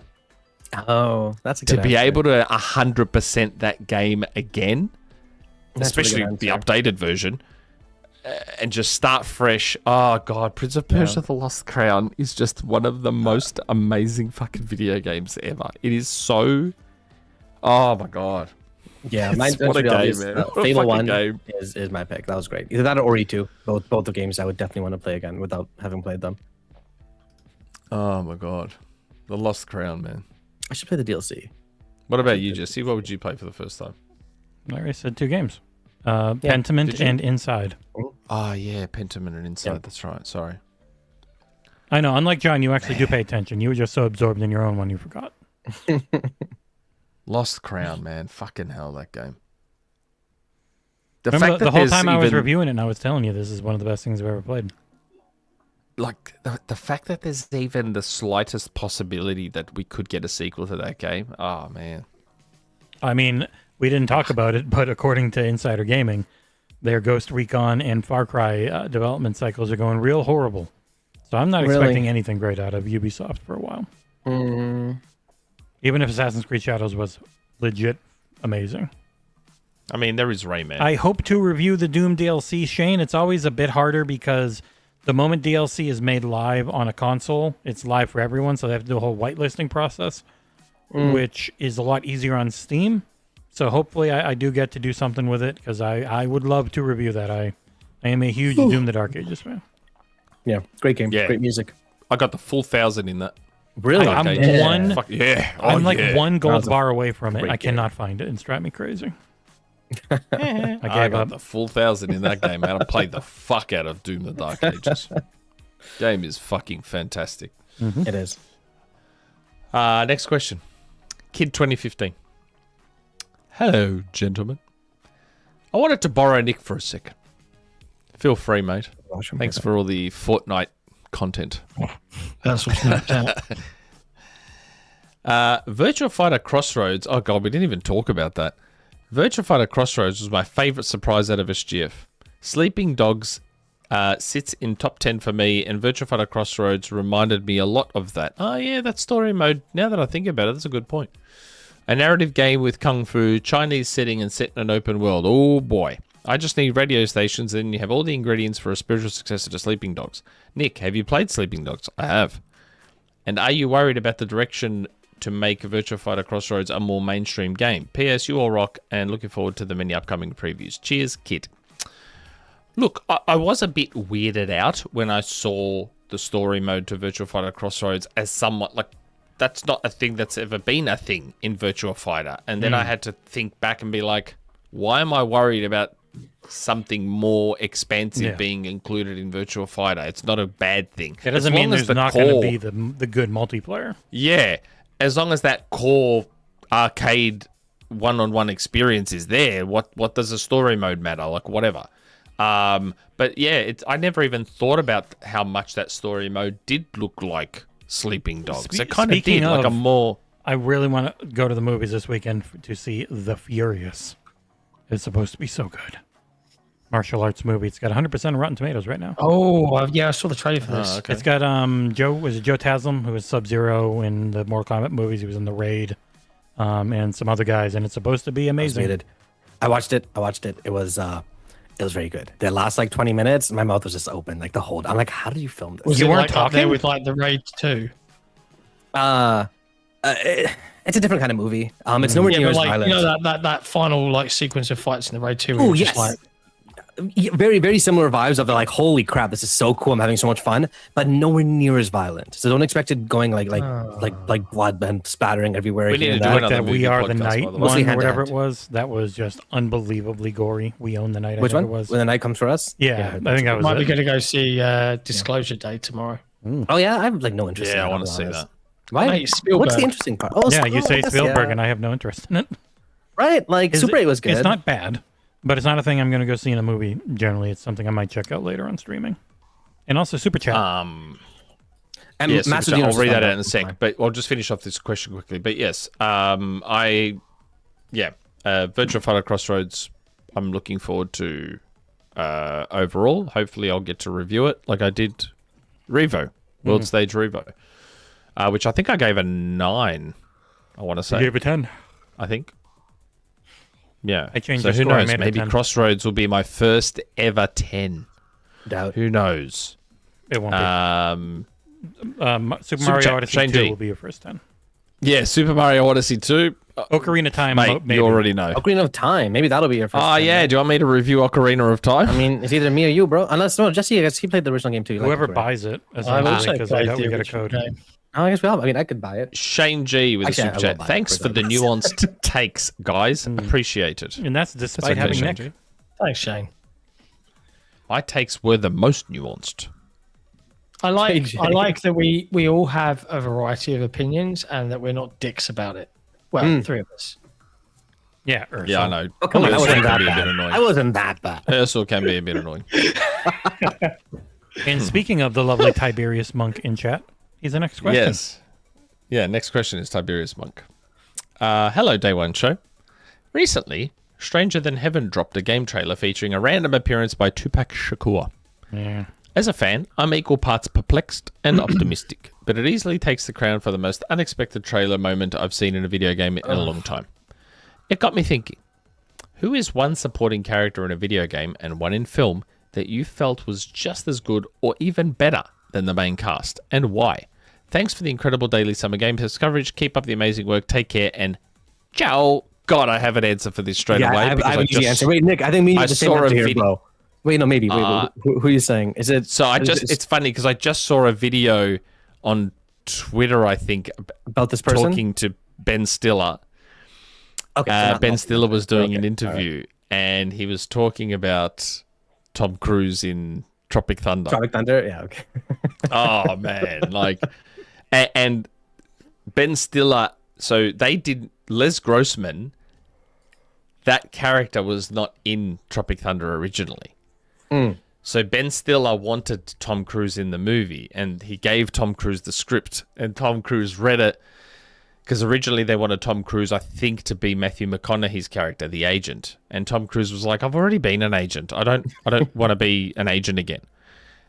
He's like, but I want to be a studio exec. And then Ben Stiller went back and he's like, fuck, talked to his co-writer or whatever. Was like, maybe we just write a character for Tom Cruise and we'll add a studio. And so they wrote Les Grossman in. They put Les Grossman in just for Tom Cruise. That's and pretty fuck, funny. mate, that was one of the funniest cameos. Like, you could almost argue he made that movie. Like, Made it super memorable, super quotable. oh god, it was that moment where he was talking to that guy and he's like, why did you go and fuck your own face? Like, it was just the fucking best. It was so good. Like, oh my god, Tom Cruise, I mean, say what you want about him as a human being, whatever, like the He's a weird great stuff actor. he was or wasn't into, but as an actor he's always been incredible. I got a good yeah. answer. But actually, no, you didn't say game. Did you ask for game character too?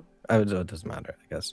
Yeah, he said in film or games. Okay. I think. Well, I got the same answer for both. My answer is Keith David, Arbiter in Halo, obviously, and Childs in The Thing. Both of them just so damn. You could even say Anderson in Mass Effect. Yes, actually. Oh, that's a great one too. Oh man, honestly, anything he's in, even in friggin' They Live, like that's he's incredible. Yep. I don't know if I have an answer. Like, I can't think of one. I have an answer. Johnson. My answer, Keith David. Everything he's in, he's amazing. Straight up. John's 2. Next question. Straight up. There you go. Thanks, Tiberius. We're now on to the forum. Yep. First question is from Jesse Brother. Happy podcast 318, boys, and welcome back to your respective homes, John and Jess. Sorry that I completely missed the show and didn't even bother submitting a question last week, which I did point out. I did notice that. I knew I would not watch the show live because I'd be dead asleep and wasn't even sure you guys would get to reading those. I discovered you had when I scanned through the replay, thanks to Nick's great timestamps. They really are. They are best in the They're business. overwhelming. Yeah, there's a lot of them. And John, great job carefully folding your swag, then undoing it by drunkenly tossing every jacket / sweater / shirt across the room right after folding them. 2 great examples of that mixer you attended. And Jess, great job staying awake and great Australian accent. Like when you do your Matt the Rat voice. I swear you could fool whoever pissed John off by him thinking he was a fellow Aussie. You just need to master the intrusive R that Nick insists is a thing while doing it constantly. I do not. This week's question is about the greatest thing I saw at the showcase. Not Crazy Taxi, sorry Nick, and not even Gears E Day, which looked phenomenal. It was Fable, which went from being a delay I understood / accepted to, after seeing the 30-minute gameplay vid they put out later, became easily my most anticipated title. So did any of you watch that gameplay demo vid? And if so, what did you think? We all watched it and we all hated it. I haven't seen it. I actually haven't seen it. It's really cool. Just put it on while you're doing something, and it's just Anything. It's so nice. Taking a shit in I the feel bathroom, driving your car. It's like exactly 30 minutes. Yes. Yeah, Exactly. I'm going to play that game a lot. Yeah. And it is going to take over my life in February. Oh my god. I'm so looking forward to just diving in. Screw you, GTA. Like genuinely, screw you. I'm like that with Whatever. Ocarina, man. As soon as I start it, like that is it. Yeah, but I mean, then you'll But be that done in is- like 15 hours. Then you have more stuff to do. 15 hours for no. Ocarina. I mean, The way these I is- play games and the way I play my Zelda games, you reckon I'll Okay, be done that's with. fair. I've put 40 into Tears of the Kingdom, and I feel like I've barely touched the surface, and I'm yeah, already I mean, over it. I put like 100 in that, and I was still like something to do. Nick, really quick, you think they're gonna actually add things to Ocarina of Time remake, like more mini games, more bottle hunting, change the I wouldn't be compose system? surprised. I wouldn't be Right? surprised. I have yeah. We'll see. Super chat. But no, Fable. Although I've just put it on now, Yeah. and If you want to it's see just combat, someone just there's- playing. In the last like 3 minutes, there's They talk combat. over And otherwise, it to it's let just you know what's happening and stuff. it's just someone playing the game, relationships. 30 straight minutes of gameplay, and it looks It's so played fucking good. on a series dev kit at the quality mode. Make sure you're at 4K on whatever video you're watching it too. Yeah. Looks very clean. Yeah. Or it's it's very text How Cool. did this happen to you, pig? That's the part you're getting a choice. Yeah. Why does the guy look like that? He's just looking down and The sad. lip syncing and stuff needs work. For You're sure. gonna kill John. Okay. He's definitely gonna kill him. I'll have to watch it. To that's see I what meant it's to like. Super chat. But it really is gameplay. Like he's just sitting there on the choice, the conversation choice for like ages. Yeah, they're talking. Yeah, Next question. Wow, just ignoring the super chat.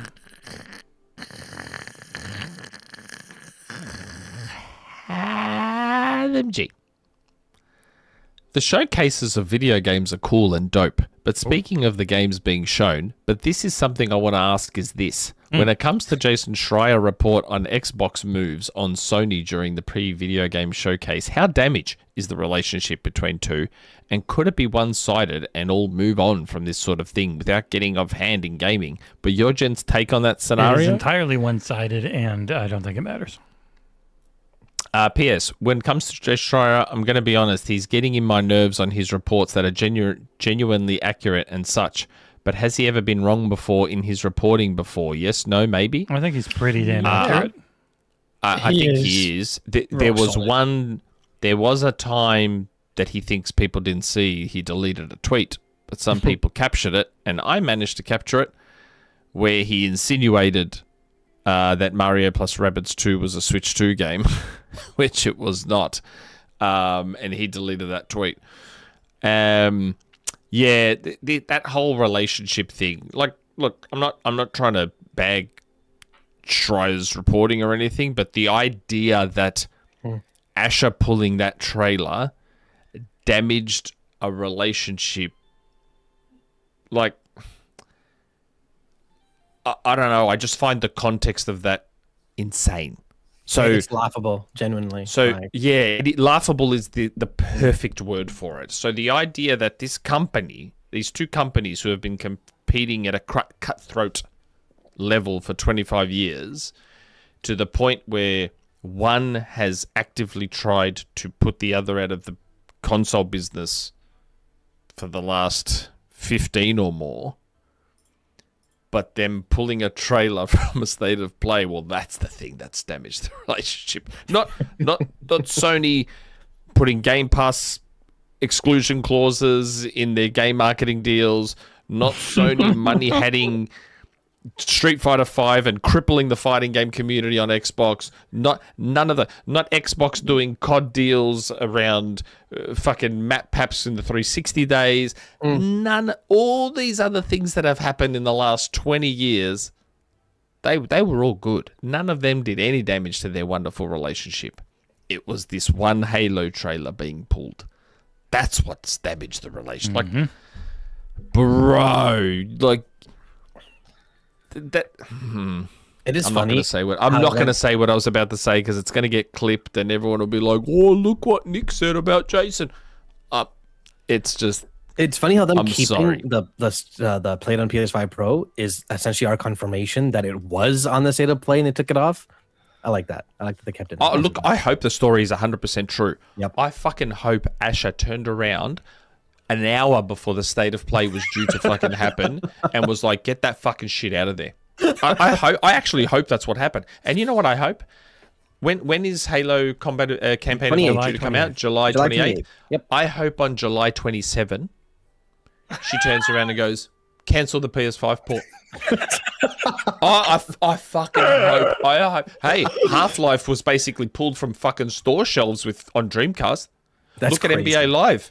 Don't say it can't happen. Look at NBA Live. NBA Live got reviewed, basically was out in stores and got cancelled. So, oh my God, I would love for Asher to go, cancel it. It's not coming to PS5. Just release a day early on Xbox. Just be like, hey, your Xbox guys, boom, July 27th. Here you go. I hope that happens and quote unquote damages the relationship further. I Right? hope it does. Fucking hope it does. Shane G with a super chat.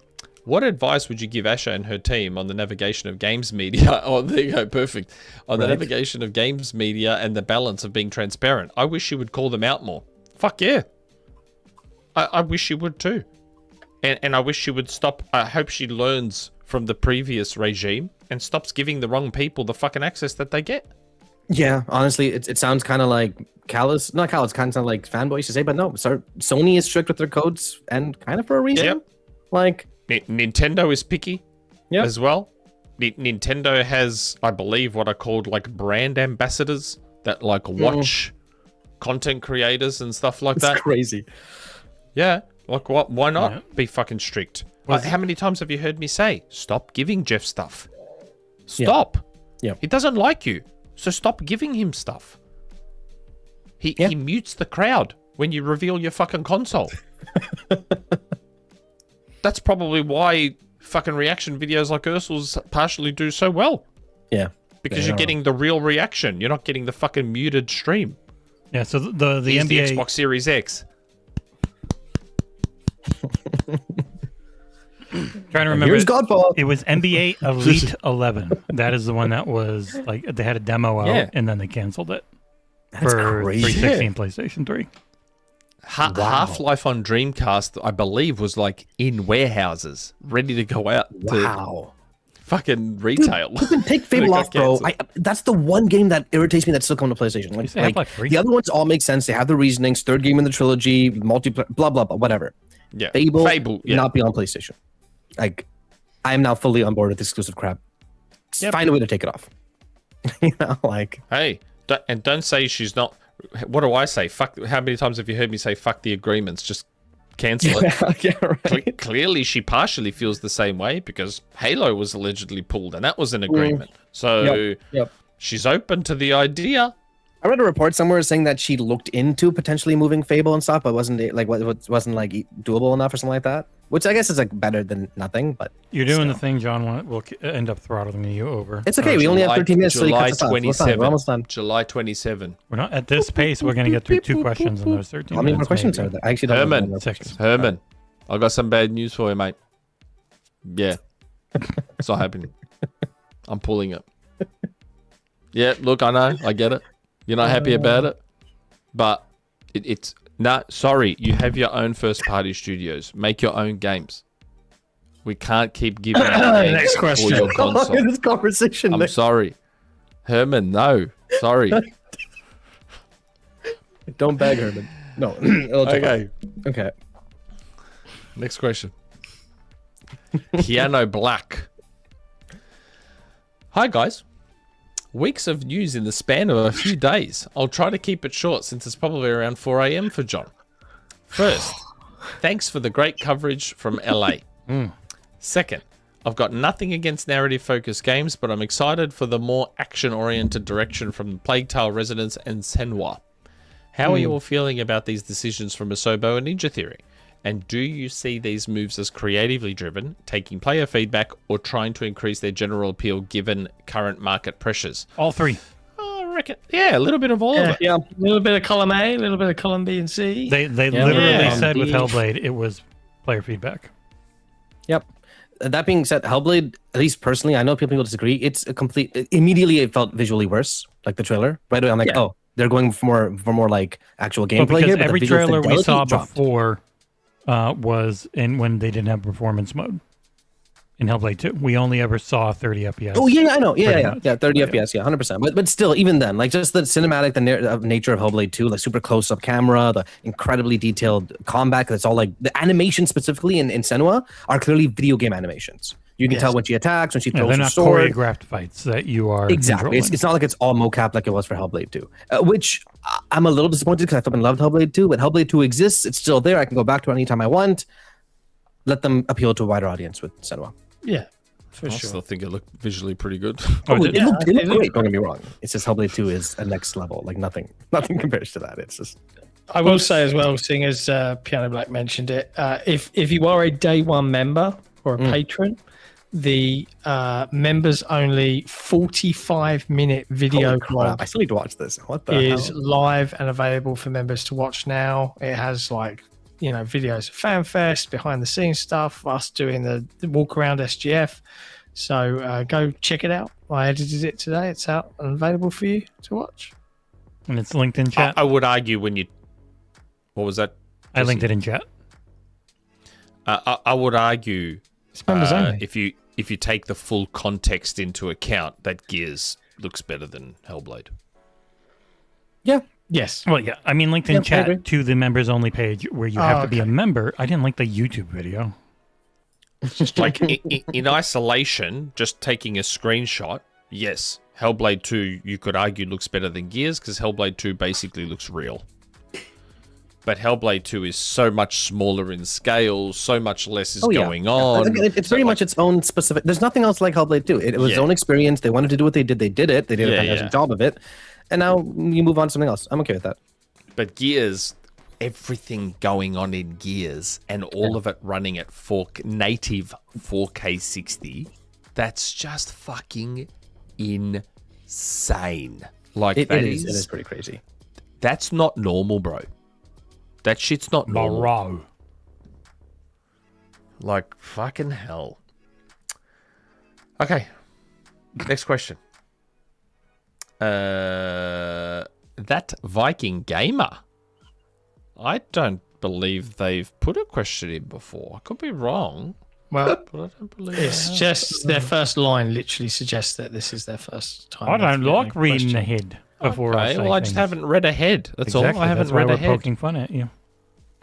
Yeah. It shows that I truly know the members and patrons because I know whether they've asked questions or not before. Nar. Hey, guys. I'm not sure why it has taken me so long to write in, but here we are. First off, great coverage from SGF as always. Still catching up on all the content you have dropped. Nick, the solo show was great. You should do more streams. Well, Jesse doesn't want me to, apparently. I do. I say you can do them whenever you Question. want on friggin' Twitch. He said Bitch. YouTube. Nick, you heard him. You're okay. No, just delete them. With more doom and gloom on its way, it's probably a good time to think about what if scenario. In the theme of gaming, if you could pick one fantasy gaming world to live in, which would you pick and why? But remember, a lot of the fantasy worlds normally have some sort of big bad trying to kill everyone, so you have to live with that going on. I'm going with Final Fantasy X, mainly because despite the giant monster destroying cities, Blitzball is a fun-looking upgrade to football, and we still need some entertainment in these worlds. P.S. With the World Cup now underway, are any of you following your country and embracing the festivities? No. That's a crazy answer, by the way. Just saying. Like, Final Why? Fantasy 10? Are Final you kidding me? Fantasy X. That is not a world you want to live in, bro. Just because of Blitzball. Oh my I god. want to What live in the fantasy world world of would you guys Leisure live in? Suit Larry. I don't. Somebody fancy that'd world? be a good Harry one. Potter, bro. Flipping, like, Voldemort can only kill so many people, dude. And it's, you know, got magic. Yeah, I mean, and living wands with and magic crap. would be pretty cool. I'd live on Right. the Citadel. Mass I Effect. mean, pre Mass Effect you- 2 or /3. like 1,000 years before Mass Effect, because then you can have your life and not worry about the Reapers. Yeah, that's fair. I don't know where I'd live. I'd live in Greece with the immortals. God of War. Go live in a God of War, the immortals.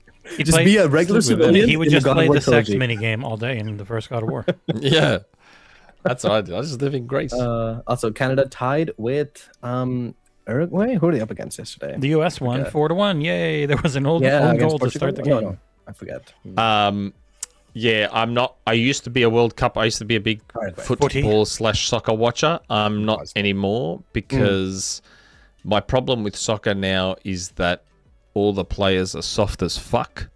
And the entire sport. They gave a and red the entire card, I think, sport is yesterday. corrupt. They gave. I think they actually Really? they carded someone for flopping during the U.S. Was it game. the American? No, Was it that American? no, it was somebody. Oh else, my I think. god! So there was an American player, right?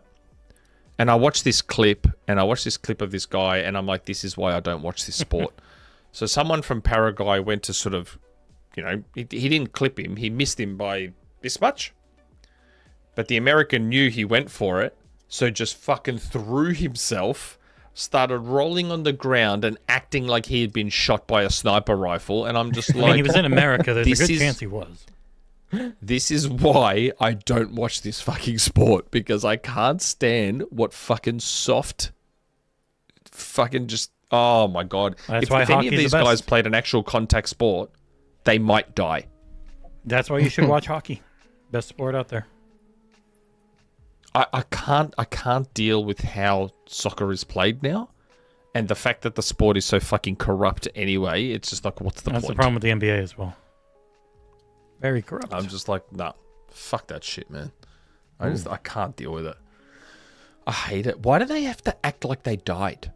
Just because they felt a bit of contact. Oh, maybe Why the do ref they didn't have see. to act that way?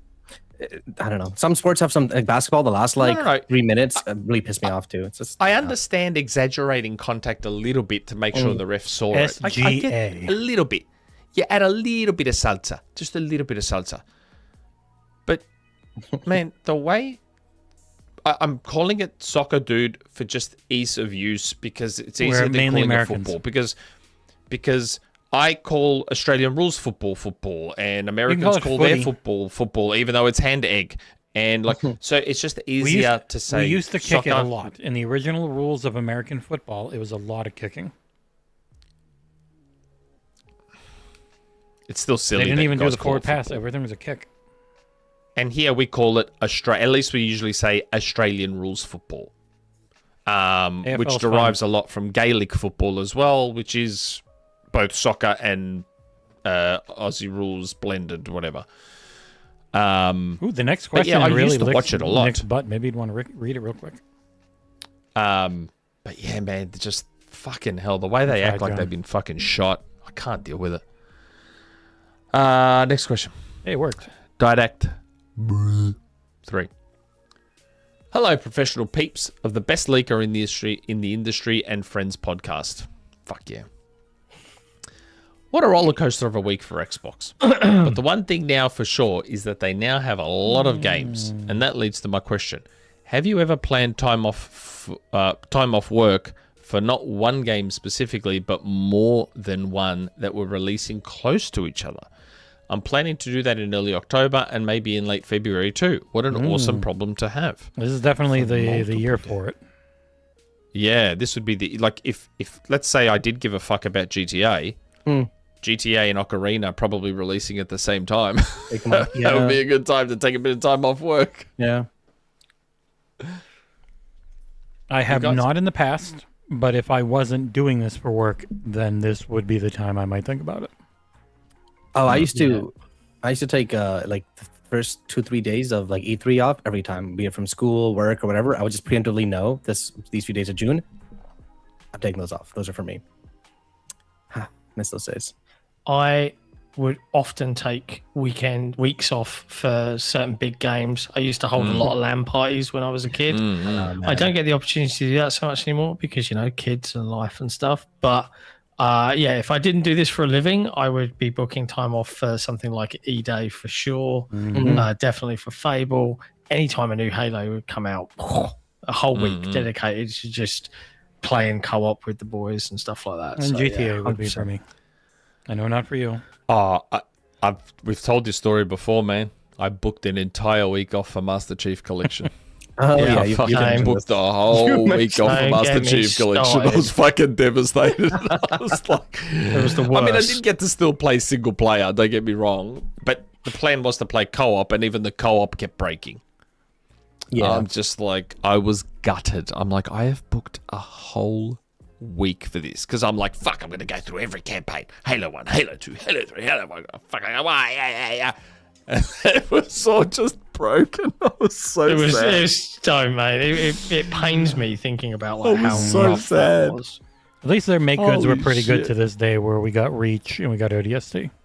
But Nick, Oh, Master Chief Collection now. is just I gave it a 10 and I ridiculous stand by package. it. It's perfect.